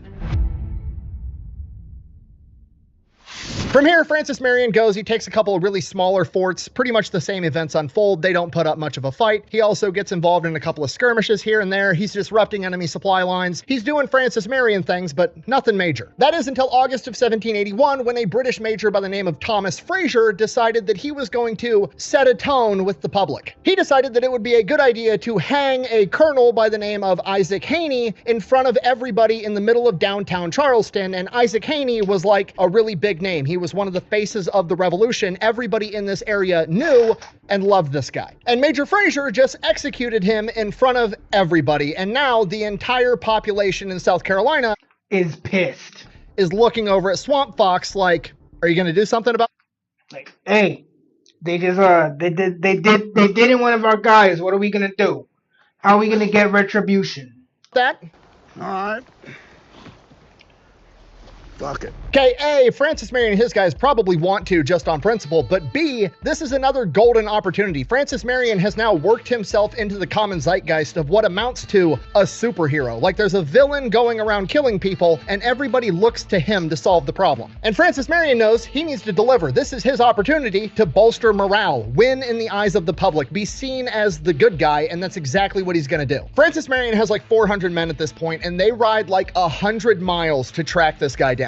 Now, once they find the general area, Francis Marion does what he always does. He sends out scouts, he sends out decoys, he gathers intel, and when the intel comes back, not the greatest news, they basically tell him, it's too big of a force for us to attack. Francis Marion has 400 guys. How big is this enemy force? Well, Fraser is in charge of about 80 dragoons, infantrymen on horseback that ride up to battle and then they dismount, whatever. Okay, 80, that's not a big number, but they're also being accompanied by 180 Hessian mercenaries, highly trained German soldiers, essentially, 130 Tories, militiamen, and then 150 British regulars for a total of 540 men, plus they have cannons. Okay, that's, I mean, got like 100 more dudes and cannons. Yeah, that's kind of a disadvantageous situation.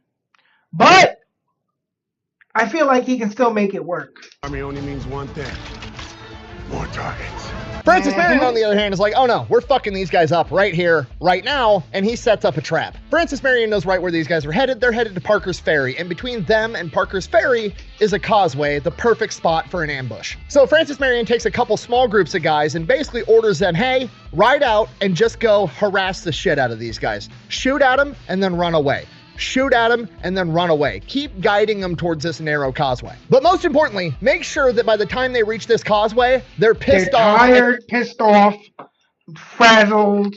They've been shot at for a long time. They're not thinking straight. Tired of you guys. So those guys go do that. Francis Marion takes the rest of his force and rides out to this causeway. He takes about 80 men and sticks them back and down a different road that's at a 90-degree angle to this causeway, and he has them hide in the woods there. They're going to come in after the ambush starts and flank the enemy from the rear. He takes the rest of his men and lines them up on both sides of this causeway in the swamp. He's going to catch the enemy in a crossfire in this narrow path. Cutting back to the British perspective, they have this massive force. They keep getting, you know, little groups of guys, 5 guys trying to shoot at them from the road, and then they disappear into the woods, and then they chase them. They're gone. They do it again. Then they do it again. Then they do it again. The British are thinking, oh, it's just local militia. It's some farmers that picked up their guns. They're fucking with us. This is annoying. We're kind of getting tired of it. And then finally, Thomas Fraser gets eyes on the guys that have been harassing him for the past couple of miles. They are standing in the middle of this very narrow causeway out in the open. And he's probably thinking, he's going to end this shit right here. He's got horses. They don't. He orders all of his dragoons to charge down this causeway to take care of these guys.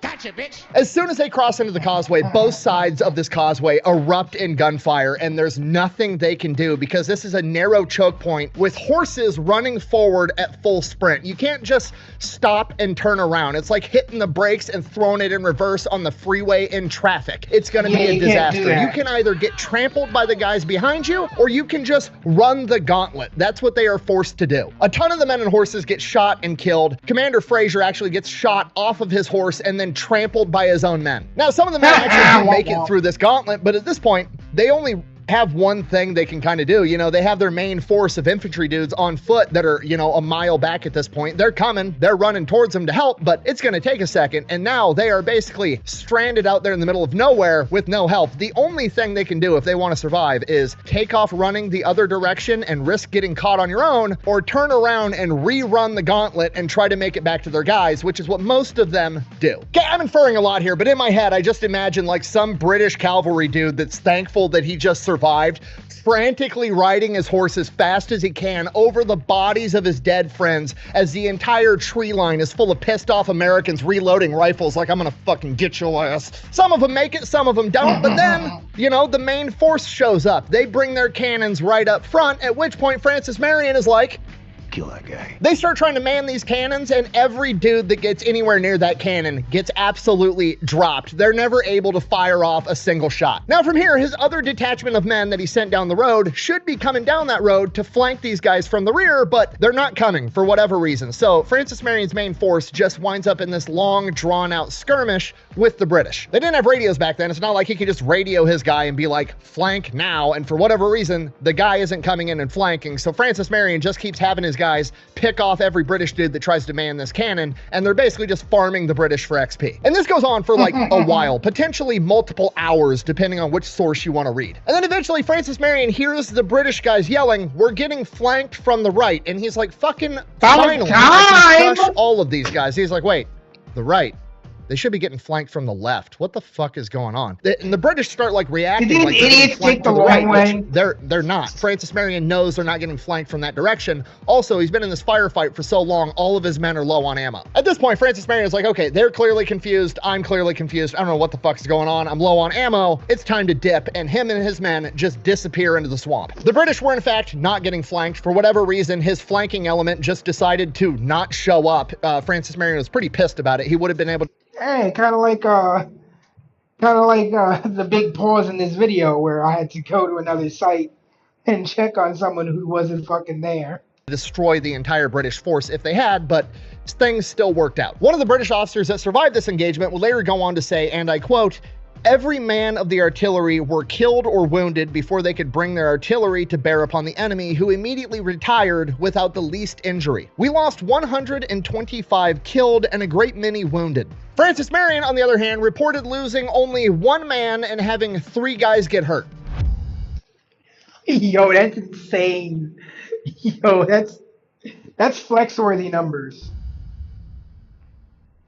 All right, the Battle of Utah Springs. Now, the Battle of Parker's Ferry that we just talked about took place on August 30th, 1781. The Battle of Utah Springs takes place on September 8th, so like a week later. So by this point, Francis Marion and his men have rode up and they have joined forces with Nathaniel Greene and the rest of the Continental Army and some other militias, and they have about 2,200 guys, and they're going to be going toe-to-toe with the British, who have 2,000 guys, pretty evenly matched. This is a big battle. Worth noting, the British are a couple hundred guys short of the Americans, primarily horse-mounted soldiers. I wonder why. Y'all died. Now, this is a conventional battle. This is open field warfare. Everybody's marching up with ranks. They're, you know, standing in front of each other, shooting the muskets, firing volleys. And Francis Marion's militia is right up in the front line. Doesn't really happen that often, but that's where Francis Marion is with his guys. Now, typically in these battles like this, the militia fires 1, maybe 2 volleys, and then they run off and retreat and either just get off the battlefield or they hide behind the conventional forces. That's kind of the expectation for militiamen. That's the best you're going to get out of these guys. 1, 2, maybe 3 volleys, and then they're going to get out of the way. Francis Marion and his guys, however, reportedly stood in the pocket and fired up to 17 volleys, which is absolutely insane for a militia to pull off. As base battle devolves, they're pretty even on both sides, and it just turns into a slugfest. When it all settles down, both sides report, you know, roughly 100 men have been killed, roughly 300 men have been wounded, and like 50, 60, 70 men have been captured on each side. And at one point during this battle, part of the American line manages to actually fracture part of the British line, and they punch through into the wood line where the British have this camp set up and basically raid this camp. And when I say raid the British camp, I mean they found a bunch of casks of whiskey and beer and started drinking in the wood line in the middle of the battle. Okay.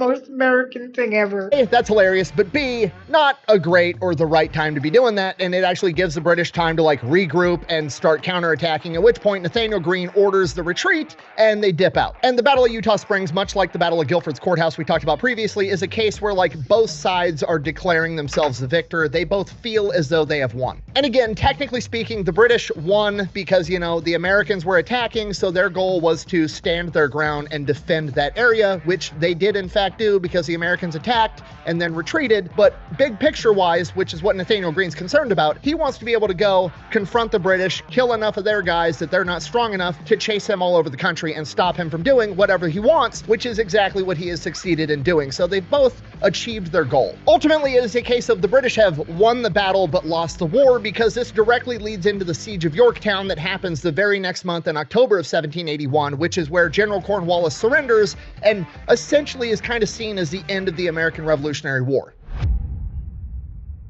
Senator.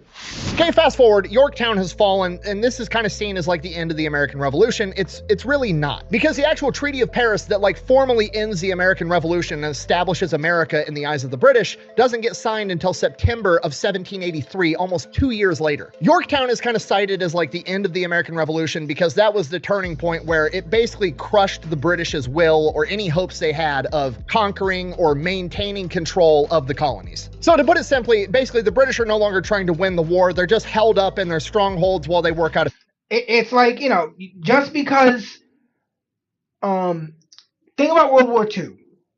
For the Japanese, World War II ended, or, you know, they knew that this was the beginning of the end when American bombers were over Tokyo. Like, those who knew what was up knew that this was it. Like, if the enemy can put bombers in our capital skies, it's not a matter of like, are we going to win or lose? It's a matter of how long can we hold out until we lose. And, you know, it's the same thing with a lot of things. Just because the battle doesn't necessarily end at a certain point, there's a certain point where there's like a tipping point, and, you know, the match is all but decided. It just has to still play out.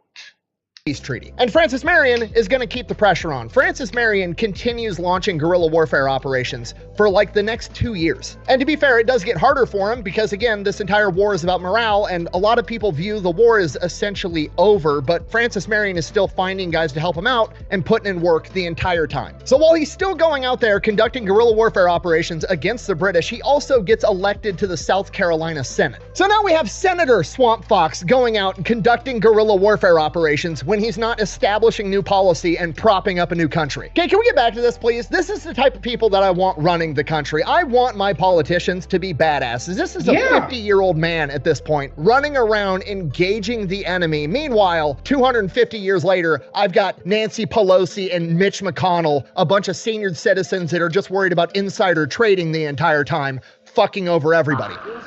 You mean nasty Nancy Pelosi and bitch McConnell? You're really Liz. Never seen you this relaxed before. I'm sorry, I'm getting distracted. Anyways, Francis Marion's last operation is in August of 1782, and it is just, you know, one of his normal little missions. He's launching an attack on a British supply line, and during this battle, his wagon full of ammunition and his personal supplies gets taken out. His men run out of ammunition mid-fight, and Francis Marion is ordered to call for a retreat because his men run low on ammo, and he's not going to have them fix bayonets and risk their lives. And the last order that he issues in combat is the retreat, not for his own ego, but for the benefit of his men. And again, I bring this up. No, that's a good leader. That's a good leader.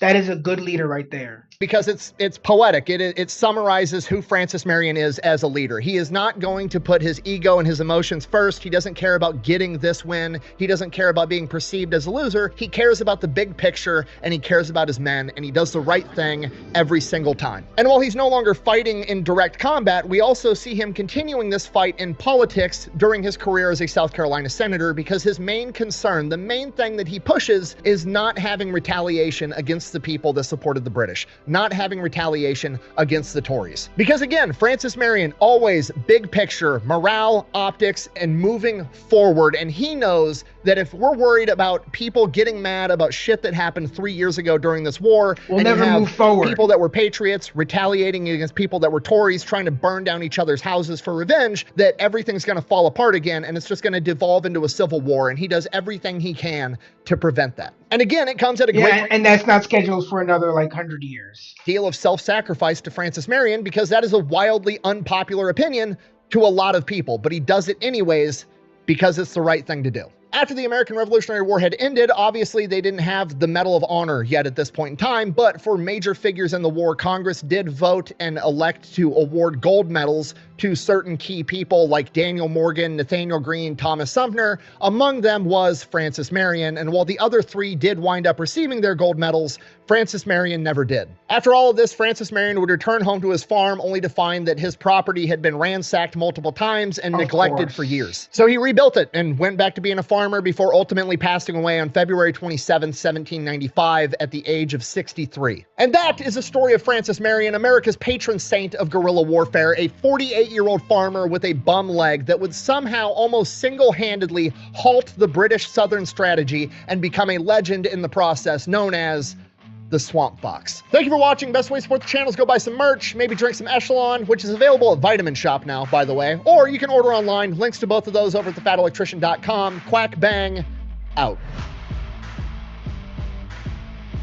I'm just going to be honest with you guys. It took me a couple days to record this, and I was talking to my lovely wife about it, and she's like, who is it? And I was like, Francis Marion, the guy that Mel Gibson's character in The Patriot's based off of. And she's like, I've never seen that movie. So I realized that I'm a failure as a husband for not making my wife watch that movie with me. So I'm going to go do that right now. Okay, bye.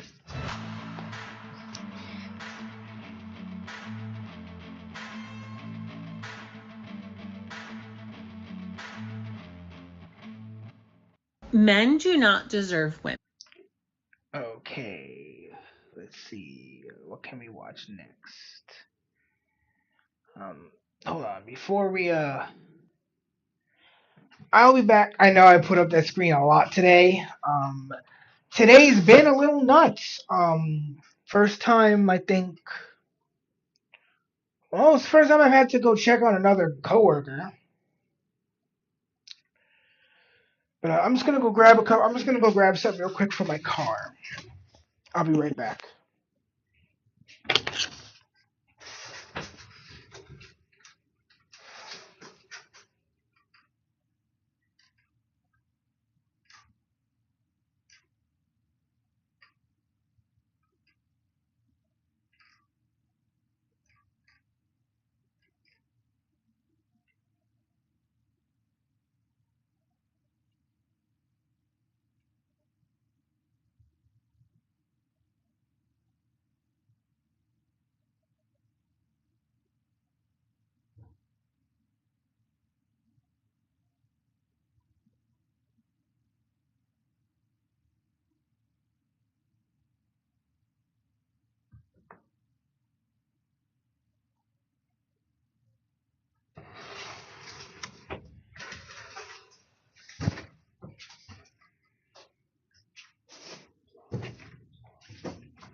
Be back.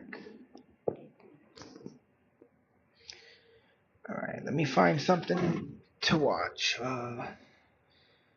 Do we see that? Let me see. No, this is new. This is also new. Alright, we're gonna watch some fun stuff. Everyone knows. Alright. We got a new Gassy video, and I like Gassy. A channel I've seen a couple of his videos already, and I like what he's got. That sounds really cool. A Gears of War Metallica collab. Alright, so this is The Real Problem with EVs by Gassy. Let's check out his most recent video. Everyone knows that electric cars have problems. They cost too much, they're too expensive, too heavy. The battery replacement, which will happen eventually, It's an inevitability. It is extremely expensive.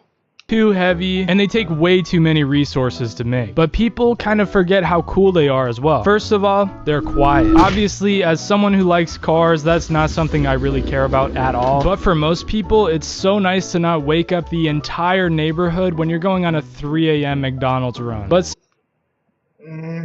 I like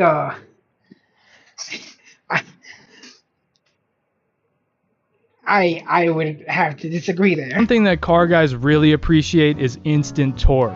Yeah, no, that is cool. The instant acceleration, where you can just rip off the line like that.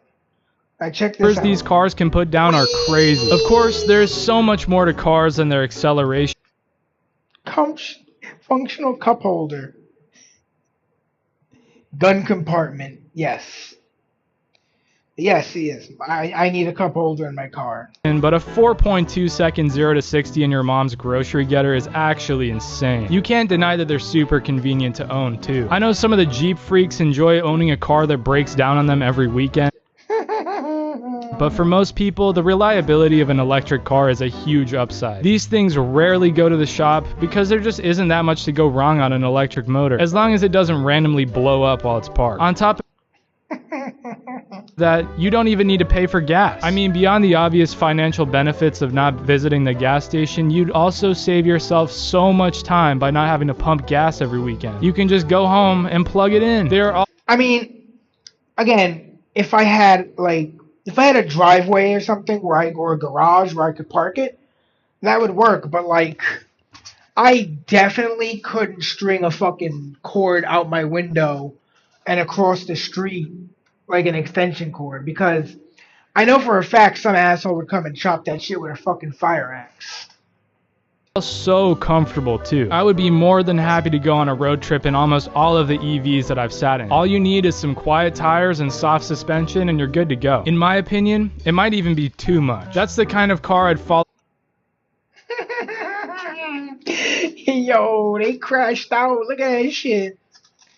Sleep in while driving. It's so comfortable that my bones might just start turning into mush. I would actually start looking like one of those dudes from WALL-E. I don't have to worry though, because my Mini Cooper actually tosses me around. It's like bone smashing for my spine. So basically, electric cars aren't even that bad. However, they miss out on a lot of things that a lot of cars. Yeah. I like this last one. No, bam, bam, bam, bam, bam, bam, bam. Guys enjoy. The thing is, most people just don't care, and that's who EVs are meant for. For a lot of people, a car is just for traveling from one place to another. This simplicity is what makes all of those EV benefits super nice. For the people who actually don't give a shit about cars, imagine how nice it is to feel like you're not even in a car when you're driving. Now that EVs drive further in one charge, they're becoming way more capable. It's not that ridiculous to see why they're becoming more common. Unfortunately, a lot of these benefits come with some bullshit trade-offs. Like, they're actually way too quiet. I can't even count the number of times that I've been absolutely jump scared by an electric car while I'm walking through a parking lot. I'll just hear a slight tire noise and Fortnite legendary chest sound effect while I'm walking, and then there's just an entire Rivian right behind me that I didn't even notice. Since these cars make no noise at all, especially at slow speeds where the tire noise is nearly zero, electric cars are practically invisible to your ears. So in a way, this isn't a very serious issue because it only really happens when they're going as slow as shit. But that being said, I don't want to get hit by a car just because I couldn't hear it coming. The huge amount of torque that these cars can make as soon as you hit the pedal is also problematic. Oftentimes, people have to buy specialized EV tires just so they don't shred the set of tires that they have immediately. And these EV tires aren't exactly cheap either. For the Tesla Model X, that can run north of $500 per corner. That's like 44,000 ounces worth of Arizona. And these EV tires aren't exactly cheap either. For the Tesla Model X, that can run north of $500. Oh, no. That's a lot. Per corner. That's like 44,000 ounces worth of Arizona iced tea. If I remember anything from economics class, it's opportunity cost. And if I have to choose between 1.3 metric tons of my favorite refreshment and driving around in my overpriced Lambo, I would probably choose the drink. The extra torque isn't the only thing that makes electric cars wear through tires though. It's also their immense weight. Electric cars can be around 30% heavier than most normal cars. That means almost 1,000 pounds in most cases. There has to be something to hold all that extra weight up. And that job falls on the tires every time. Having that much weight getting moved around that fast by all the torque provided by the motors is a recipe for immediate tire death. Like, imagine trying to use an eraser, except you're pushing harder and rubbing twice as fast. It's gonna turn into dust pretty fast. That's basically what electric cars are doing to tires. On top of flying through tires, electric cars don't actually provide a reliability advantage all of the time. It's true that they lack things like spark plugs or exhaust systems, and you don't need to do oil changes or gear fluid changes. Really, all routine maintenance no longer applies on these cars. While that does sound convenient, the alternative that electric cars provide is not great. Think of it this way. I've met plenty of car guys who like working on their vehicles, but I don't think I've ever met someone who enjoys dealing with electrical problems. Diagnosing electrical issues and rewiring things is like the bane of every single gearhead ever. Yes. Seriously, I have never met anyone who liked cars who also likes wiring. So now we have electric cars that are mechanically a lot simpler. However, they have a shit ton of wires and stuff. Compared to any other normal engine, EVs have infinitely more sensors to worry about. On top of that, the wiring in those cars is just a lot more dangerous. Accidentally touching the wrong two wires together in a Prius will just blow that shit up. I would be incredibly pissed off if my tombstone said I got blown up by a Prius. And even if the wiring isn't causing issues, a lot of EVs can have some pretty extreme software issues. The Tesla Cybertruck is the common punching bag in this regard, but that's for a good reason. Some Cybertrucks reportedly become entirely unresponsive after performing over-the-air software updates. Like, I'm sure we've all gotten a bad software update on our phone before, but on a car, that's absurd. Imagine your car updates itself while you're at work, and now you just can't go home. You're trapped at the office because your car thought it was... that would be diabolical. It was actually a Cybertruck behind me on my way home. On my way back to the booth from the other side I had to go to just a little while ago. A good time to cripple itself. Earlier, I mentioned that the range of EVs is getting a lot better. It is, but it's still not nearly as good as normal cars. I think EVs would be really nice for town driving since you never have to stop at a gas station or anything, but for road trips, driving an EV would actually just piss me off really badly. The fastest chargers for most EVs still take like 20 minutes to charge. So if you drove from Miami to Seattle, it would take about 5 hours longer in an EV than it would in a normal gasoline car. Which means if you drove from Seattle to the sun, it would take about 16 years longer in an EV than would in a gasoline car. I think charging a car could be super convenient, but I also like the fact that gasoline or diesel cars can be refueled really quickly. I feel like it would be so annoying if you forget to plug your car in, but if you forget to fill up your gas tank, it's not that big of a deal. My friend who drives a Nissan Leaf has to put up with the worst side of EVs. His maximum capacity in that car is like 50 miles. He'll have to turn off the music, turn off the AC, and do a bunch of other bullshit just to make the miles last long enough to get home. We used to work together, and one time after work, the Leaf almost decided to die on us. He was driving me home that night, and we only lived like 3 miles away. We decided to drive the back way just because it was a more interesting drive. The Leaf said that it had 30 miles on it, so we drove for about 10 minutes on the back roads, and the Leaf suddenly had 4 miles on it. We were just about shitting our pants because neither of us were trying to be stranded on these back roads. We ended up coasting the rest of the way home somehow, and I'm pretty sure he had 1 mile left on it by the time we got to his house. No hate towards Nissan Leafs though. Those things are cool. All of these problems with electric cars feel more like a gimmick to me. The car industry has been electrifying everything almost faster than the computer industry has been putting AI in everything. We don't need our work trucks to be electric, in the same way that my washing machine doesn't need to be AI powered. If it ain't broke, don't fix it. And the 1980s Toyota that you see parked outside of the local job site definitely isn't broken. The industry is just really doing too much with EVs. Like, the fact that a car is powered by electrons instead of gasoline really isn't the end of the world to me. But with the amount of extra crap in these cars, it really seems like electric cars are just an excuse for manufacturers to charge us for more things. I mean, not even 3 years ago, you could have walked off the lot at the BMW dealership with a brand new i4, and you wouldn't be able to turn the heated seats on because it requires a subscription service. This is the sort of attitude from car companies that screams EV bubble. So it's no wonder that the subscription service didn't didn't last long until BMW discontinued it due to extreme customer backlash. Everything about the all-new electric cars you see lining dealership lots feels so forced, with companies taking away all the gas-powered models and pushing out more electric models in their place. I mean, let's be honest, who really wants a Mustang Mach-E? What's the point of that thing? Going even further than that, who really wants an electric Dodge Challenger? That has to be one of the biggest middle fingers that the car community has ever seen. I mean, yeah, they're fast. The highest model can reach up to 670 horsepower with their Power Shot feature. But people don't really buy muscle cars just because they're fast. They buy them because they're fast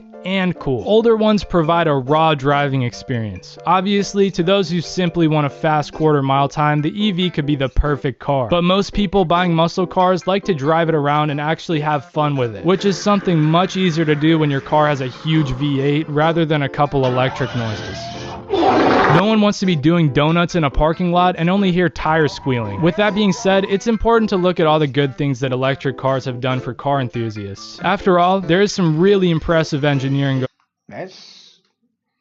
That's the whole driving part of the car. Going on with electric cars. It just seems that manufacturers have failed to use it in a way that enthusiasts actually care about yet. It's hard not to see how much potential EVs have. Most of them just aren't that cool yet. For example, take the Volkswagen IDR. Its most notable achievement is the Pikes Peak hill climb world record with a time of 7 minutes and 57 seconds, being the first car to ever make it up the course in under 8 minutes. This on its own is an insane achievement. The previous world record was set in 2013 by Sebastian Loeb, driving a Peugeot 208 T16 with a time of 8 minutes and 13 seconds. That's a time difference of over 16 seconds, which is a huge achievement considering the length of this course. Even with the advanced twin-turbo system of the Peugeot's 3.2-liter V6, the IDR was still able to put down a much faster time, and much of that credit should just go to the absurdly powerful electric motors. The IDR also held the world record at the Goodwood Festival of Speed hill climb. Its time at this event is 39.9 seconds, which shattered the previous record of 41.6 seconds, which had been standing for almost 20 years. The only car that has beaten the IDR's record is the McMurtry Sperling, which is somehow an even more fascinating work of engineering than the IDR. The Sperling managed to set a time of 39.08 seconds. A difference of 0.82 seconds doesn't seem too crazy, but the course is really short. The thing that makes the Sperling really stand out from every other car out there is its special fan system. When you think of a big fan on a car used for sucking air, usually you think of a turbocharger, except that's not what this thing has. The Sperling has not just one, but two huge fans sitting under the body, which spin at speeds up to 23,000 RPM. If you thought it takes a lot of power to spin those fans, you'd be right. It takes almost 33 horsepower to keep them at operating speed. The fans on this thing are part of the on-demand downforce system, which allows it to make up to 4,400 pounds of downforce while the car isn't even moving. That's an absurd amount of downforce. It's actually more than the car weighs on its own. That means it's able to drive upside down. Actually, it can even park upside down. The fans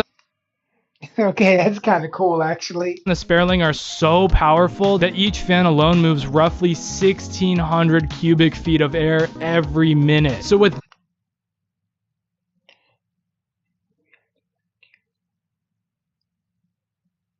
I don't think so yet.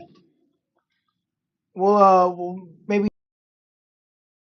both fans spinning, that means the car could empty an Olympic-sized swimming pool in less than half an hour. Practically speaking though, this allows the Sperling to achieve some rather absurd numbers. The car can corner at up to 3 Gs of lateral force. That's just shy of the 4 Gs seen in F1. That means if you weigh 150 pounds, during a corner you would be pulled into the side of your seat with 450 pounds of force, which is about as much as an adult grizzly bear weighs. It's really cool to see things like this being developed though, because while the Sperling pioneers this technology today, we may see it become more available or common in the future. These kinds of crazy innovations are how we end up improving the industry for everyone. It's stuff like this that'll make EVs cool one day. While the Sperling technically is a production car, it's far from the kind of car that enthusiasts can use and enjoy. With production limited to 100 units and a price tag north of $1.3 million, this isn't something you're likely to see at your local track day, which honestly is a shame. The opportunity opportunity to have electric sports cars that would be good for this sort of thing is huge. It would be so cool if a manufacturer to make an electric equivalent of something like the GR86 or Miata. Most current electric cars are gluttonously heavy, but they don't have to be. If the car was sized down to a sports coupe with a smaller battery that's designed for weight savings rather than long-range performance, the weight could actually be manageable. On top of that, electric cars do offer very good weight distribution because of the super low center of gravity. This lowered center of gravity would make an EV sport coupe handle like a go-kart. It would actually be pretty cool. Koenigsegg just made a pretty badass electric motor, which is actually the size of a pizza. It makes 800 horsepower, a shit ton of torque, and weighs 86 pounds. It's things like this that are gonna make EVs as cool as shit. Imagine putting one of these in a Miata. Imagine putting let's go. one of these on each wheel of a Miata. Oh yeah, baby. While the performance numbers are awesome, I think just the weight and size of this thing shows how much potential there is for EVs to be cool. Can you imagine putting the Koenigsegg dark matter motor on a Suron? There is so much potential here. If any of you guys get your hands on one of these, be sure to let me know in the Discord server. Anyway, Koenigsegg uses this thing in their Gemera.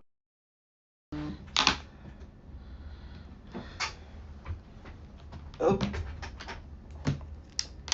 Hold on.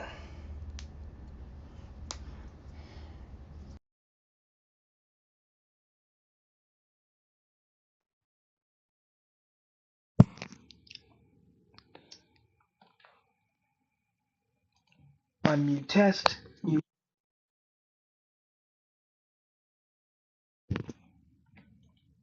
Okay, we're back. Had to change headsets.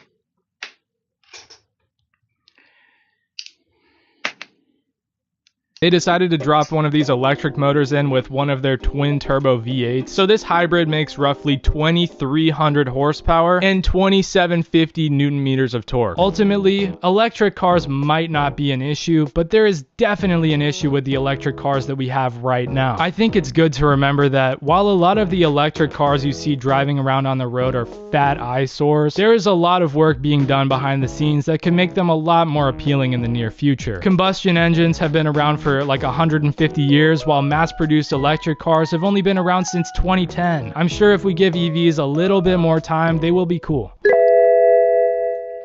Welcome back to a series. Okay. Let's check out. Let me see.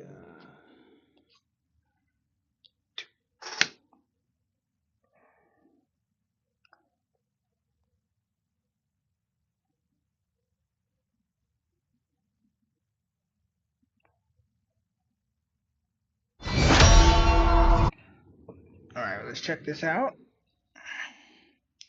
And if you alright, let's check this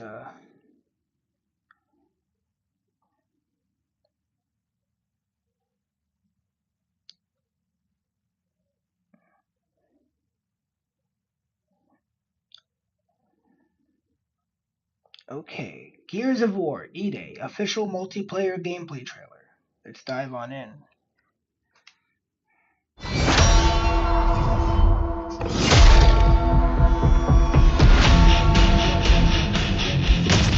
Ring the bell toll. Get back in your hole! Welcome to the fight, Gears. The city is overrun with locusts.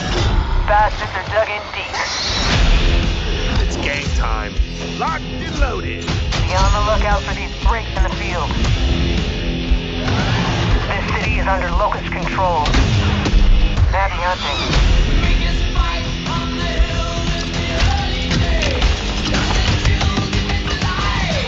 Here they come.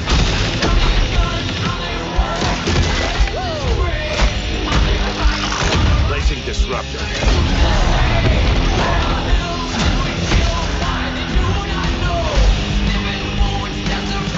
Defusing the bomb!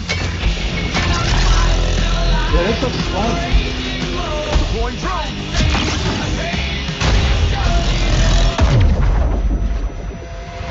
Let's take this city back.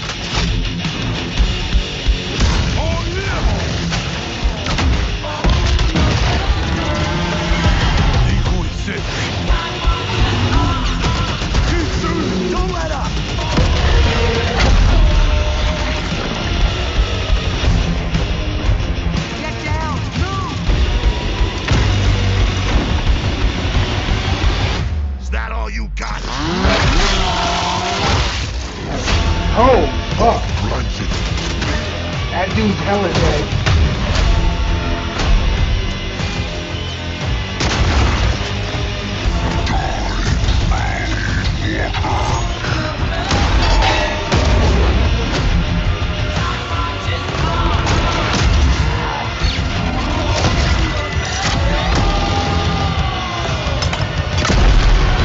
Chew on this, asshole.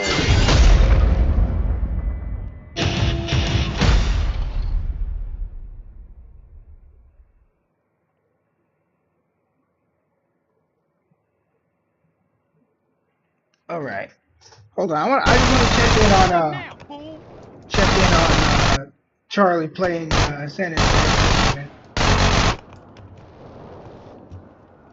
You can do the speed cheat 2 times. I don't think I'm ready for 2 times. One's already hard. Yeah, he's got some key factors. Let me up. Crazy, man. All right. Let's do a few more reacts. All right. The first portable games were awful by Dank Pods. Let's dive on in. Portable gaming compared to the high-end PC. Is that a DS? Like an original DS? Versions of games. The fucking Nintendo plaque got like worn out. Damn. Or is that a bootleg? Because it could be a bootleg. You know, the portable versions are never heralded as the strongest. But hey, for a lot of us growing up and a lot of us currently, the portable version is our only version. Nothing like a $25 cash converter's Nintendo DS. Oh, it is a real Nintendo DS. Okay. Yes, that you don't have DS games for, so you're rocking Game Boy Advance games. Gosh, it's hard to get a good angle on this. It even has a backlight. Get out of the grass, bro. I can't see what I'm doing. Why is it like this? Mate, it's like holding a Super Nintendo in your hands. I mean, when people think of roughing it, whoa, original Game Boy. Now this is that with the contrast wheel and the worm light. That brings back memories. You actually had to get a good spot near a sunny window to be able to see. Just the contrast. Here we go.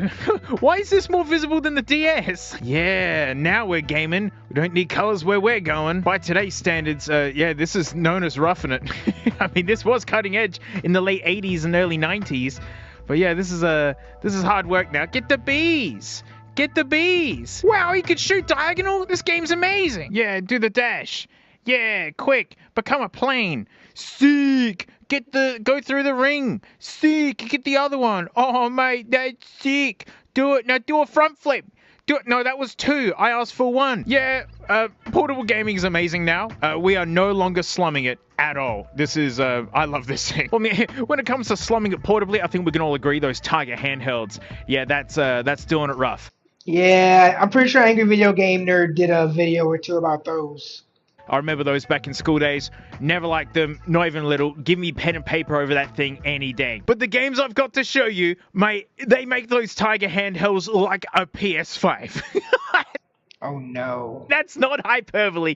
We are slumming so hard. Seems that the world agrees that Mattel Auto Race is the world's first, like, solid-state handheld video game, right? 1976. I don't have that one, but I've got this one. Mattel Electronics Soccer. I mean, I don't need to tell you that this is 70s because it's brown. 1970.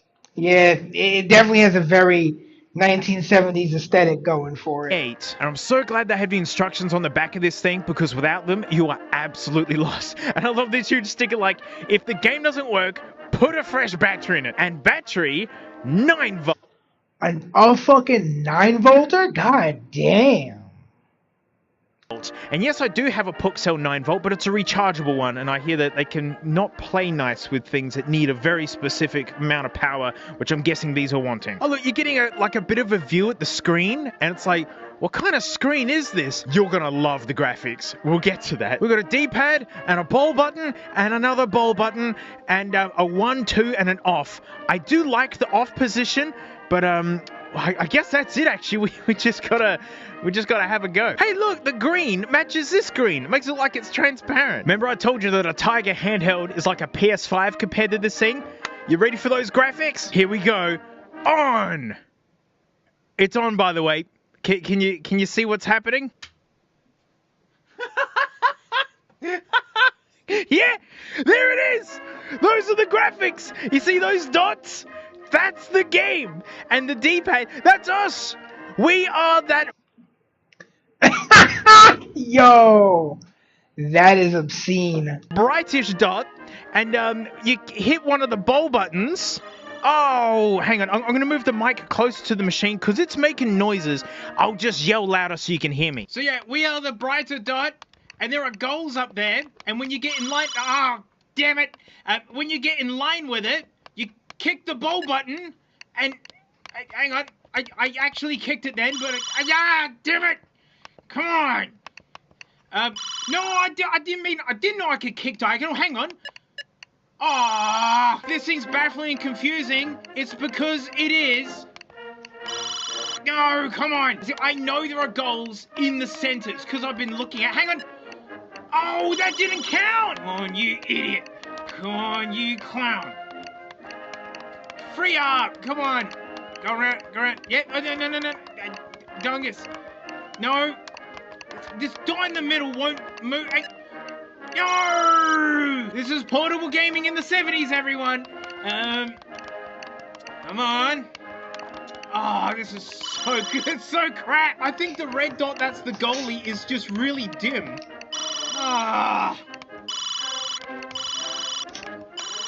Why? Why that? Why doesn't make any sense? As soon as I get one goal, I can turn this crap off.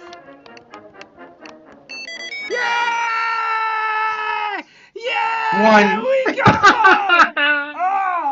Do you see it now? Like down the center's the goal, and if you get into this section, it just goes and just hates you. In person, it's very visible. It's perfectly visible. This camera hates it. Not as much as I hate it though, because it's just baffling and crap. Like I'm telling you, I would happily take the pen and paper. These kind of things were offered to me as a kid. Like, don't forget, I'm staring down 40. I'm well and truly on my unk arc. And yeah, as a kid, I'd go get the red kilometric. Me too, Dank Pods. Me too. That's been through the wash twice, and a torn sheet of newspaper and scribble on that. Although before we do that, I want to look inside of it. Bing bong. That one? It's good enough. Using the tri-screws, yeah, to keep all the keeners out of there. I hope the PCB is orange, or even better, brown. Here we go. Blue! Piece of styrofoam holding the really crappy speaker in place. Oh good, that's fallen out. Yeah, brown! Brown and blue. There's the game, everybody. I regret this decision, and now I have to get it back in. No harm, no foul. Crappy game still craps. Yeah, sadly, I think this is the best of the ones that I've got. Let's move on. From 1980, it's the Sears Electronic Basketball. Even the Sony doesn't want to focus on it. It's nice. A two-player. I mean, if you want to rope your friend into this misery, thankfully it's a single player. I think. I mean, it's kind of baffling, this thing. It looks kind of neat. I mean, I love this font aesthetic. It's cool. Yeah, mushy D-pad, pass and shoot. Sears, they're gone. Instructions that are on the thing, and we're thankful for it. Single player, auto/off/man to auto. Player uses end with word basketball. Well, that's actually, alright, that makes sense. Offense, directional buttons, move ball, cross center line, press shoot to attempt basket, pass button makes ball invisible. Defense, use all directional buttons to intercept ball. In your court, use left and right buttons to guard around key. Press shoot within quarter second after opponent shoots to try and block the shot. Oh no! Patent pending. You can keep that patent. And again, if it's not working, try some new bats. And we got some fresh puck cells, so this should run like a humdinger. So we set that to aught. Oh, it's on. Okay, and then this is me over here. Is it? Oh, that's me. You see that dot? That's me. What? Okay. And then that's their go. Okay. And then I'm just gonna, then what? Pass, shoot. What? What? Hey, it's set to amateur, it's set to auto. They're not doing anything. Is this two players still?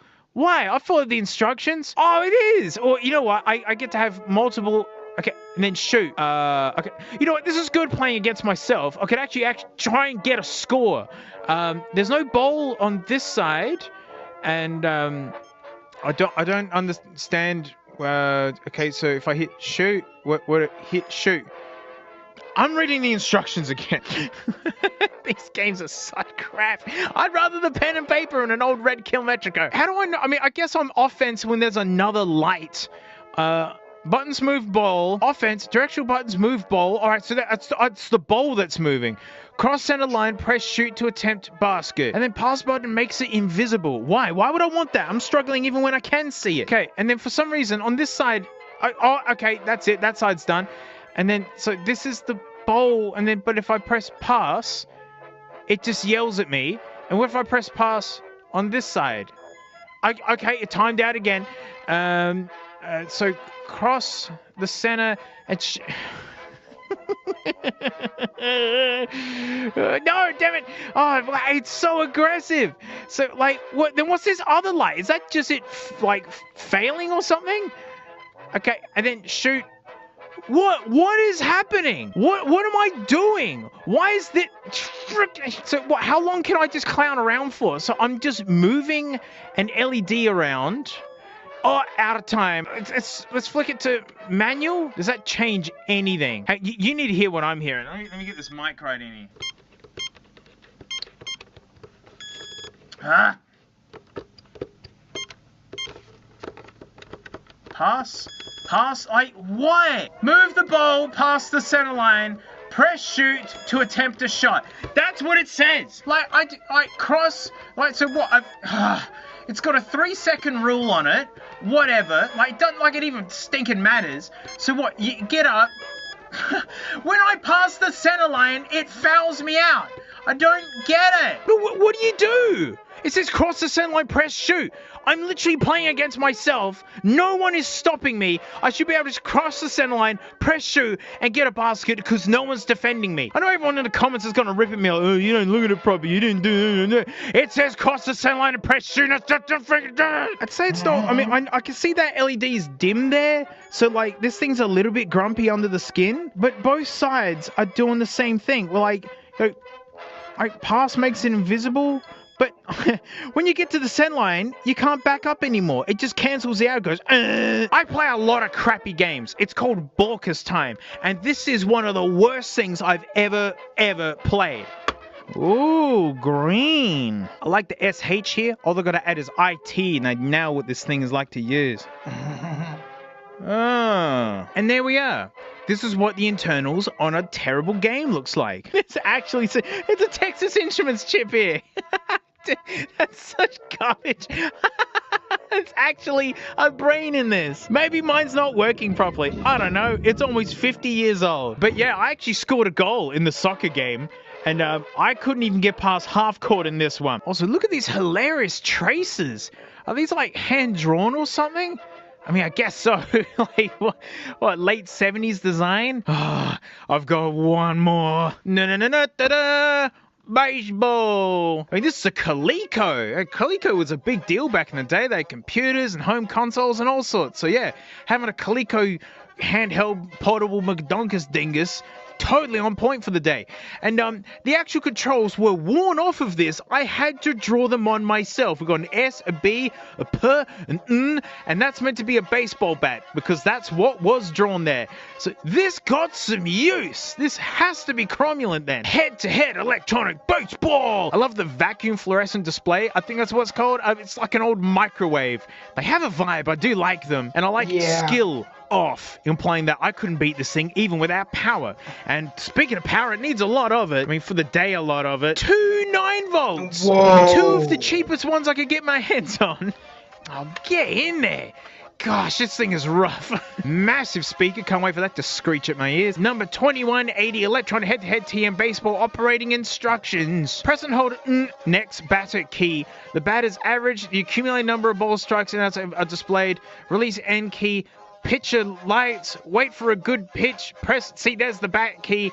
When the ball crosses home plate, if batter makes contact, the outcome is displayed. Okay, and now look, we got this again. If it sucks, put different batteries in it. Yeah, all this stuff's from Hong Kong. I guess, yeah, no, it was still a British colony. All right, so I think it does have single player, but these are the pitching controls. You do a curve one and a fast pitch. All right, and what the different controls so you could do different directions or something? But looks like the batting's the big deal. I'm going to put the mic next to it and I'm going to start yelling. All right, here we go.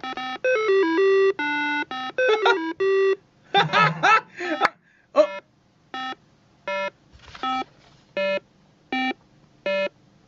Okay.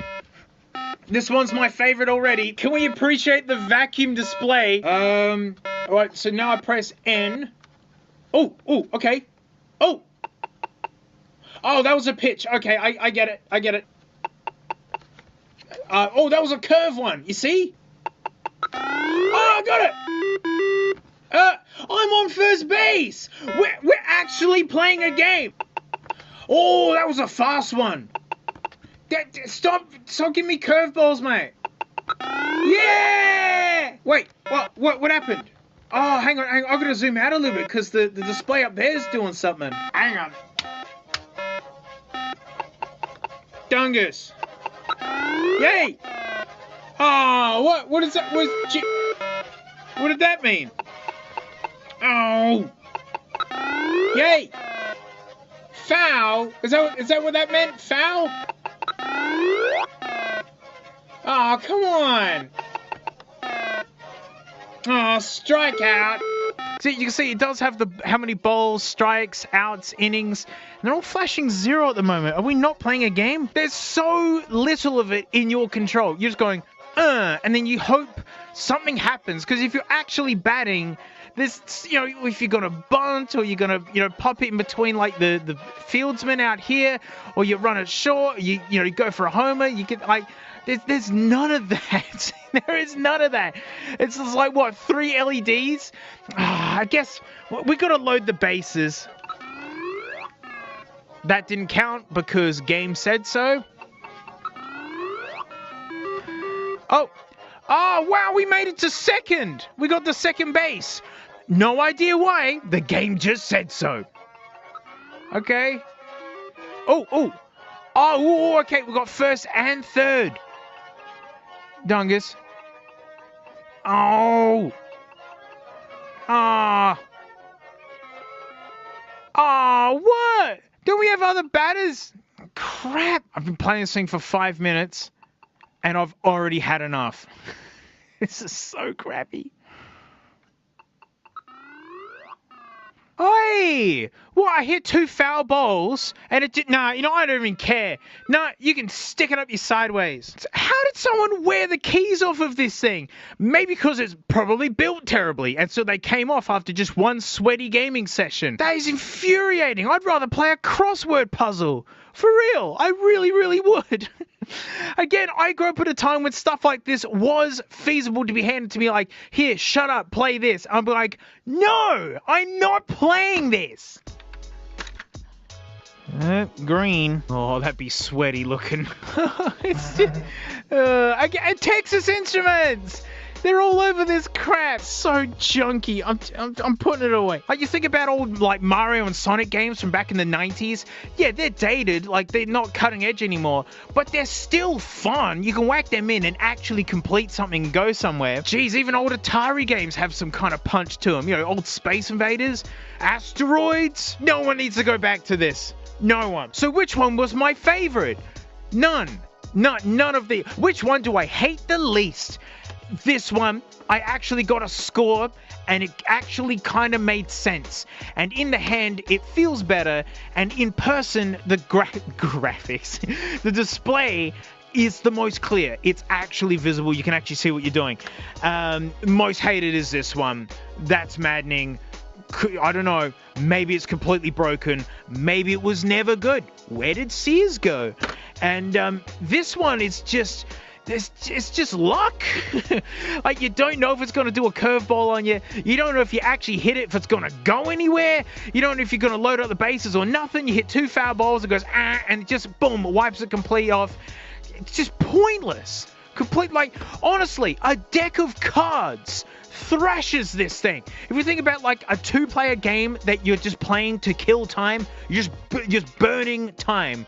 Card games, poker, anything. Give me my bats back. You're not allowed to have them, right? I don't care if they rot in the drawer and never get used again. I'd rather that than to be living in this by freaking 9 volts. Even after this experience, I still wouldn't play a Tiger handheld. Give me that pen and paper and the old Kilometrico any stinking day. It's like Nintendo Game Boy is when portable gaming became tolerable. And what do you know? That was a huge sales success that sold forever and ever and has led to Nintendo being where they are with the Switch 2.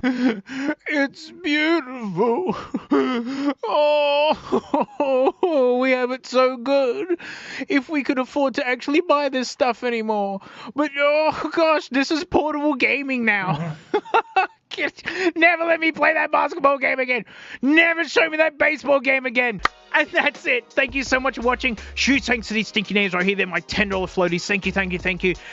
Yeah, there's heaps of vids on Floatplane. That's where I do a lot of stuff, and it helps me out. Thank you so much. And it helps me buy more garbage like this and garbage from my other channels as well, like Garbage Time. But anyways, thanks so much. Mates, I'll see you on next time. Frank's first entrance. Does she even care? No, Frank, please, no, Frank, don't, Frank, just go in. Frank, go in. Yay! Go, Frank, go. I'd rather you in your basking spot because you got cold, but it's fine. You're not going anywhere. You've got this whole thing, Frank. Frank. No, you can't go out that way. Frank, it's a dead end. You're so dumb. Alright, I'm going to take about a 5-minute break. And I will be back.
Alright, we back.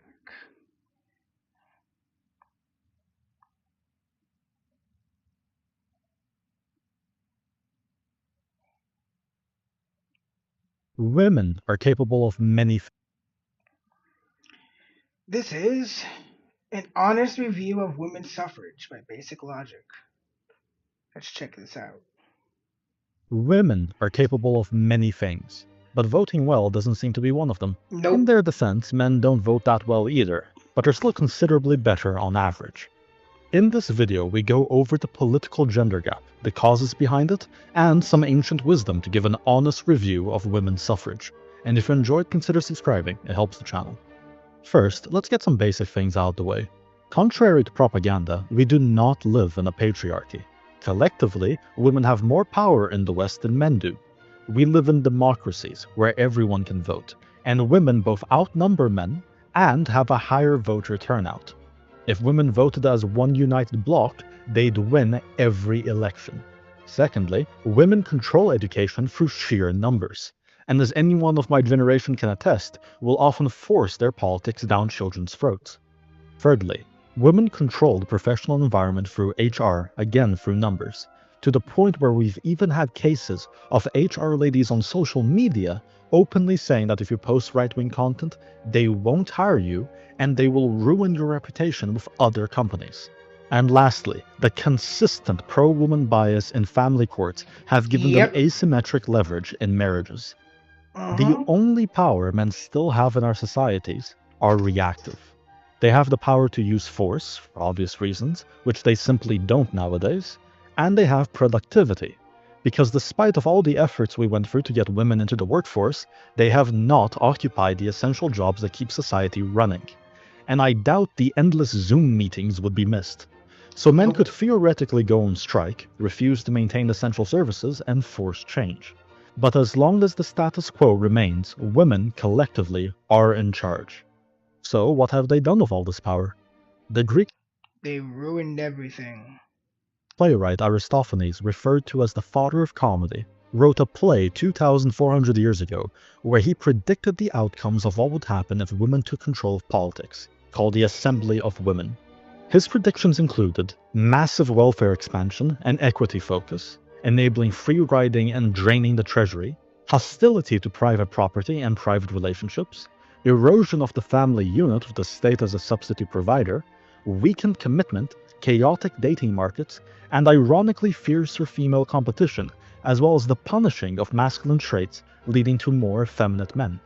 Aristophanes was eerily prescient, with modern voting data showing women, on average, strongly backing the patterns he warned about. An 8 to 15 point swing over men in favor of increasing welfare beyond its already extensive size, a 20 point swing in favor over men in support of increased gun control, and as much as a 15 point swing over men in favor of mass immigration. And perhaps something not even Aristophanes predicted, 56% in favor of killing their own unborn kids for any reason. A 15 point gap compared to men. Looking at the downstream social effects, declining families, rising spending, polarization, Assembly of Women feels less like satire and more like a warning. There are two clear patterns here.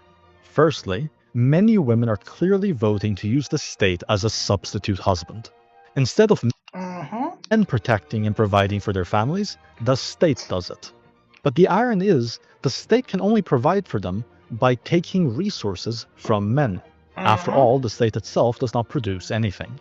In essence, this is a form of forced disenfranchisement against men. Men's naturally advantaged ability to protect and provide was once leverage for them in the dating market, leverage they could use to get a higher quality spouse. But by these being forcefully taken from them and given for free to women, men's value and agency have been vastly reduced. One of the only things nowadays that men get to keep entirely for themselves is their own physical attractiveness. Historically, physical attractiveness is a trait women would use for more leverage in the dating market. But since that's all that men have left for themselves, it explains the recent trend of men becoming so obsessed with their appearance, and as a result becoming more effeminate. People blame dating apps and social media for the extreme focus on male appearance, but the fact that so many other aspects of masculinity have been forcefully substituted by the state seems like the greater cause. Since men are now less incentivized to acquire the necessary masculine skills to protect and provide, they'll do so less, and focus instead on more rewarding feminine traits, and as such the state will have less and less masculinity to draw on, ultimately leading to less provision and protection for society over time, as we're already seeing. There's some nuance though, because while women generally have been treating the state as a substitute husband, there are certain groups of women who will absolutely not vote this way, and in fact despise this behavior. That is, women who themselves have long-lasting successful relationships with men. This is intuitive. The less successful a woman is in establishing a strong private relationship with a man, the more likely she is to try to use the state to redistribute masculinity towards her. Meanwhile, if a woman is successful in that pursuit, the less likely she is to want to share her man. This is effectively the libertarian versus welfare debate, except proxied through relationships. As such, societies that encourage promiscuity, polygamy, and non-commitment are effectively a form of socialism for undesirable women.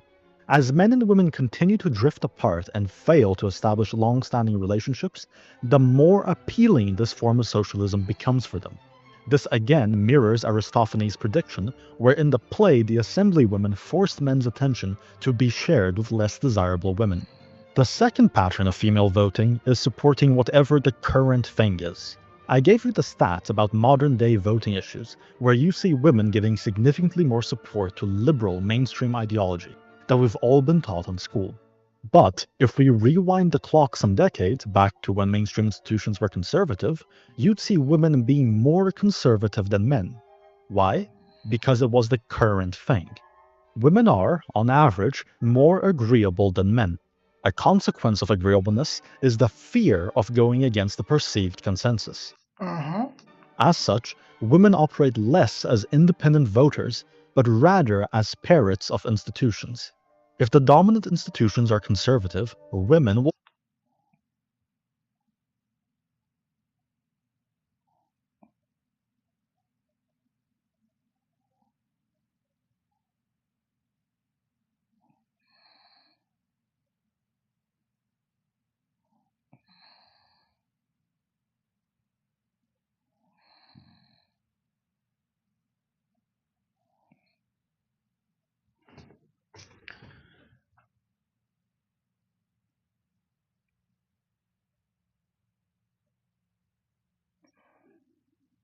broadly be conservative. If they're lit as such, women are, How did that happen? on average, more agreeable than men. A consequence of agreeableness is the fear of going against the perceived consensus. As such, women operate less as independent voters, but rather as parrots of institutions. If the dominant institutions are conservative, women will broadly be conservative. If they're liberal, women will broadly be liberal. Naturally, parroting the dominant opinion is not helpful in politics, and actually reinforces political entrenchment, facilitating corruption, lack of scrutiny, and dogmatism. A deeper issue of suffrage is its effect on the family unit. In healthy societies with strong families, husbands and wives are aligned. They'll vote the same, making the extra votes redundant. However, now you have the political incentive to appeal not to families, but to individuals. And if your platform is generally more appealing to women, especially single women, but not to men, you are now incentivized to push policies that sabotage or delay family formation, or to get wives to vote against their husbands, which causes marital rift and has happened in recent campaigns. After all, as we've established, generally women in successful marriages will not vote for the state as a substitute husband, thus diminishing your power. This means that at best, women's suffrage is largely redundant, and at worst, it politically incentivizes the subversion of the family, and therefore, the future of your nation.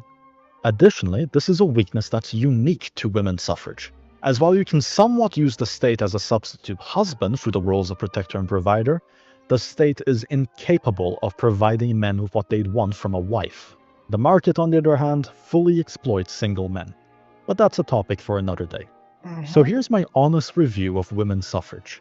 We're now in a situation where family formation is at an all-time low, reckless government spending at an all-time high, men and women are lonelier and more depressed than ever, dominant political institutions are more entrenched than ever, and every single policy that led to these outcomes are consistently upheld by the female vote.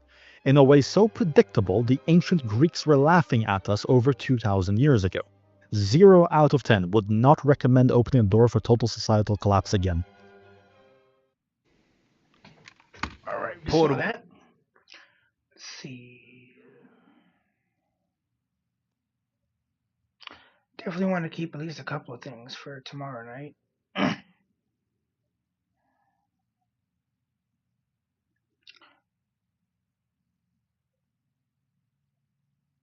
Welcome back. Alright, we'll watch this one as probably the last react of the night, and I'll do some gaming. Sneeko just hit rock bottom, number 416, by More Pegasus. Let's dive on in. Welcome back to a series so upside down, even Australia subscribed. In today's video, the final boss of I fucking hate Sneeko.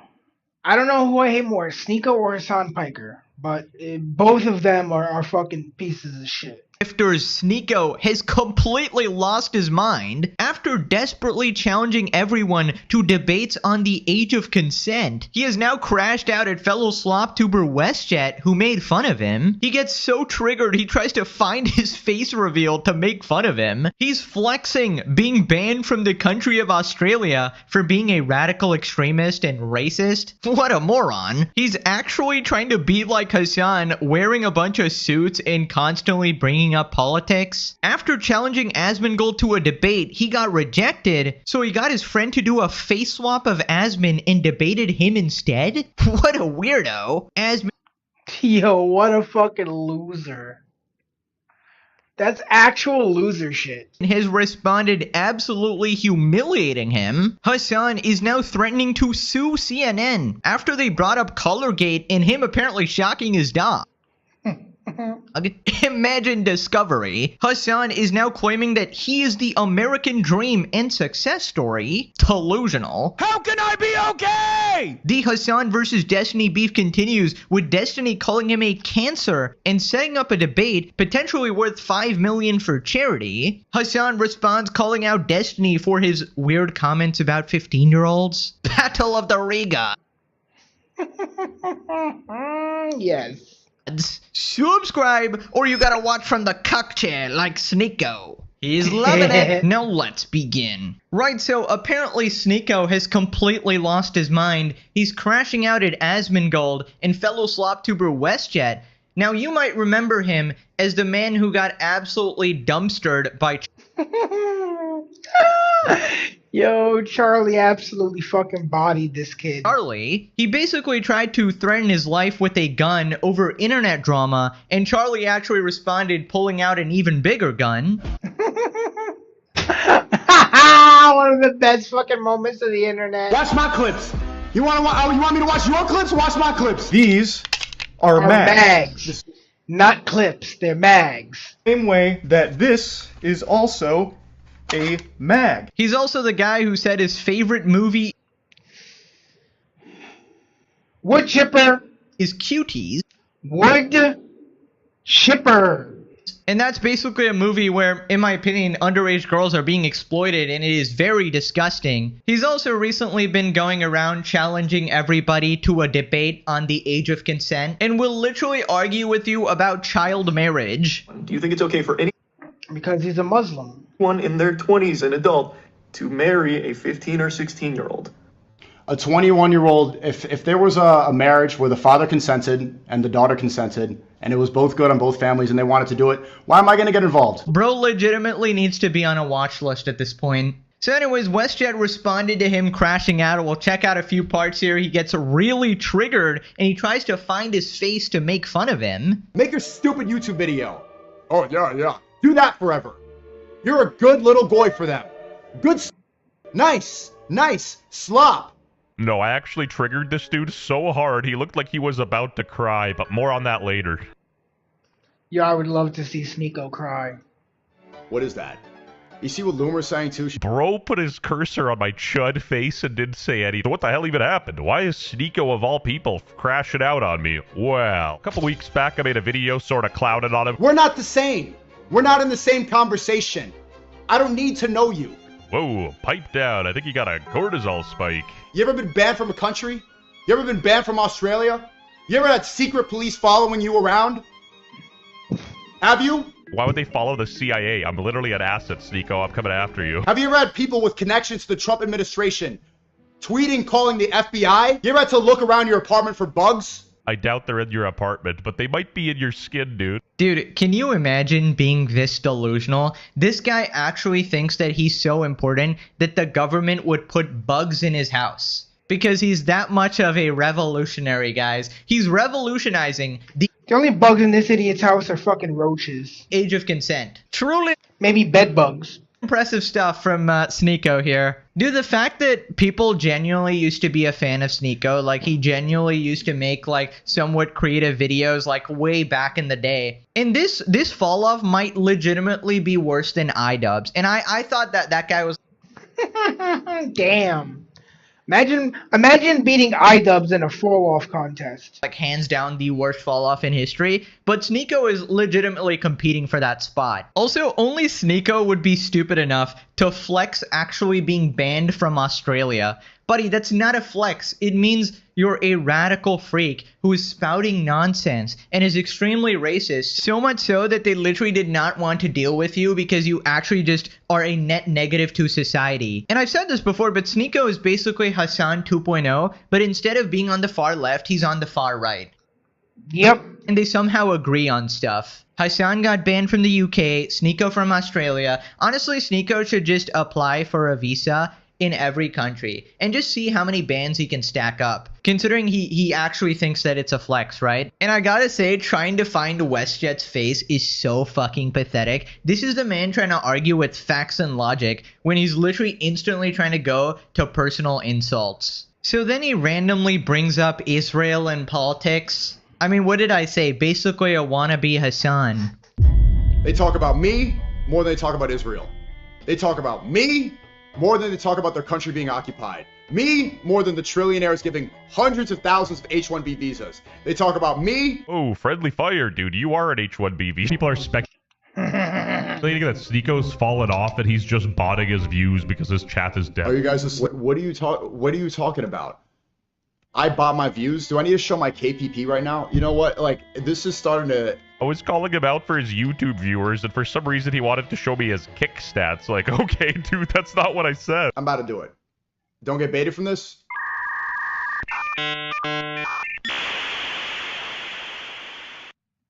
You're right. I won't. Why are we still here? Just to suffer? I'm not botting. This is clarified by the Kick CEO. Sure, buddy. You know, the thing is, too, like, these anonymous people hide forever because they're afraid of showing their own face. Yeah, he actually cooked me. I have no recovery here. You have never stood up against injustice. You have no idea what it's like. Hey, take that back. I was the one complaining about Clove's pronouns back in the day. That is... Richest man in the world from Africa, trillionaire, calling to deport me from my own country. What do you know about this? Have you ever been banned from Australia? You should be deported, you piece of shit. You subhuman fucking parasite. I've been banned from Australia. You ever been banned off every platform? I've been banned off every platform. Bro went from beefing Moist Critical to beefing WestJet. The fall off is incredible. Maybe he can put me on his list. I love how he says that he's been banned off every platform as we're literally watching him on a platform. Yeah, dude, you're so brave, you're so cool, you're so amazingly courageous, man. This guy actually thinks that because he got banned, it means he's doing something right. Like, oh my god, he's this insane contrarian. You see, what you guys don't understand is that Sneeko is the modern day Galileo, right? He was simply ahead of his time. The absolute genius here. You see, modern society is too backwards, right? Here's the second option. The reason you're being banned is you did something wrong, right? Who would have thought? You're not this edgy genius contrarian. He's literally like that edgy 14-year-old that never grew up. I mean, the start of his grift was like that red pill stuff where he was licking Andrew Tate's balls, goggling the sack as usual. And I don't know what happened to that. I guess he literally just switches to something new every couple of months. I guess Tate started calling him gay or something. A few years ago, there was a streamer, I think everybody knows who I'm talking about, who was obsessed with me. I just said, no, I'm not gonna fuck you, bro. Get out of here. And I just don't know how he has like this hard-ass persona when he admits to watching his girlfriend get railed by other men and basically being a cock. And so I saw her, I've seen her fuck other men, and it's just like, that was... You've seen it? Yeah, I saw it like, no, literally right... I can't be no okay, hold on. Yeah, dude. Brother, what's that, brother? I love it, yeah, I love her. And Good you answer, good allowed answer. the love of your life to get fucked by another man. We went on 2 different occasions. Sneeko, you're a pathetic excuse for a half man. First time, crazy. The first time, as soon as I saw it, like 3 pumps in, I just got up and walked out. I'm just like, I can't do that. Right, so then he starts calling everybody a coward because I guess we didn't want to get banned from countries and we didn't advocate child marriage, I suppose. And he also tries to copy Hassan's suits. What do you know about standing up for the truth? What do you know about tyranny? What do you know about oppression? Sneeko was banned from Australia to protect the community from foreign individuals traveling to the country to spread hatred, citing his promotion of anti-Semitism, racism, and misogyny. You will never be in this position. You're afraid. You're a coward. So stay over there and enjoy your spot. But criticizing me, attacking me, these people are destroying your country and destroying your world. What did I do? I said God is great and my No, he isn't. eyes were too wide for you? This is what you're bothered by? He even started wearing suits like Hassan did recently, and now he's replying to him on Twitter, Legends of LARP. Say that I'm a grifter, that I'm chasing clout, when in fact, like, these are the people that are openly chasing clout the most, because if they were actually against the system, they wouldn't side with this trillionaire who's directly responsible for the largest wealth gap in the history of this country, by far. Bro wants to be Hassan Piker so bad. This is again why these people are not on the side. They don't even, they're so brainwashed, they don't see how they're siding with the people that are destroying this country. And that the people that are really America first are me. Well, No, you're not America first, piece of shit. Shut the fuck up. you sound like a libtard. That's kind of woke. So now being base is saying, yeah, trillionaires, let's go give them all the power.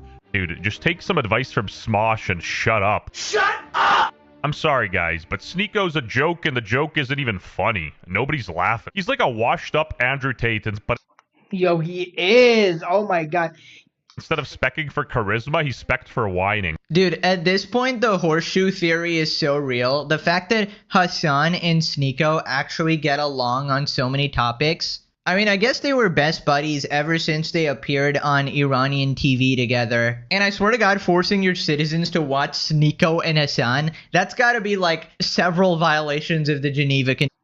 Definitely. Oh, 100%. Stage 99 torture. Imagine listening to these two colossal regards. Your boy was on Iranian news. I have never seen... No, they put me with Sneeko. No. Oh god, it's two retards fighting. Oh, I didn't realize. No, turn it off. Turn that shit off. And legit at this point, like, if you're into the far right or the far left, you need to legitimately step off the internet and touch some fucking grass. Are touching grass. These people are solely here for their own benefit. They're completely in their echo chambers, complete hypocrites by every metric. I don't even know if he gets viewers anymore. The fact that I still see his clips is genuinely embarrassing. I mean, he might have one of those like paid clipping campaigns, you know, Mizgif style, where you just hire people to like clip you all the time because organically nobody really gives a shit about you. People responded, WestJet rage bait is this deep. You could have even shit the floor in response and that would have been a successful interaction. No way bro just said, have you ever been banned from a country, like it's an achievement? Yeah, that just shows where his mindset is. He just has like this contrarian mindset where, oh, if everybody's thinking this thing, it must be wrong. And I am like the sole genius who is so far ahead of his time. I'm literally Albert Einstein here with an IQ of 5 billion. It's like, buddy, you're just not Galileo talking about heliocentrism. You're Sneeko talking about the age of consent. What the fuck? Like, what? This is the sign of degradation of society, bro. We've gone from actual scholars to fucking Sneeko. Being talked about. Sneeko's still upset that he can't change the age of consent. Yo, shut up. Yo, he's never gonna live that down, and he should not. Bro, have you debated Sneeko? He will totally own you. He will own you with the arguments. He will apply Socratic thinking. He will use the scientific method to completely destroy you. If he's not watching Cuties, he's beefing with everyone and everything. I imagine that's like Sneeko's nightly ritual, right? Instead of Netflix and chill, I mean, I guess it is on Netflix, right? So he'll call a girl over, and then he will watch Cuties and chill. But except she will also be banging some other dude because he loves watching, obviously. Poor guy's probably missing Tate in prison. He should join him, to be honest. Anyway, so basically for a while now, Sneeko has been desperately trying to challenge Asmongold to a debate, because he obviously wants his much larger platform, kind of like Hassan as well, has been desperately begging for it. Trying to type in his chat and shit like that. And Asmon just basically refuses to do that. So Sneeko did the very logical thing. He decided to take things into his own hands. He got his weirdo friend to put a face filter of Asmongold on him and then debate like this version of Asmon. This might be the most pathetic thing you will ever see. Asmongold cracks up at Sneeko pretending to debate him while his friend rocks an AI Asmongold face swap. Something really homoerotic about asking your Hmm. friend to repeatedly wear a mask of various people you hate and lose a debate to you on purpose. Wait, what is this?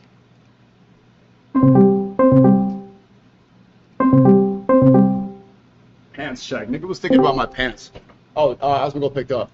Hold on, let me, Asmongold, 1 second. I need to fix my camera. Give me 1 second. Actually, little surprise. There we go. There we go. My favorite, Asmongold.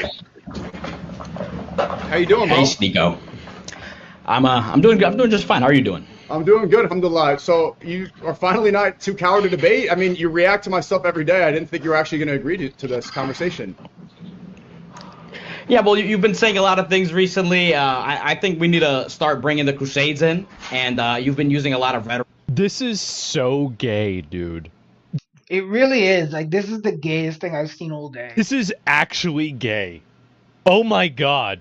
Wow. What am I watching? So what you're watching is Sneeko having a pretend debate with me, with his friend that put my face, an AI version of my face, on his face, and Sneeko is pretending to win an argument against me by doing that. That's what you're watching. Yes.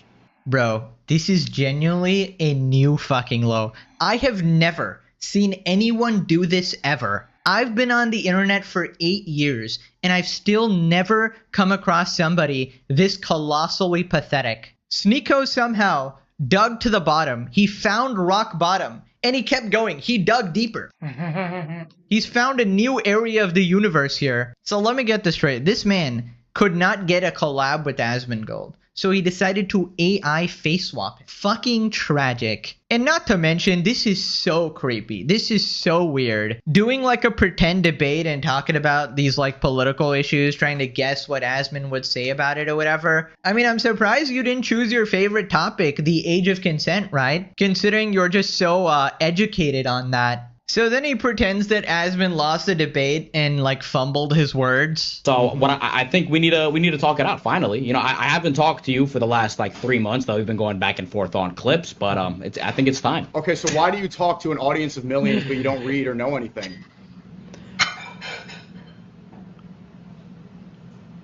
Are you gonna respond or are you okay? Are we live right now? Yeah, we were having the debate. I thought we were gonna pre-record the debate. Cut that part out. No, I can't do that.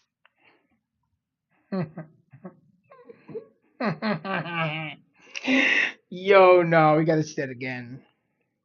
Say, wait, are we live right now? Cut that part out. I can't. It's fucking live. Are you okay? Are we live right now? Live right now?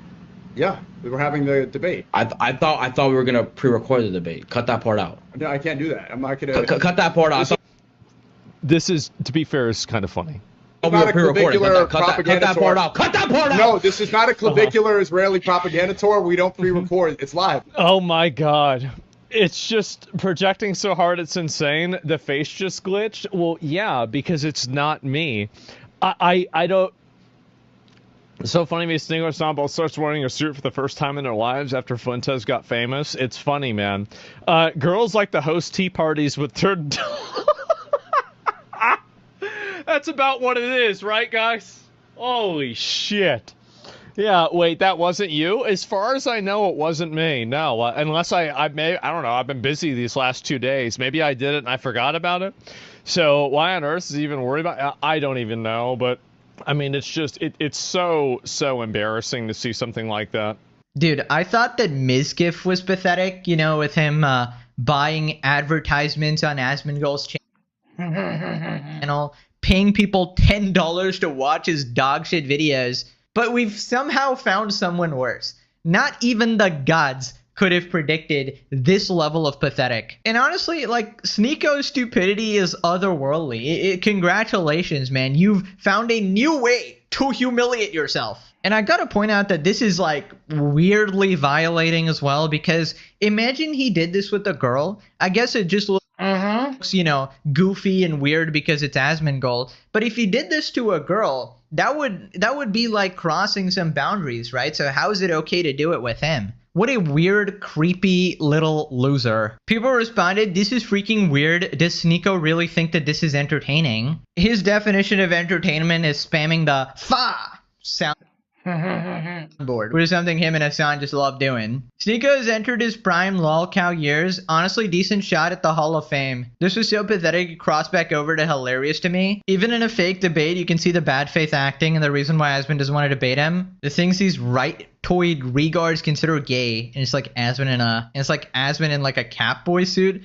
Dude, you realize Sneako's on the right too, right? He's living in his own fantasy now. This is very disturbing. This is mental illness. I'm not kidding. Why is Asmon being so uptight? Sneako is trolling. You need to lighten up. I mean, you can call it trolling or whatever, but it is genuinely just fucking creepy to use like AI face swaps or whatever. Anyways, a clip is going viral of this like random guy just roasting the shit out of Sneako. Every human being's reaction to meeting Sneako. Not a whole lot. Why?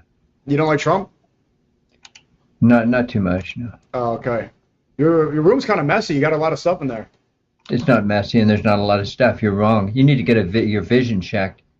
I can see pretty well. Probably while you're at it, you got to get your fucking brain checked for psychological disease or something. It's a fucking cardboard box. Why are you excited over a cardboard box? Do you want to fuck it or something, you stupid shit?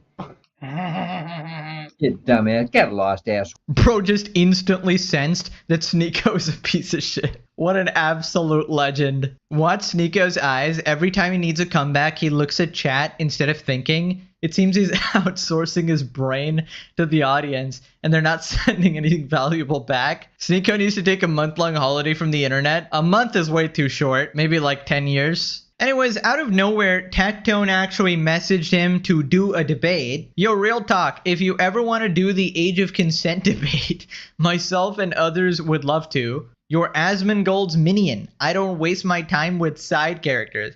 So the first time he's actually challenged to a debate, he runs away. That's crazy. Outing yourself as a pussy who won't even debate Tectone is not the flex you think it is. Your whole career is being a side character of anyone who has clout. Yeah, it's crazy coming from the guy who's just like licking on Tate's nuts, right? Right, so Hassan is now claiming that he's going to sue CNN for saying that he shocked his dog, I guess. Hassan threatens to sue Jonah Goldberg for saying that Piker abuses his dog on CNN. I'ma sue you. Overthrowing the establishment. The juxtaposition between Carville and Piker is very interesting to me. Carville's a guy who's won, I don't know, hundreds of political campaigns in America over 30 years, 40 years. Hassan Piker is an influencer who abuses his dog on camera. And he's very popular with a certain fringe bunch of people out there, but he doesn't care if the Democratic Party succeeds. He wins if the Democratic Party loses, and he wins if Democratic Socialists win. His interests are not aligned with winning in purple states, in swing states, and the nasty. like. And that's now the they're problem doing with the defamation. DSA, and a lot of DSA leaders admit as much. Yeah, I think that what you're seeing here That's is crazy. that voters want. This is something that most mainstream media has not touched because they know it's defamation. It's actually kind of wild that they're in such a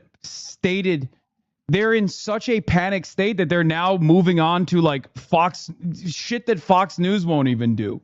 Like Fox News won't even cover that. Fox News won't even say that because they know it's defamation. That is unbelievable that CNN is now entertaining defamation when Fox News wouldn't even touch that. Is that a majority of Americans wouldn't vote Wow. for a Democratic socialist for president. So what also not great, but That's Democrats wild. at the end of the day pick They must someone be who could fucking. ultimately win. They must be and I do think scared, that the dude. way the Democratic Oh my god, please do it. Can you imagine the cinema? So he sues CNN. I mean, I would love to see Hassan prove in court that he did not shock his dog. I'm sure that him changing the story 50 times is not going to affect the case at all. I'm sure his friend QT Cinderella literally going to his house and confirming that he had a shock collar and that the prongs were cut off potentially after is not going to totally destroy his case or be used as spoliation of evidence, right? I'm sure she will not be called to testify under oath. What I have to say, I'm in his house. I looked at the collar. The collar is taped off where I think there would be prongs. Also, not to mention the nonstop evidence of the manufacturer confirming that it was a shock collar. I mean, I would love to see this because the logical way this case is going to play out is they are going to subpoena all of his text messages with his friends potentially talking about the collar as well. In fact, they will go further and subpoena his Amazon purchases to see that if he actually ever bought a shock collar. And you know what else? They will call on his dog trainer, who he admitted is his dog trainer and is known to use shock collars, as they have literally admitted to on camera. What does he get trained to do? Everything. Shock on, strong collar, shock collar. He'll get training to like basically be off collar. Yeah, guys, he's totally going to sue and clear his name in court, obviously. I mean, please, for the love of God, put your money where your mouth is. I would love to see It would be that. hilarious to see this guy embarrass himself in court. People responded the second he finds the balls and actually follows through on one of the claims, like 20 people are going to return fire. He defames people like it's a way of life. This would go nowhere. There's too much evidence that he abuses his dog. Whether you think the shock collar training is abuse or not, using a shock collar to keep your dog in place for like 5 straight hours is abuse. Not to mention his old dog that is caught on camera abusing, yanking the tail of. All bark, no shock. I really want to see Hassan do it. Jokes on Hassan, the first MSM channel to cover Dogtober 7 was Fox. Saw it on the Greg Gutfield show. So basically everybody like unanimously agrees, right? Yeah, so people are bringing up his old dog Fish where he's on camera pulling their tail and then they're also like bleeding and stuff. Oh, brother, Mr. Eric, we all missed you. The ultimate Hassan Glazer. Yeah, because it's proven beyond any doubt that he didn't do that. Like Fox News even has shown it's a vibrating collar and it's just a simple communication method for large dogs.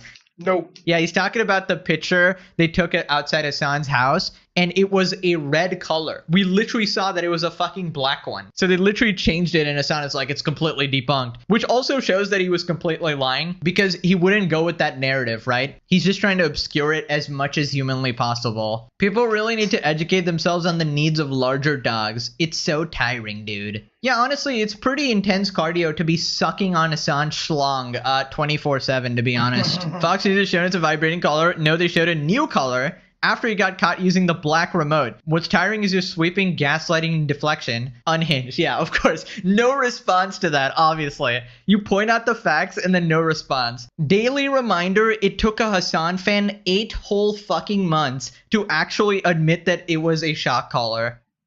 Isn't this Regard the same guy who complains about Ethan Klein suing people? Will he sue the Burnt Peanut too? Oh yeah, I mean, you got a long list of people to sue if you're mad about the dog shocking thing. Maybe you shouldn't have turned into Zeus, man. Please!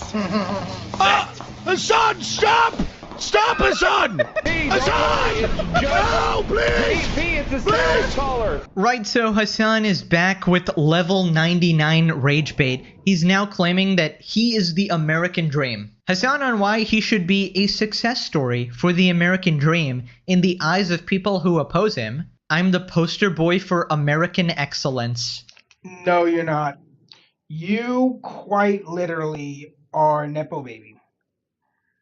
Like, your dad is like hella rich. Your uncle basically owns the Young Turks. You're not the American dream. You're just a Nepo baby. Oh, brother. So a subscriber commented this: the fact that you were able to achieve upward mobility is a sign of the failure of the system they want. And he responded, The fact that you were able to achieve upward mobility is a sign of failure of the system they want. Yeah, no, that's not even the case. I am literally the poster boy for American excellence. I am the straight up poster boy for the American dream, okay? Come from a relatively well-off immigrant family background, okay? Their finances are in tatters by the time I get to college, but it doesn't matter because I basically win the fucking lottery, right? I'm a business owner, I'm a jobs provider, all of this stuff, right? I'm stimulating the American economy in very meaningful ways. I've made it. No, you're not. I've made it. I'm unbelievably assimilated. So technically, I am everything that these guys are supposed to point to as a success story. But the problem is, I also understand that while I made it, and I'm immensely fortunate, that doesn't mean other people also have an easy go at it. That's the difference. If you make it and you recognize that this is not an opportunity given to everyone else, that it is a lie, that meritocracy is a fucking lie, people lose their goddamn minds. Okay? They lose their fucking minds. Thank you, Closed Presence, for the 100 community gifted subs. dude, you gotta love how he's trying to give this speech, but he has to interrupt it to be like, thanks for the 100 gifted subs, bro. Literally just exposing that this entire thing is a LARP to get more donations. Yep. He just says exactly what they want to hear, dude. Also, the audacity to say that you are the poster boy for American excellence when you frame the 9/11 newspaper on your wall. Buddy, we all know that you're a Nepo baby, okay? You're just... Didn't I say that? Not relatable at all. Your family was disgustingly rich. They gave you literally everything, so you never had to work an honest day in your life. Your uncle gave you your career. Destiny boosted you on Twitch. And now you have finally captured and brainwashed some radical lefty lunatics. You are not the American dream. You are the American nightmare. It is a tragedy that someone can get so lost and so radicalized to turn into someone like Hassan and even get a following at all. And yes, you did get very lucky, but you only admit that after we had to point it out. I mean, he always tries to act like he's this crazy success story of how he went from zero to hero. He was broke. Motherfucker was never at zero. You know, he was broke and fat, and now he's rich, and he's planning on taking some drugs. He desperately wants to have that Asmongold story of zero to hero, right? Actually coming from poverty, actually being broke, actually struggling to survive, and then finally making it as a multimillionaire. But the facts just don't agree with him. And just listen to this next part, and I want you to remember that this is the same guy that lectured people about how streaming is harder than a 9-to-5 and like more mentally draining. But a real job doesn't suck the soul out of you. You know what I mean? In the same way that 9 hours of streaming absolutely will. But that's it.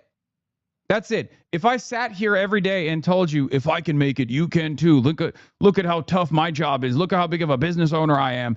Like if I said that and then I shilled some kind of bullshit course about how you too can also make money and how the possibilities in America are endless, nobody would be chirping about it. I wouldn't be getting yelled at by liberals. I wouldn't be getting yelled at by Republicans. The thing that breaks them is that someone who has actually been tremendously fortunate can be unbelievably honest about that. Okay? Luck played a significant role in this every step of the way. Yes, I worked very hard, but it doesn't matter. Luck played a tremendous role in this. Unbelievably honest. This is just rage bait. I mean, I gotta admit, it's premium, it's S tier, it is overcooked, well done rage bait. Mr. Lying is OP. Lying is OP, as I say all the time. Is actually just unbelievably honest, guys. And the fact that he's trying to be like, oh yeah, I got so lucky, man. And you know, he's trying to be so humble now. Buddy, we know your true personality. It's nonstop flexing. flexing cars, flexing your $1 million house, flexing your Gucci bags, flexing your $5,000 clothes, and only now are you actually leaning into it. Because you know that this is a strategy to get liked by the internet, and it's like a narcissist sort of adapting to the situation. Yep. But it's too little too late because we already know your true personality. Straight Up Lie, by the way, his parents have always been well off. Finance in tatters for him is like selling the family yacht to pay off the business debt. Poster boy for nepotism, you are not the success story of America. You are the evil story of America. It's more like villain, but yeah. Goes live, F America, unbelievably assimilated. Right, so the Hassan versus Destiny beef continues. Two Ray gods fighting. So last time Hassan got Destiny banned from an event and wanted a restraining order. It is coming to a point where maybe a restraining order is in order. Now, Destiny called out the supposed threats on his life from Mike from PA, a good buddy of Hassan. Anything that happens, I mean, like, holy shit, guys. If you live in Florida, I have an opportunity for you. If you want to earn $100,000, let me know. The beef is escalating. Destiny calls out the cancer in left-wing political influencers after Hassan showed up in the comment section of a video claiming he hates streamer drama while pointing at other toxic communities. Yeah, so this is the Hassan strategy of trying to signal boost any single person that is positively talking about him ever. And it's usually people who get like no views at all. Cancer is a large group of diseases with one thing in common. They happen when normal cells become cancerous cells that multiply and spread. And we got this guy, Ryan, left-wing influencers explained, 9K views. Of course, always Hassan will go. And this is after the Hassan boost, by the way. This is 1 hour of a Hassan boost. Hassan goes, great video. I have a take on the streamer drama question you posed. Live streaming is a medium that's somewhat insulated from the algo, so it requires constant collaboration for growth. And you can either have positive collaborative experiences with smaller and same-sized communities, or you can force an interaction through drama. He's talking about XQC, by the way, which in the political streaming space is often the personal vengeful quest of a content creator, which will be masked as political differences to create an audience buy-in. Debate culture has also played a big role in this. That and a higher degree of parasociality from the audience feeds into toxicity. Debate culture, you're the one challenging everyone to a debate and then running from XQC. I hate streamer drama. I would love if it never happened. It's mostly certain communities that thrive on toxic discourse. It's just rage bait. Everything this man says is S-tier rage bait. I hate streamer drama, says the guy who spends half his time beefing with sloptubers, dude, and the other half beefing with Asmongold and everybody else. Destiny responded to Ray showing him, hey Hassan, I randomly noticed you happened to comment on this video. Just curious, why do you claim to hate streamer drama, yet constantly engage in personal and petty attacks against other people in the space, rather than substantively critiquing or attacking their political views? Yep, that's exactly what he does. Complete hypocrite. He starts all the drama, like, unprovoked from a lot of people, and then he starts crying about it. Hassan deleted his comment after this? No! That can't be true. Did he actually get ratioed and deleted? That is so sad. Hassan pretending he's in collabing with Destiny Snarkers is hilarious. He's just Sneeko in a press suit. Well, Sneeko started wearing suits too. Right, so now they're trying to set up a debate for charity. Pangburn offered Hassan and Destiny a debate that he predicts could raise $5 million for charity in Palestine. Destiny said yes. No answer from Piker. Hey Hassan, I sent this email a few days ago. I think we can raise $5 million to directly support Palestinian children if you agree to share the stage with Destiny for a good faith helpful discussion. Steven has agreed to participate. Let me know ASAP. And just send him this email. Right, so it turns out Hassan has just been watching a bunch of videos like shitting on Destiny, I guess. Hassan calls out a bunch of prominent liberals for supporting and loving Destiny. Said that a 30-year-old randomly sexting a 14-year-old would not be grooming. Let's say there's a person that's like 30 years old and tries to like randomly sext like 14-year-olds and 15-year-olds. Yeah, Shannon Watts supports this guy, by the way. And so does the Bulwark. So does the Bulwark Network. So do all of the former neocon, now turned liberal, Liz Cheney defending Bulwark Network, and David Pakman. They love this guy. They love this guy. Brian Tyler Cohen, too. He's a regular guest there. Gross. I didn't even know that. Great video from Professor Dave Explains. Very beefy. And I think you can maybe send this to like the Sex Destiny. I mean, yeah, Destiny is unhinged. I mean, I've called him out as well for his weird justifications, just the weird shit he says. It definitely does make him look like a weirdo creep. He's not wrong about that. But the same argument can be made about Hassan for his comments about Hannah Montana, for example, his bro tips era, right? I always knew Hannah Montana was a little slut. Don't even try to hide it. Now click this video. Thanks so much for watching. I'll see you guys in the next episode of the Legendary series. Bye-bye. Women are capable of many things, but voting well. I gotta use the bathroom. When I come back, we'll play some games.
Bro, you fucking suck. What the shit?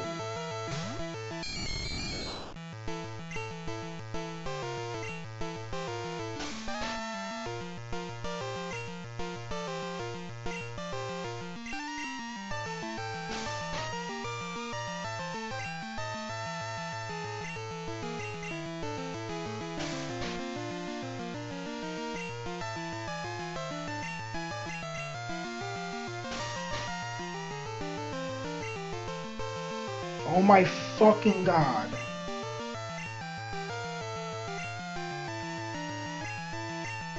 Useless.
Are you fucking serious?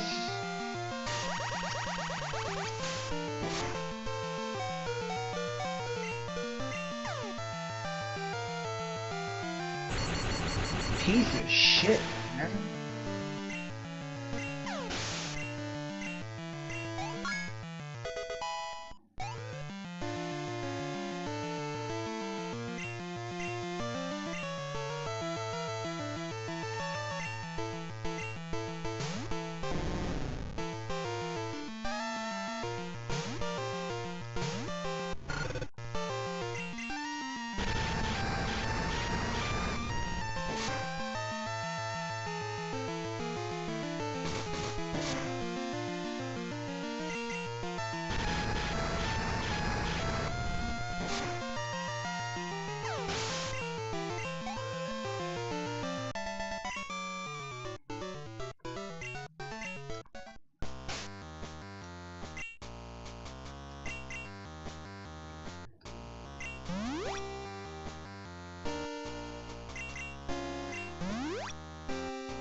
Stupid.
Only one Pokemon. Oh, okay. This should be a easy one-hit kill.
Okay, that's good.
Zubat's actually doing some work.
Okay. Rival battle.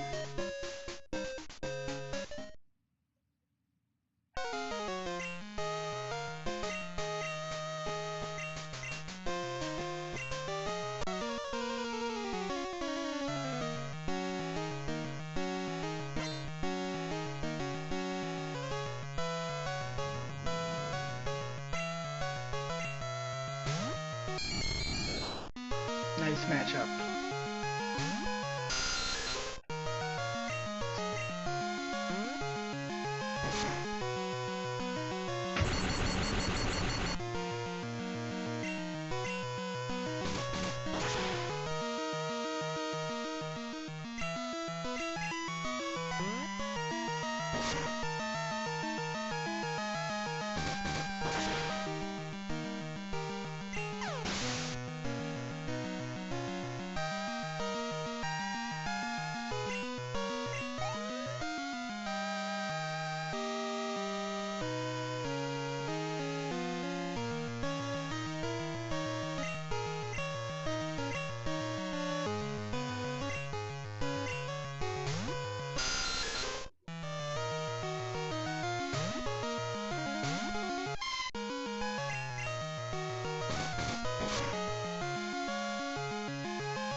Oh.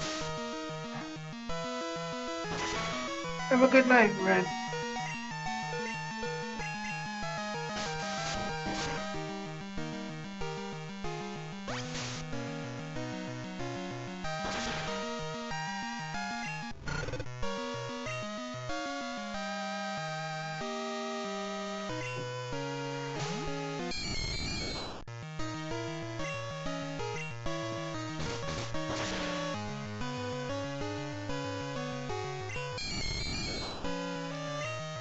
You can't be fucking serious.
I'm gonna take a 5-minute break again. I'm tired as fuck.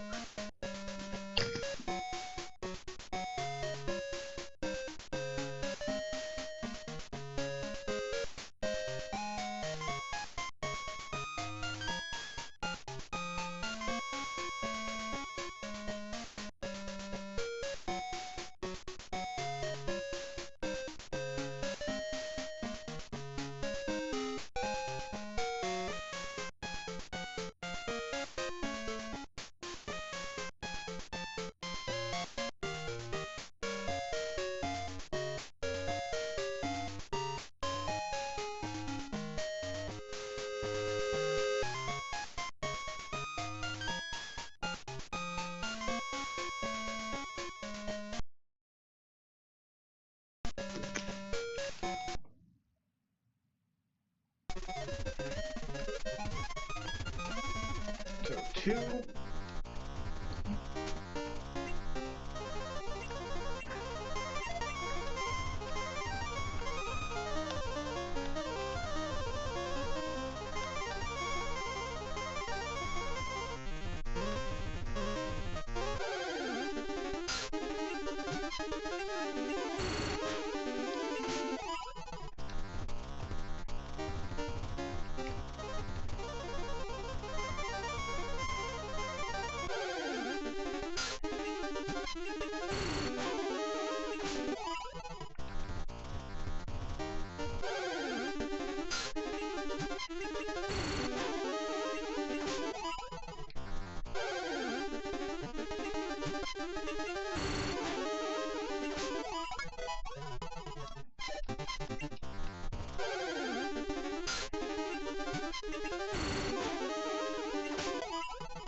fight through it. Come on, fight through the confusion.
Let's see if we can do it.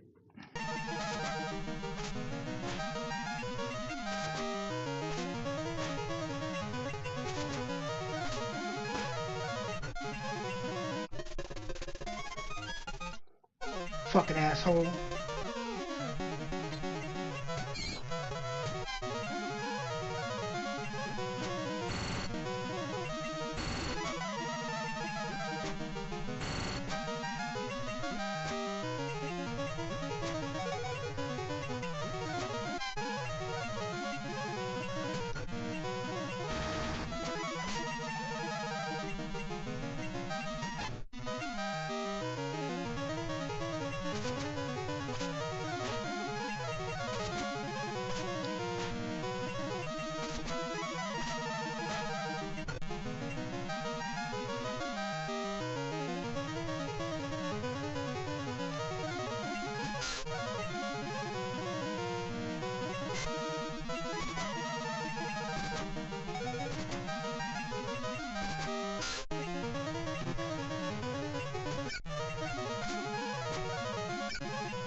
Okay, this is getting annoying. I just want to beat this asshole now.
Of time.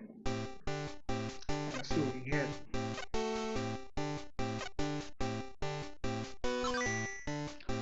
Fucking Togepi.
That could have been helpful earlier, but whatever.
All right.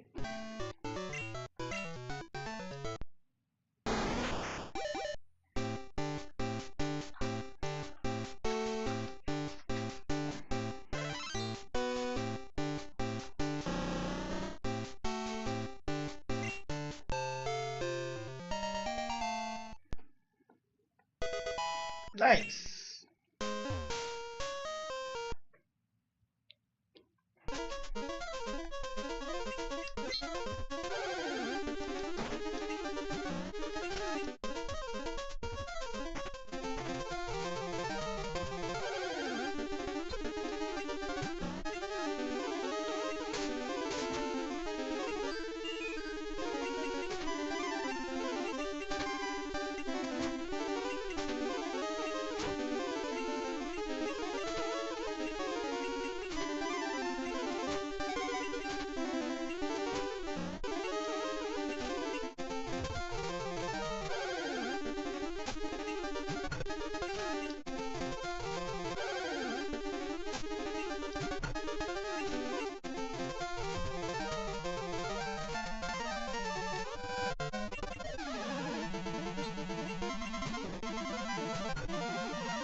Alright, I think that's going to be it for the night. Actually,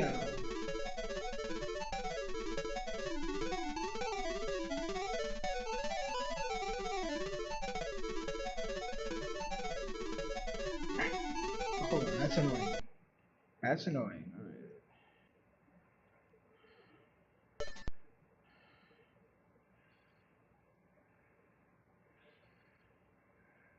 Take a little rest.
you.